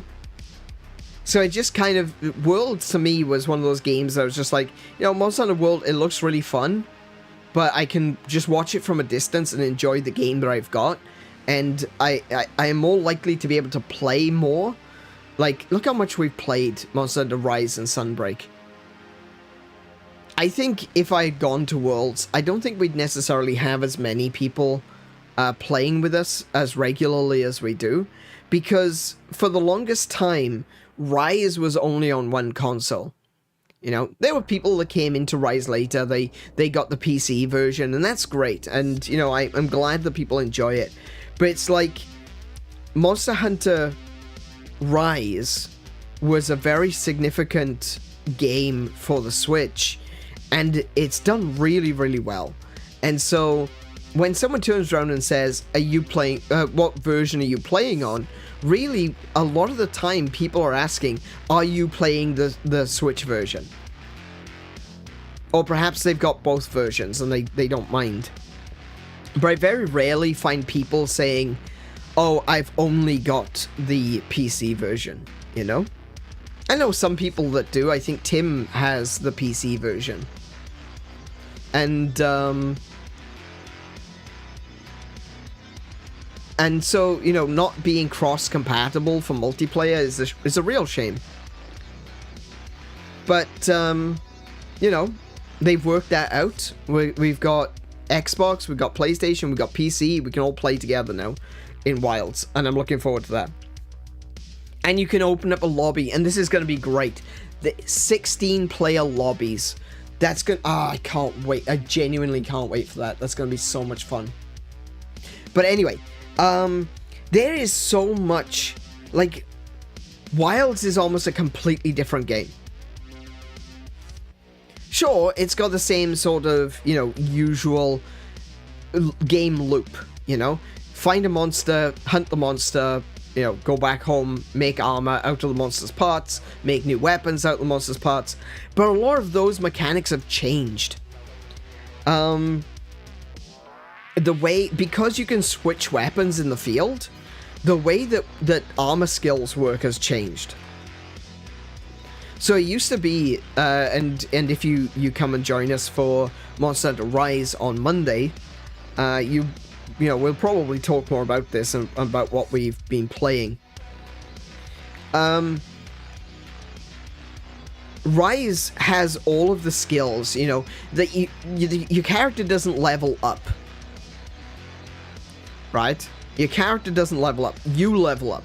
And the way that you get better stats on your character is by getting different armor sets. And once you've got an armor set that really works for you, you basically level it up with decorations to add more points to various skills that are on your armor. That's the way that's worked. That's the way it's always worked. All skills are on your armor. That's not how Wilds works. Skills that are deemed defensive are on your armor. Skills that are deemed offensive are on your weapon. So, and there's a really good reason for doing that. It's because, say for example, you've got an armor set that is kitted out to be the absolute best of the best for longsword. That's cool, right? But you can't then use a bow. You can, but you're not going to have any of the necessary skills, necessary armor skills, to be able to use that bow. Instead, you'd be all set up for things like Mind's Eye, practically useless on a bow. You'd be set up for Affinity. Affinity is still useful on a bow, but that's not really what you're going for. You want to be pushing your range. You want to be pushing your spread. You want to be lowering your deviation. You want to be using, quick reload stuff for your bowgun. So you can't, and like, if you've got a bowgun, anything that increases, like, sharpness, which is something that you want to do with a longsword, is you want the best sharpness that you can get, and you want your affinity up as high as you can get it. That's basically the way to play a longsword. That's the min-max way of doing it. Good sharpness, prolonged sharpness, stuff like that. Bowguns don't have sharpness, bows don't have sharpness. So it's kind of pointless, you know, to have an armor set that is dedicated to a single weapon if you're going to be changing weapons. Now, the cool thing about it is, and I was hoping that they would do this, Wilds doesn't force you to do different weapon types. So you can actually have one, like, let's use me for example. We're going out to hunt, right? And we come across a monster and it's weak to fire. Because I love my elemental stuff on longsword, right? And it's weak to fire. So I got my fire longsword. We fight the thing, and we beat the thing, and as we're fighting it, something else appears, and that thing is weak to electric. Well, I could have an electric longsword on me as well. And I can just switch the element. Or I could go for something different. I could take one element out with me. Let's say I take a lightning thing, a lightning weapon, because we're going to be fighting something that's weak to lightning. And we know that's what we're going for, so I'm taking that. And then I take another sword that is focused on dealing damage without an element, right? Or I focus it on a status effect like poison, or sleep, or explosion, right? It means that when we're fighting the thing that is weak to electric, I can switch to the electric sword. If there is a thing that is like particularly strong that is going to take some time to fight, and we need it as big of an advantage as we can, I can take the electric sword. But for fighting everything else along the way, I've got a poison sword. Or I've got a non-elemental, non-status sword that just deals damage. And the alternative, the other thing as well is you can... there is a benefit to taking a sword and, say, a hammer. Because different weapons have a different kind of damage. Swords have cutting damage, or slashing damage, and hammers have bludgeoning damage. And a sword is good at cutting things, while a hammer is good at breaking things. So if it's got a shell or something like that, a hammer is your best bet for breaking the shell. If it's got like rocky structures on its body, your hammer is better off. But if you want to cut off a tail, you need a blade, right? So you might go out into the field carrying a hammer and a greatsword. And that's where sword and shield is like super useful and ridiculously what's the word I'm looking for?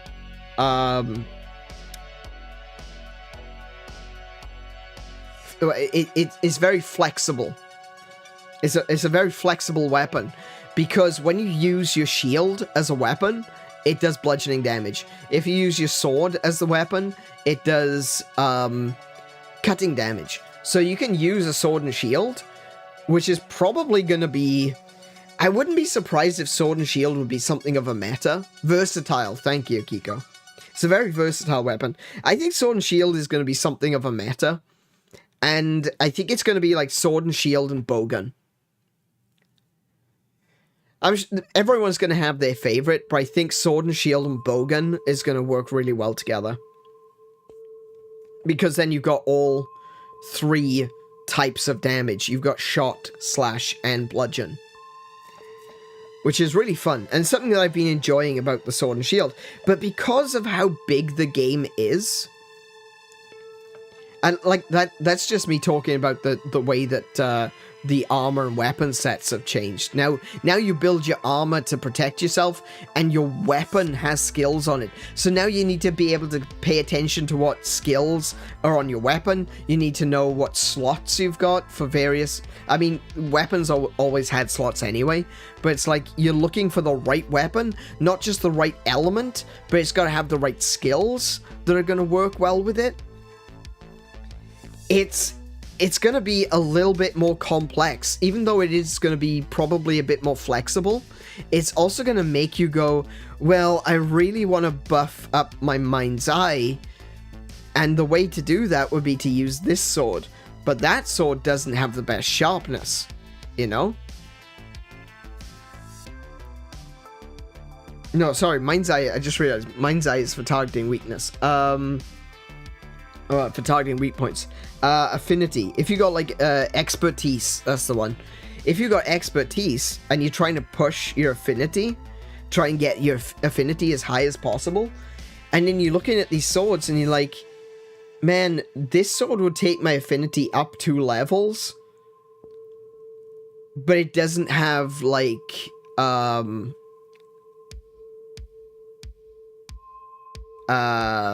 Divine Blessing.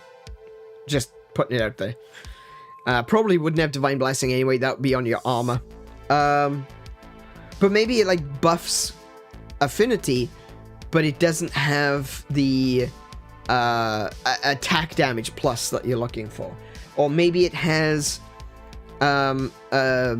something like Master's Touch to stop your sharpness from going down, but it doesn't have affinity, or it doesn't have an element that you're looking for. That's going to be even hard. Now that I think about it, elemental stuff is going to be really hard, because you need to find the weapon that is going to have the right skills that you need for your build with an element.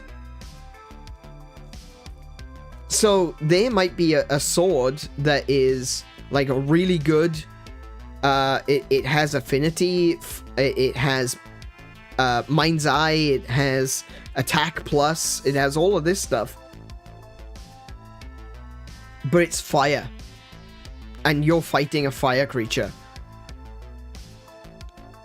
You need something that's weak against ice, but there isn't an ice weapon that has all of these buffs that you're looking for, especially the elemental buff. So that's a like I said, it's way more flexible, but when you've got more options and more flexibility like that, it also means that a lot of that stuff gets more complicated. So already I'm starting to see the complications. There's a lot of stuff that I have to call it out where I see it.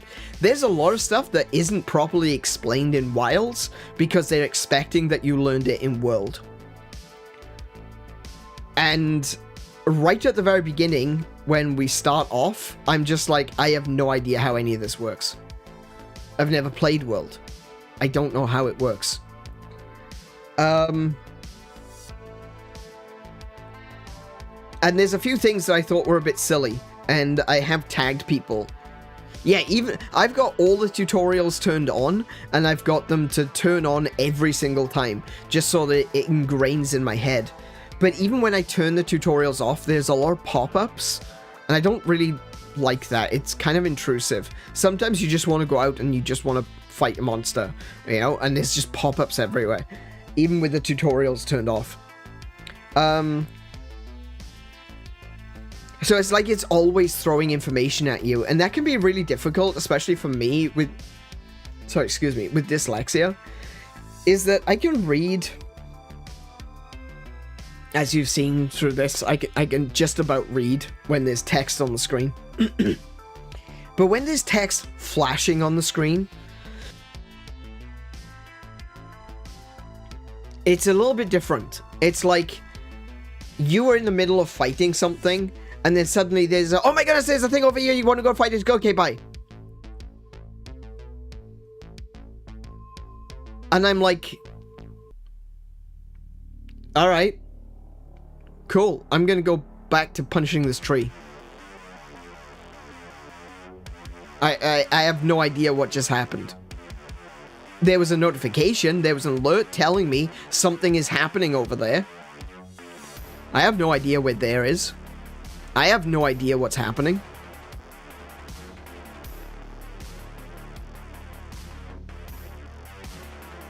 Okay, I'm just gonna keep doing what I'm doing. And I feel like,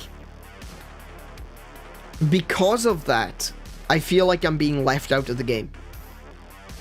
So there is an element of that. One of the other things as well is there's actually a control mode in Monster Hunter Wilds, which allows you to use controller and keyboard. And you're probably wondering, how the hell am I using my keyboard? The truth is, it's with my penis. Yeah, there's a way to... You play the game with the controller, and your entire keyboard is shortcut loadout. Right? Except, it's not designed... Despite the fact that there is a mode for controller and keyboard, the controls are not designed with that in mind. So, in Wilds, you can have,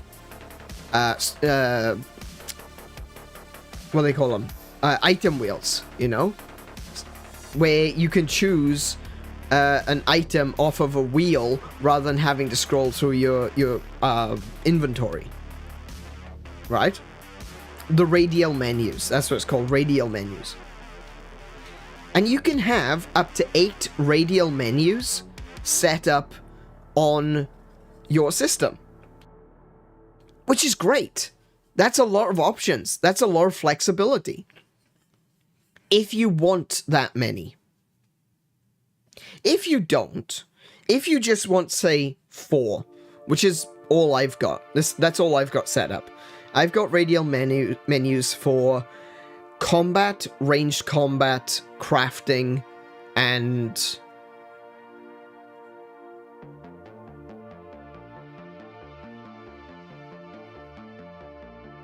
Actually, I could probably do with 5.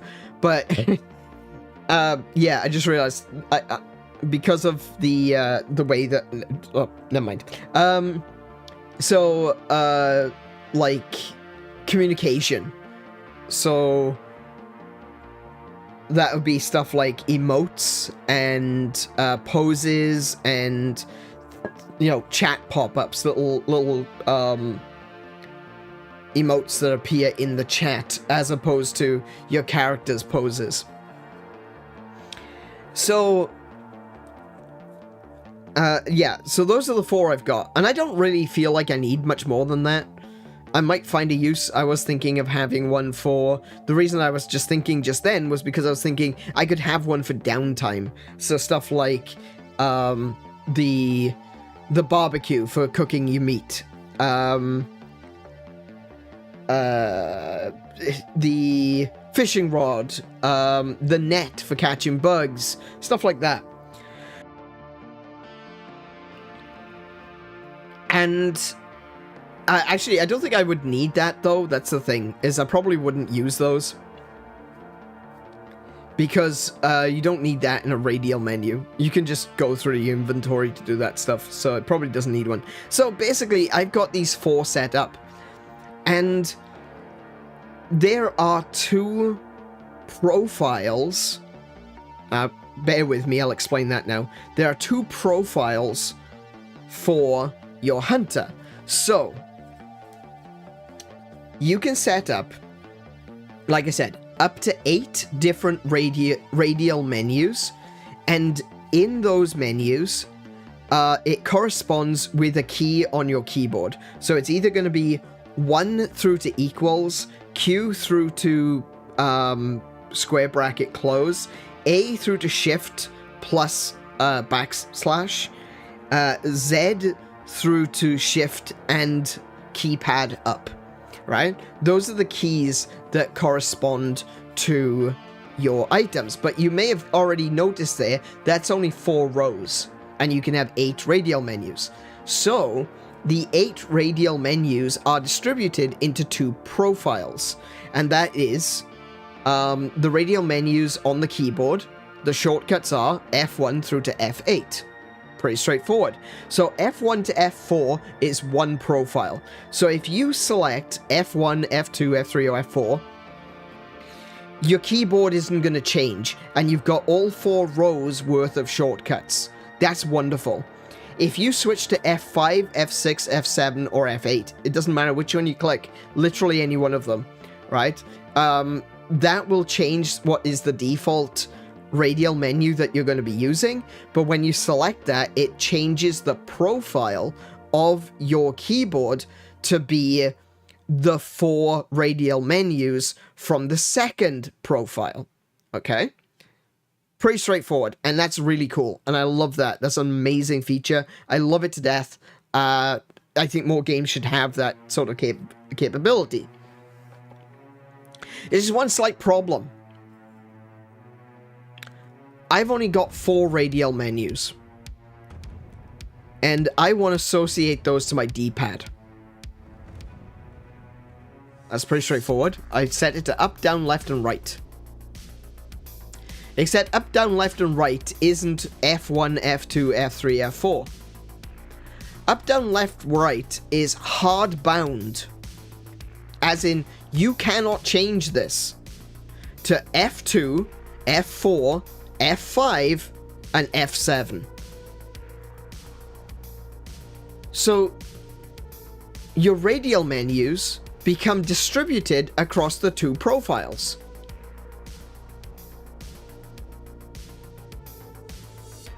Like, this is a built-in mode to be able to use the keyboard and the controller at the same time.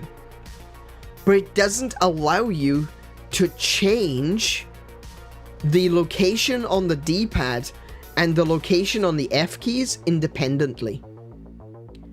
Which means, if you do want all of those in the same profile, then you are forced to use the D-pad positions of top left, top right, and left.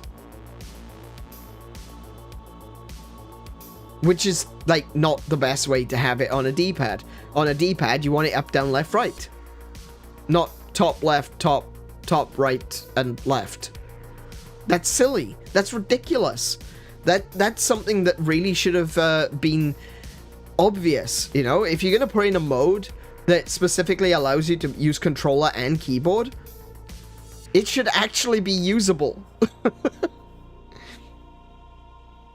So while I'm fighting with this, and I'm not even fully comprehending yet why what I'm doing isn't working, and I'm like, but I just moved that. Why has it gone back to where it was?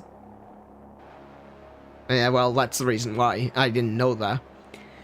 So I'm moving these things around, and that's when it clicks that when I move things around on the D-pad, it changes which F key that they're on. And I'm like, oh my goodness, that's so stupid. As soon as it clicks with me, like, oh, that is actually really dumb. So I was fighting with that for like well over an hour, just trying to figure out why it wasn't working. And the game is just so dense. Like, there's not a very good tutorial at the moment. I hope they change that.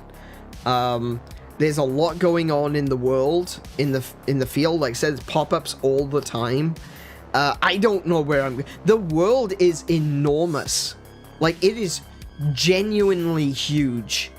Like, we're talking Breath of the Wild. Genuinely huge map. Right? And then it's like, oh, you need to go here. That's great. Where the heck is here? So, and like, you're trying to find the icon on the map, and it's like, I don't know what these icons mean. It is so complex that I think I've made a mistake picking Sword and Shield. Because not only am I learning this whole new game, and I've got to really shift my paradigm, my thought process of how the game works in comparison to Rise. I tell you, one of the things that I keep doing is I keep trying to use my wire bug. Every time I get punched, I'm like, wire bug, wire bug, wire bug. No, that's not going to work. Wire bug recovery doesn't exist in this game because there are no wire bugs. Anytime that I want to try to climb a wall, I just run into the wall. I'm like, why aren't I climbing? What's going on? It's really hilarious when your hunter is just running full tilt into a wall. And then you're like, wait, but I want to climb it. The way you mount monsters has gone back to the way you would mount monsters on in Monster Hunter 4, which I'm assuming is how you would mount monsters in World as well. Completely different to Rise. There's no riding monsters in Wild. That was a unique mechanic for Rise and Sunbreak, which is a shame because that's like one of my favorite things.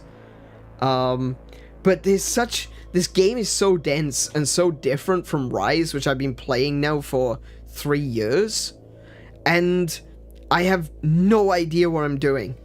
So picking a different weapon, picking Sword and Shield, I know a little bit about Sword and Shield, I'm not very up to speed on the combos. I think I've kind of made a mistake, and I kind of want to go back to Longsword. I kind of want to go back to Longsword. And like a part of me doesn't, because I want to learn other weapons, but at the same time I feel like, you know what, there's too much going on. My puny age-addled brain can't deal with this, right? I don't have neural elasticity. I don't have neural elasticity like you young whippersnappers do, you know? My brain is set in its ways, and its ways includes wirebugs. So trying to change over to this new set of mechanics is just really difficult, and it's making me wish that I played World, and you know, shoulda, woulda, coulda, can't go back and change that now. But at the same time, I'm going, I think I need to go back to Longsword. As much as I want to learn to play a different weapon, I just need something that I know how to use, so that I can learn the new skills and learn what's actually happening in the world, you know, happening in the game. So, yes, once again, I think I'm going back to Longsword. Oh, to thunk it. But, you know, positivity where it's due. I can at very least go Longsword Bow or Longsword Hammer from now on. So, that would be kind of interesting. Once I've gotten to grips with the game, and I have gotten back into the swing of using the longsword the way that I'm supposed to be using it in this new game, I can at very least then switch out to play hammer or bow. Me too, and even when my brain caught up to that, there was no wirebug recovery. I still, why can't I at least roll away to get back up? Yeah, there's no roll, there's just get up. Guess what weapon you're gonna... Yeah, exactly. Kiko's gonna be going greatsword. I'm probably gonna be going longsword at this point again. But that's fine. That's fine. I'm happy with longsword. I enjoy longsword. Hey Tim, welcome to the stream. How are you doing today? Have you been playing Monster Hunter? Have you tried Wilds yet?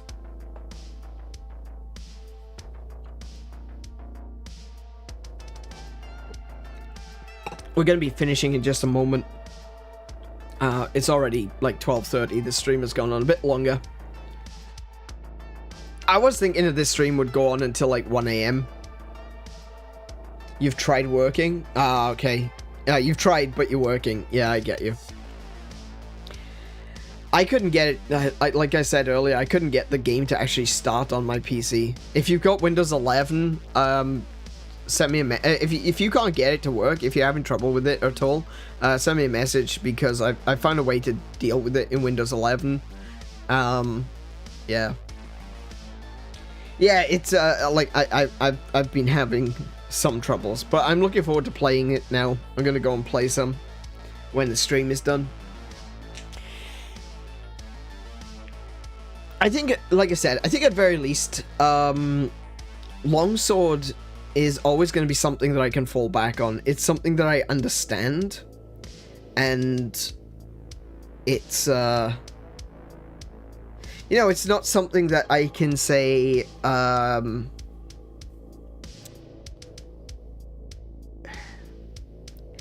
like, if it's too much for me, I can always switch back to longsword. And then, like I said, have an opportunity to carry 2 weapons means that I can take out a weapon that I'm practicing with, and if I'm not feeling it, I can just switch back to the longsword. You know, that's always going to be an opportunity now because of weapon switching. So that's going to be, like, really good. I'm really looking forward to... I'm looking forward to getting used to it. It's going to take some time to get used to. Like I said, never played World. The last game I played was Rise. A lot of the games like Rise and Monster Hunter Portable and those kinds of games, they know what their audience is looking for, and that is more fast-paced games. And Rise is very much so a portable title, like the Monster Hunter Portable games. It's the director that does the more extreme anime-like gameplay, and you know, that's really fun. You feel extremely powerful in Monster Hunter Rise because of your wire bugging around, because you got all these really cool visual effects that are happening. It makes it feel a bit more anime. World and Wilds, you've got this feeling of power because of the sound effects of the weapons. It genuinely sounds amazing. The sound direction in Wild is just incredible. And it does make you feel powerful. It makes you feel like every swing of the sword is extremely heavy. And, but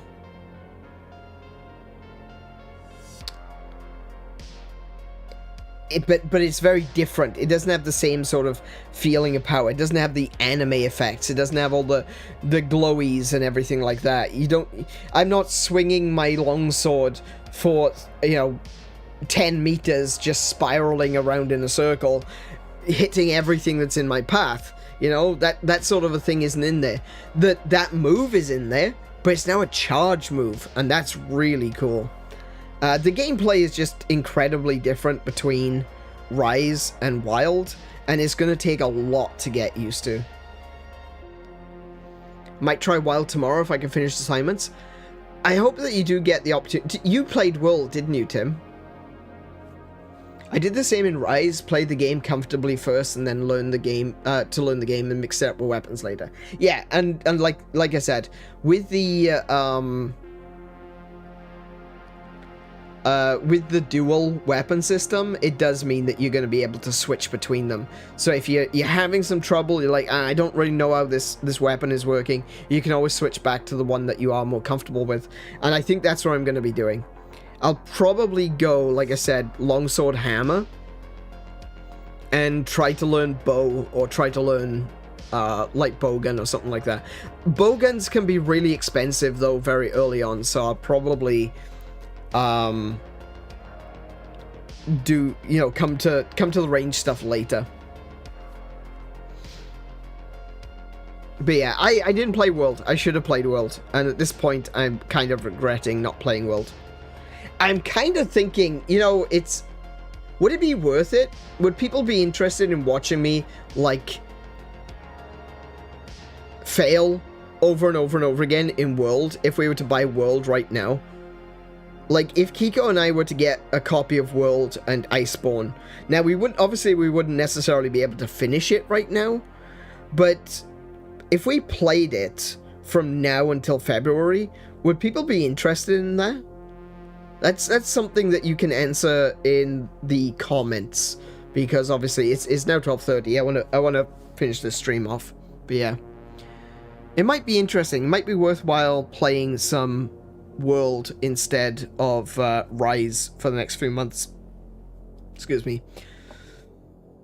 We'll see. We'll see how that goes. I might even make a post about that in Discord. So if you want to follow me, do consider subscribing, because I do play games pretty much every day here on this channel.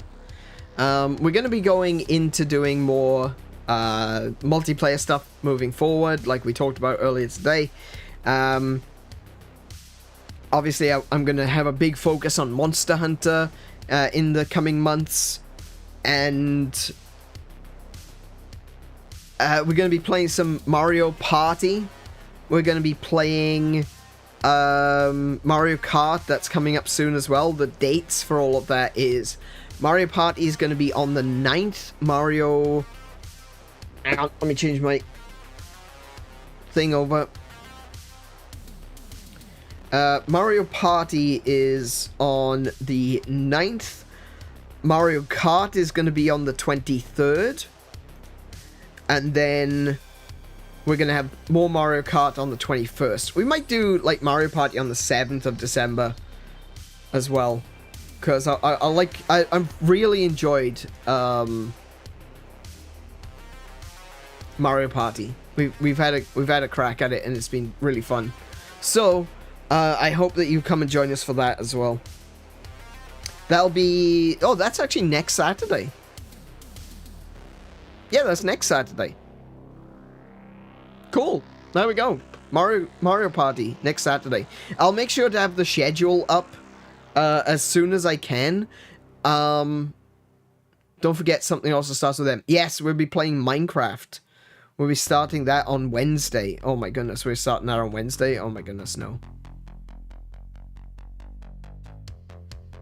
I am not ready, guys. Let me be completely honest with everyone. I am not ready. We're not going to be playing Stardew Valley until the 13th.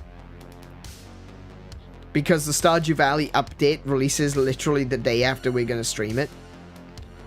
So that's why we're doing Minecraft on Wednesday.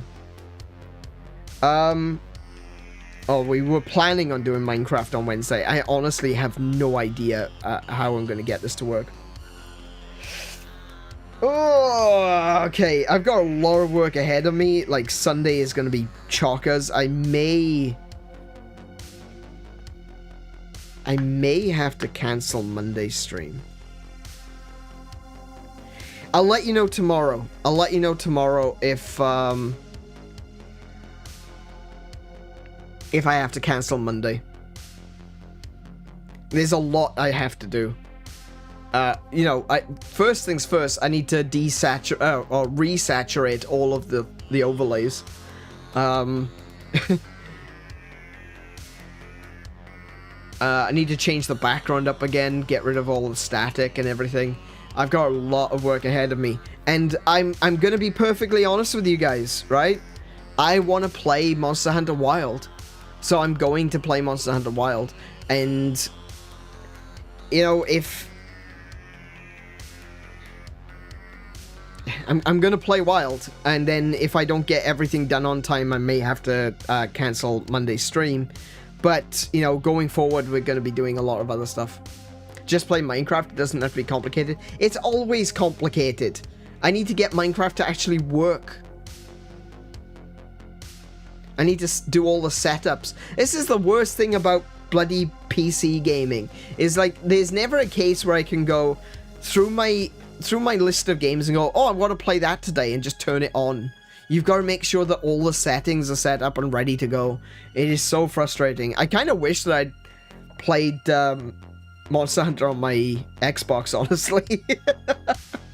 It is cross-platform, so I can do that. But, yeah, you know, this is... I posted this in our Discord, because I was talking about it. The difficulty I was having getting Monster Hunter Wilds to even start, right? I said, this is the for all those people that don't get it, for all those people out there that are like, I don't understand why people prefer console over PC. This is why. Because if I had just gone with the Xbox version, I would have, yesterday, would have just turned my Xbox on and started playing. Instead, I finished my stream at 11:30, and by 3 a.m. I still wasn't playing. Because I couldn't work out how to even start the game.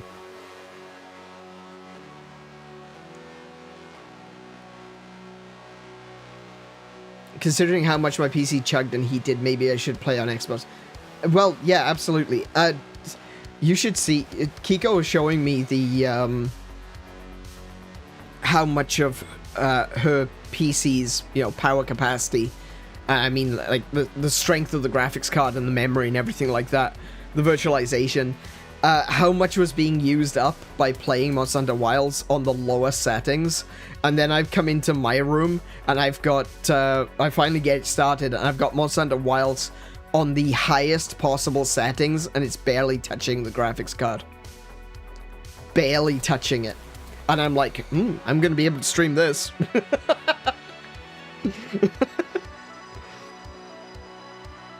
Maxed out settings, like legit. 4K.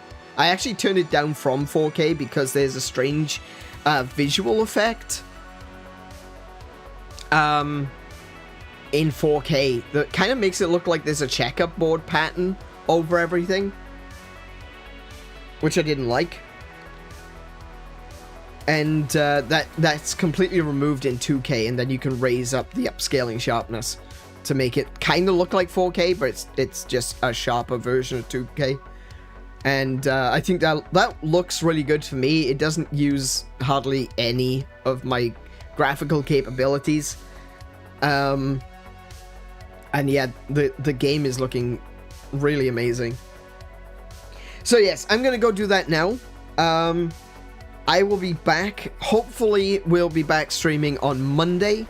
I'm gonna go have a conversation with Kiko about what we might be doing on Monday. But, yeah, we're gonna go and have a little chit chat. I'm gonna take a moment out of this room because this room is really getting warm right now. And I'm gonna go sit in the aircon, refill my drink, and then I'm gonna play some Monster Hunter. Actually, do you know what? I might even stream some Monster Hunter to Discord. So, yeah, come and join me over on Discord. Links are in the description. If you want to follow me on social media, again, links to my Twitter and to my Blue Sky are in the description. If you've enjoyed this stream, if you've enjoyed the conversation that we've been having tonight, please do consider, subscribing and liking to show the YouTube gods that this is an enjoyable stream and people want to see it. And something that I'm really trying to push right now is please consider leaving a comment. We talked about the issues that is plaguing the video games industry at the moment, and video games journalism, and the lack of integrity that exists, and toxic positivity, and all of these things that result in games coming out and they're shit. And I don't like that. I don't want games to be shit. Do you know what? I want... Let me just go back to that topic. I knew Concord wasn't going to be good. And from the previews, I knew Veilguard wasn't going to be good. Right? But I didn't want them to fail. I don't want any of them to fail. I don't like it when games fail. Sometimes there's a little bit of satisfaction because you're like, these guys, they talk shit to the customer, they talk shit to their audience, and then they expect to sell a game, like get some great sales on the game and make their money back. I can get a little bit of satisfaction that when people are assholes to gamers and their games fail, I can get a little bit of satisfaction from that. I'm not perfect. I'm not God. I'm not Jesus. I'm not forgiving of everyone, and I can't say that I'm not a little bit vindictive sometimes. I don't try to be. I try to be a good person, but sometimes I feel like, yeah, you got what you deserve, That the Joker scene, you get what you deserve. And it's kind of what it feels like, is that there's a lot of people and they turn around and they say, we've spent millions on this game, and then people like, yeah, but it looks terrible. And then they're like, you're a bigot for not liking my game. And they miss the step where you have the right to make whatever game you want. And you know what? I will defend the creators of Concord. I will defend them to my death to say they had every right to make that game. That was up to them. They wanted to make that game, and I'm not going to try to stop them. For the people who made Veilguard, that's the game they wanted to make. And I'm not going to say that they shouldn't have, or they were wrong for doing so. That's their opportunity. From a perspective of the franchise as a whole, I'm going to say you should have had more respect for the franchise, and I can dislike that aspect of it.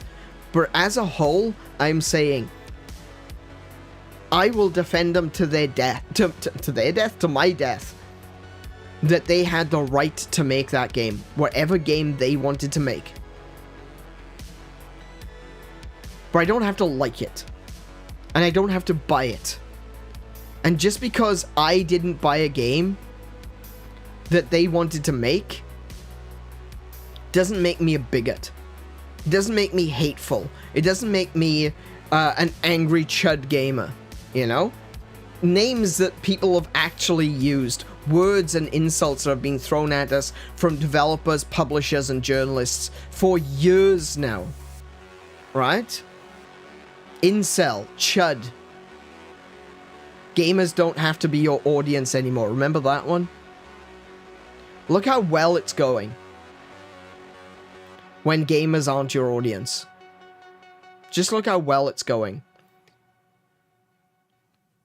That's the vindictiveness. My apologies. But I will defend them to the death that they had the right to make whatever game they want to make. The problem is you don't have the right to my money. You can make anything that you want, but you do not have the right to force people to buy it. You don't have that power. You don't have that right, and you never will. So if you want to make a game that is not going to appeal to the mass gamer audience, your game is not going to do well. It just isn't. It's like when they tried to make video games, you know, back in the Wii era. Not just the Wii. The Wii was full of that, you know, junk on the, you know, some of the games that were being released for the Wii were just absolute shovelware. But why was that shovelware happening? And why did it work? That's the important question. Because there was a huge untapped audience of people who enjoy entertainment but don't play video games. Old people that can't control the buttons because they've got bad fingers or arthritis or stuff like that. Kids that don't fully comprehend, oh, I need to press this button and that button together to make this happen, blah, blah, blah. You know? Kids are button mash because they don't fully comprehend yet what they're supposed to do in the game. The reason that the shovelware on the Wii worked is because it was so easy. You put a stick in someone's hand and say, when you move your hand, that moves on the screen, and then put them in front of a tee with a golf club, or a pretend golf club, everyone's gonna know how to do that. That's instinctive. And that's how they reached that mass audience of people that never played video games before. That's how my grandmother had a Wii. Right? Actually, it's my parents had the Wii, but my grandmother would play it. Because it was instinctive. Buttons, to us now, as gamers who have been I've been gaming for over 30 years. Closer to 40 years. Right? Like 36, 30, 34, 35 years I've been gaming. Right? I know what button mean. We all know what button mean. But new people don't. There's a great video on YouTube. I recommend that you check it out. It is introducing my girlfriend who has never played video games to video games. And I think he puts her through Dark Souls. What a bastard. But he was able to observe her and be like, I don't even know what this controller does. That's a lot of buttons, and I don't know what they're for. She didn't know that there's a generic setup, like A is always accept, B is always cancel, you know? She didn't know that grenade is always this particular button while shooting is this particular button in Call of Duty. That there's a system for how you play a game. You move your character with the left stick, you move your camera with the right stick. And that wasn't always the case. If you think to the game, to the N64, the left stick, the stick that you were holding in your left hand was usually the camera, and you would use the C buttons to move forward, backwards, and strafe left and right. So it wasn't always as default as it is now. Things have changed over time. So someone who's coming into gaming for the very, very first time, looking at a controller, it can be a little daunting. And he was able to see that. So here's the problem.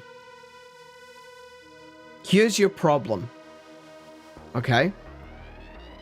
Those shovelware games worked on the Wii because they were so basic that literally anyone could pick up a Wiimote and it would work. And they'd be like, oh, I can do this. You didn't need hours of training to figure out what a controller does. You didn't need years of experience to understand certain mechanics. You didn't require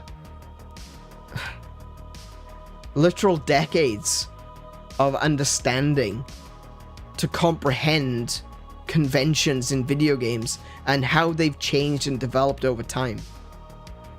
The standard layout for a first-person shooter on a games console was the very first time it was used was in an Alien game on the PlayStation with the DualShock controller. What was it called? Alien PlayStation Alien.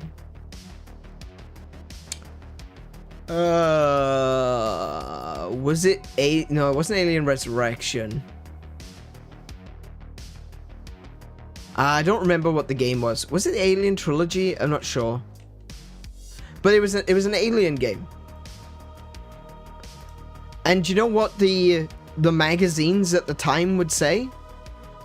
This is a really fun game, but the controls are awful.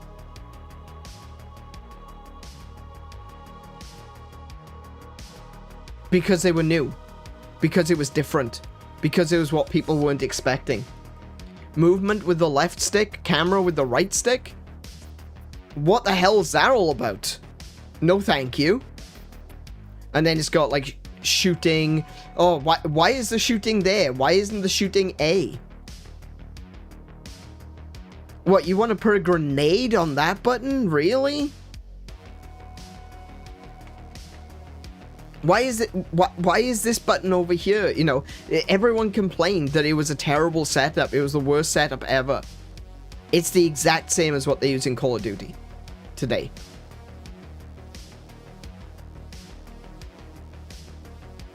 So, yeah. The Wii worked because of its simplicity. Anyone could play it. Do you know what doesn't work? Veilguard. Do you know what doesn't work? Concord. And do you know why they don't work? Is because they've got a level of complexity that is looked for by a particular group of people. Gamers. It would be like saying, oh, we're gonna make this game. We're gonna make Civilization. Right? We're going to make a game that's going to be like Civilization. It's going to be a 4X turn-based strategy game. And we're going to aim it towards the general population, to the people who don't usually play video games. You'll get 3 sales. Literally 3.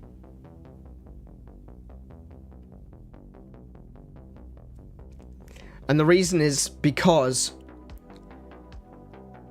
turn-based strategy games are so steeped in historical convention that a lot of people going in, they're going to look at you and be like, what the hell's a 4X? Isn't that a beer? Or think about Metroidvania. When you turn around and you say someone, oh, this is a Metroidvania who doesn't play video games, they're going to look at you and go, what does that mean? What's Metroidvania? Isn't there a game called Metroid? Yes. Oh, wait, there was also an anime called Castlevania. Is it related to the anime? So is this like an anime game? I mean, if you want to call Hollow Knight an anime game, you can. I mean, you could also call Hollow Knight, you know, a 1975 convertible car, but you equally as wrong.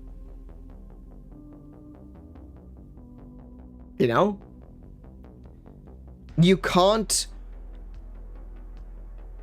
focus on the non-gaming audience with a really deep game that requires that particular brand of attention span. You need people who like playing with stats in spreadsheets and coming up with cool combinations of items and spells and things, and like, oh wow, you know what? If I use that spell with that staff, wearing these robes, standing on my head on Thursday, I can kill that boss in one hit. You know, that's the sort of mindset you have to be in for a lot of these really intense, stat-based adventure games and role-playing games. You can't give something really deep and dense like that and say, here, 5-year-old, figure it out. They'll go back to picking their nose. They don't care. That looks like math. I'm not in school. And that's why games like this don't work. Because they're looking for the mythical modern audience. But not just like the mythical modern audience, the you know, the, oh, it was so woke, you know, that sort of nonsense. No, that's not what I necessarily mean by the modern audience. Though that is a part of it, I guess. It's the wider audience that people assume exists beyond gamers. And the reality is it doesn't. There's the reality. It doesn't. If people wanted to play video games, if people wanted to play a really intense turn-based strategy, or a really intense turn-based RPG, they would already be playing that kind of game. Accessibility to video games is greater than it's ever been before. If someone wants to play Baldur's Gate 3, they are probably people who have played Dungeons and Dragons already. They are probably people who have played other Larian Studios games. Hang on a minute. Let me... Oh, hang on. My Steam crashed. Let me go... That's... What? That's a V. That's why. Baldur's Gate 3. There we go. So, if I click on Larian Studios there, and I look, Divinity Original Sin, that's the one I couldn't think of. If you've played Baldur's Gate, you've probably played Divinity, right? You may have played Pillars of Eternity. You know, you're already playing these kinds of games. You're not going in... Don't get me wrong. There are some people that went into Baldur's Gate for the first time, playing Baldur's Gate 3, and they loved the hell out of it. And that has been their gateway drug into playing Divinity and playing Pillars of Eternity and a lot of other games like that. And that's great. I love that. I want to see more people coming in. But you've got to understand that those people... They aren't people who are, like, out there. You know, you're not appealing to the person that has never bought a console before. You are not appealing to someone who doesn't have a gaming PC. Larian Studios were fully aware who their core audience were. Gamers. People who actually like this kind of thing. So instead of going and dumbing everything down and saying, oh, we're going to appeal to the most amount of people everest, they said, no, this is a D&D game. This is a game about stats. It's a game about turn-based RPG. It's about making decisions. It's about consequences. And we're going to lean into that. And look how well they did. Even people that have never played, like I said, Divinity, Pillars of Eternity, other D&D games, you know, previous Baldur's Gates 1 and 2, or even Skyrim. Skyrim is another good example, though Skyrim is actually that's a terrible example. These games, they do draw people in, but it's the fringes, you know? The people who are kind of interested in that. People who have... I've played a Final Fantasy. I played Skyrim. I like to roleplay. I watched my friends playing D&D once. You're not getting, you know, dyed-in-the-wool soccer fans, you know, unless they're already gamers. But like, so you've got a game, and you've got a games console. You've probably got, like, let's say you've got an older games console. You've only got a PS4. You haven't got a PS5, and you don't have a gaming PC. You spend all your money on sports and cars. Okay? You're not getting that person to play Baldur's Gate 3. It's extremely unlikely. Probably the closest of someone like that you're going to get to play Baldur's Gate 3 is someone who plays the Football Manager games.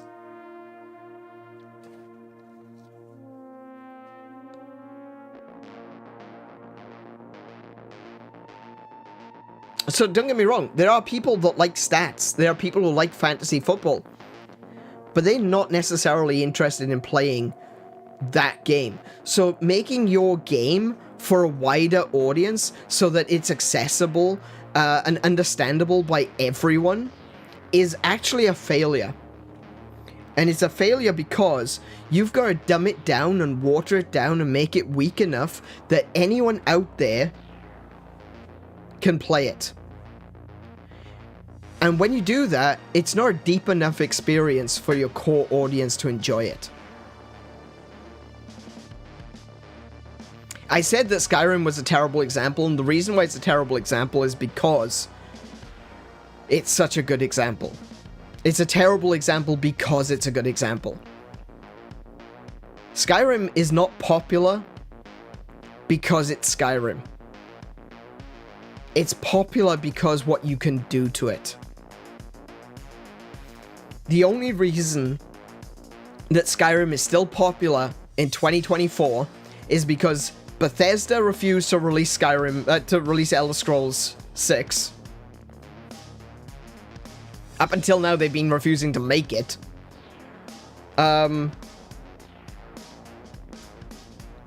They haven't been releasing Elder Scrolls 6, so we haven't had a chance to move on.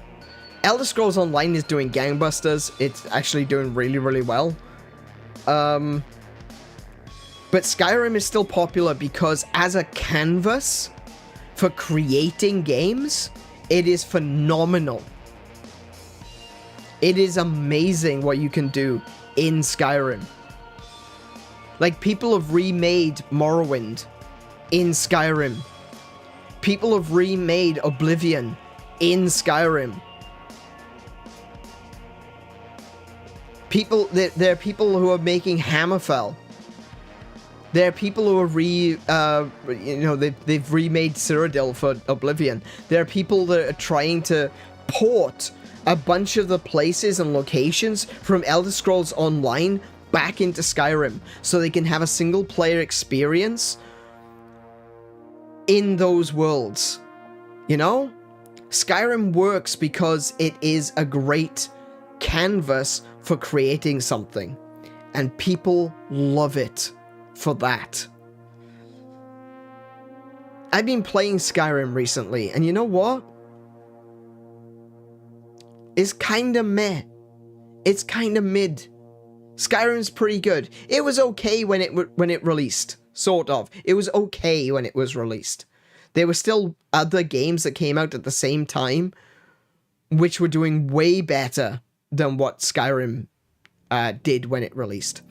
The reason it is still popular years later is because what you can do to change it.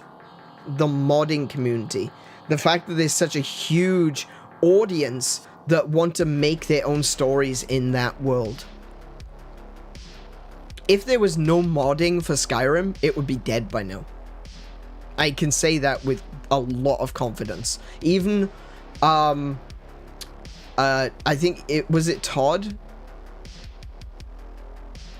I think even Todd Howard said that he thinks that without the audience, Skyrim would be dead by now. And they would know because they've been milking it for like nearly 20 years. Anyway, that is the end of this stream. I went on ranting. These are important topics, though, I feel.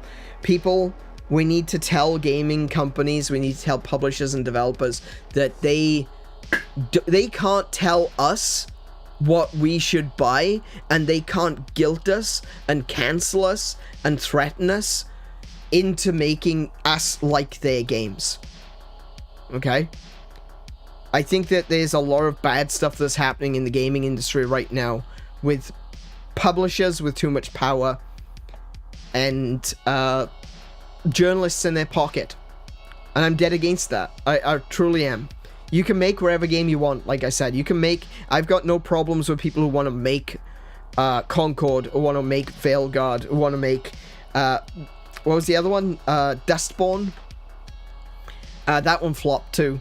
You can make those games. I want you to make those games. I want everyone to feel like they have the right to make whatever it is that they want to make, what works best for them, what suits them, and they're...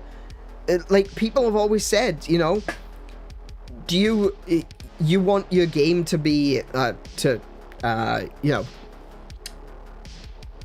you want your game to be more inclusive. Cool. Rather than trying to change this game, instead of changing Dark Souls to be easier, go make your own version. Go make your own game. Make it wherever game you want. So I fully support that. People should be able to make whatever games they want. They don't have the right to tell you that you are evil, that you're a bigot, that you're no German. You don't get to tell people that because they didn't buy your game. Because your game doesn't appeal to a core audience. It appeals to the fringes. It appeals to the dribs and drabs of people that are like, yeah, do you know what? An easy Dark Souls would be fun. And not for me. And not for a lot of people. Not for the people that like Dark Souls. Not for the people, not for the millions of people who bought Elden Ring. Because if you make something too easy, it becomes boring to people who are highly skilled. So you're not going to get those millions of people.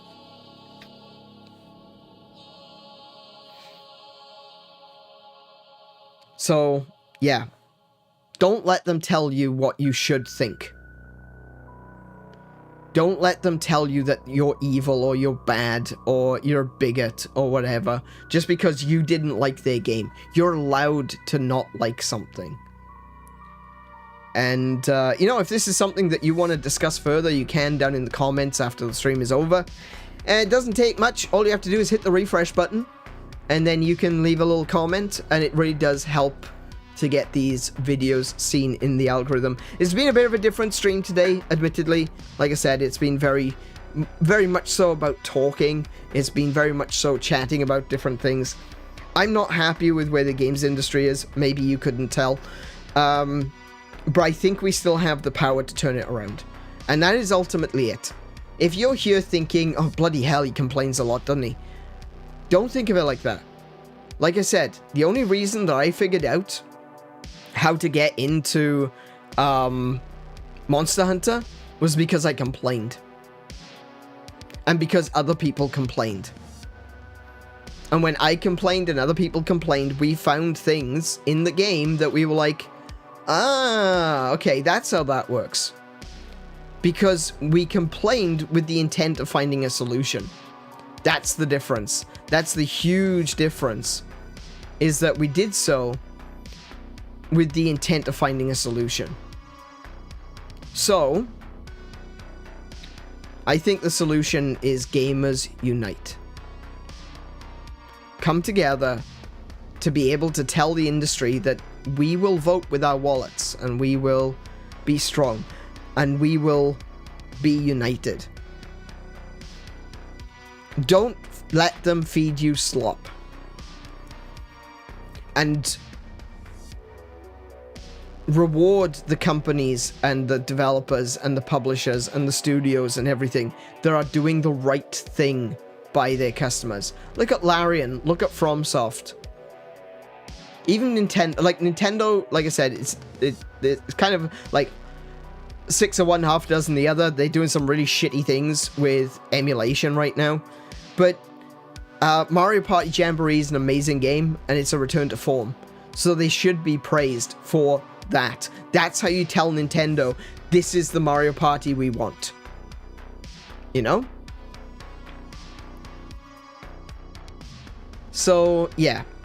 Leave your thoughts in the comments.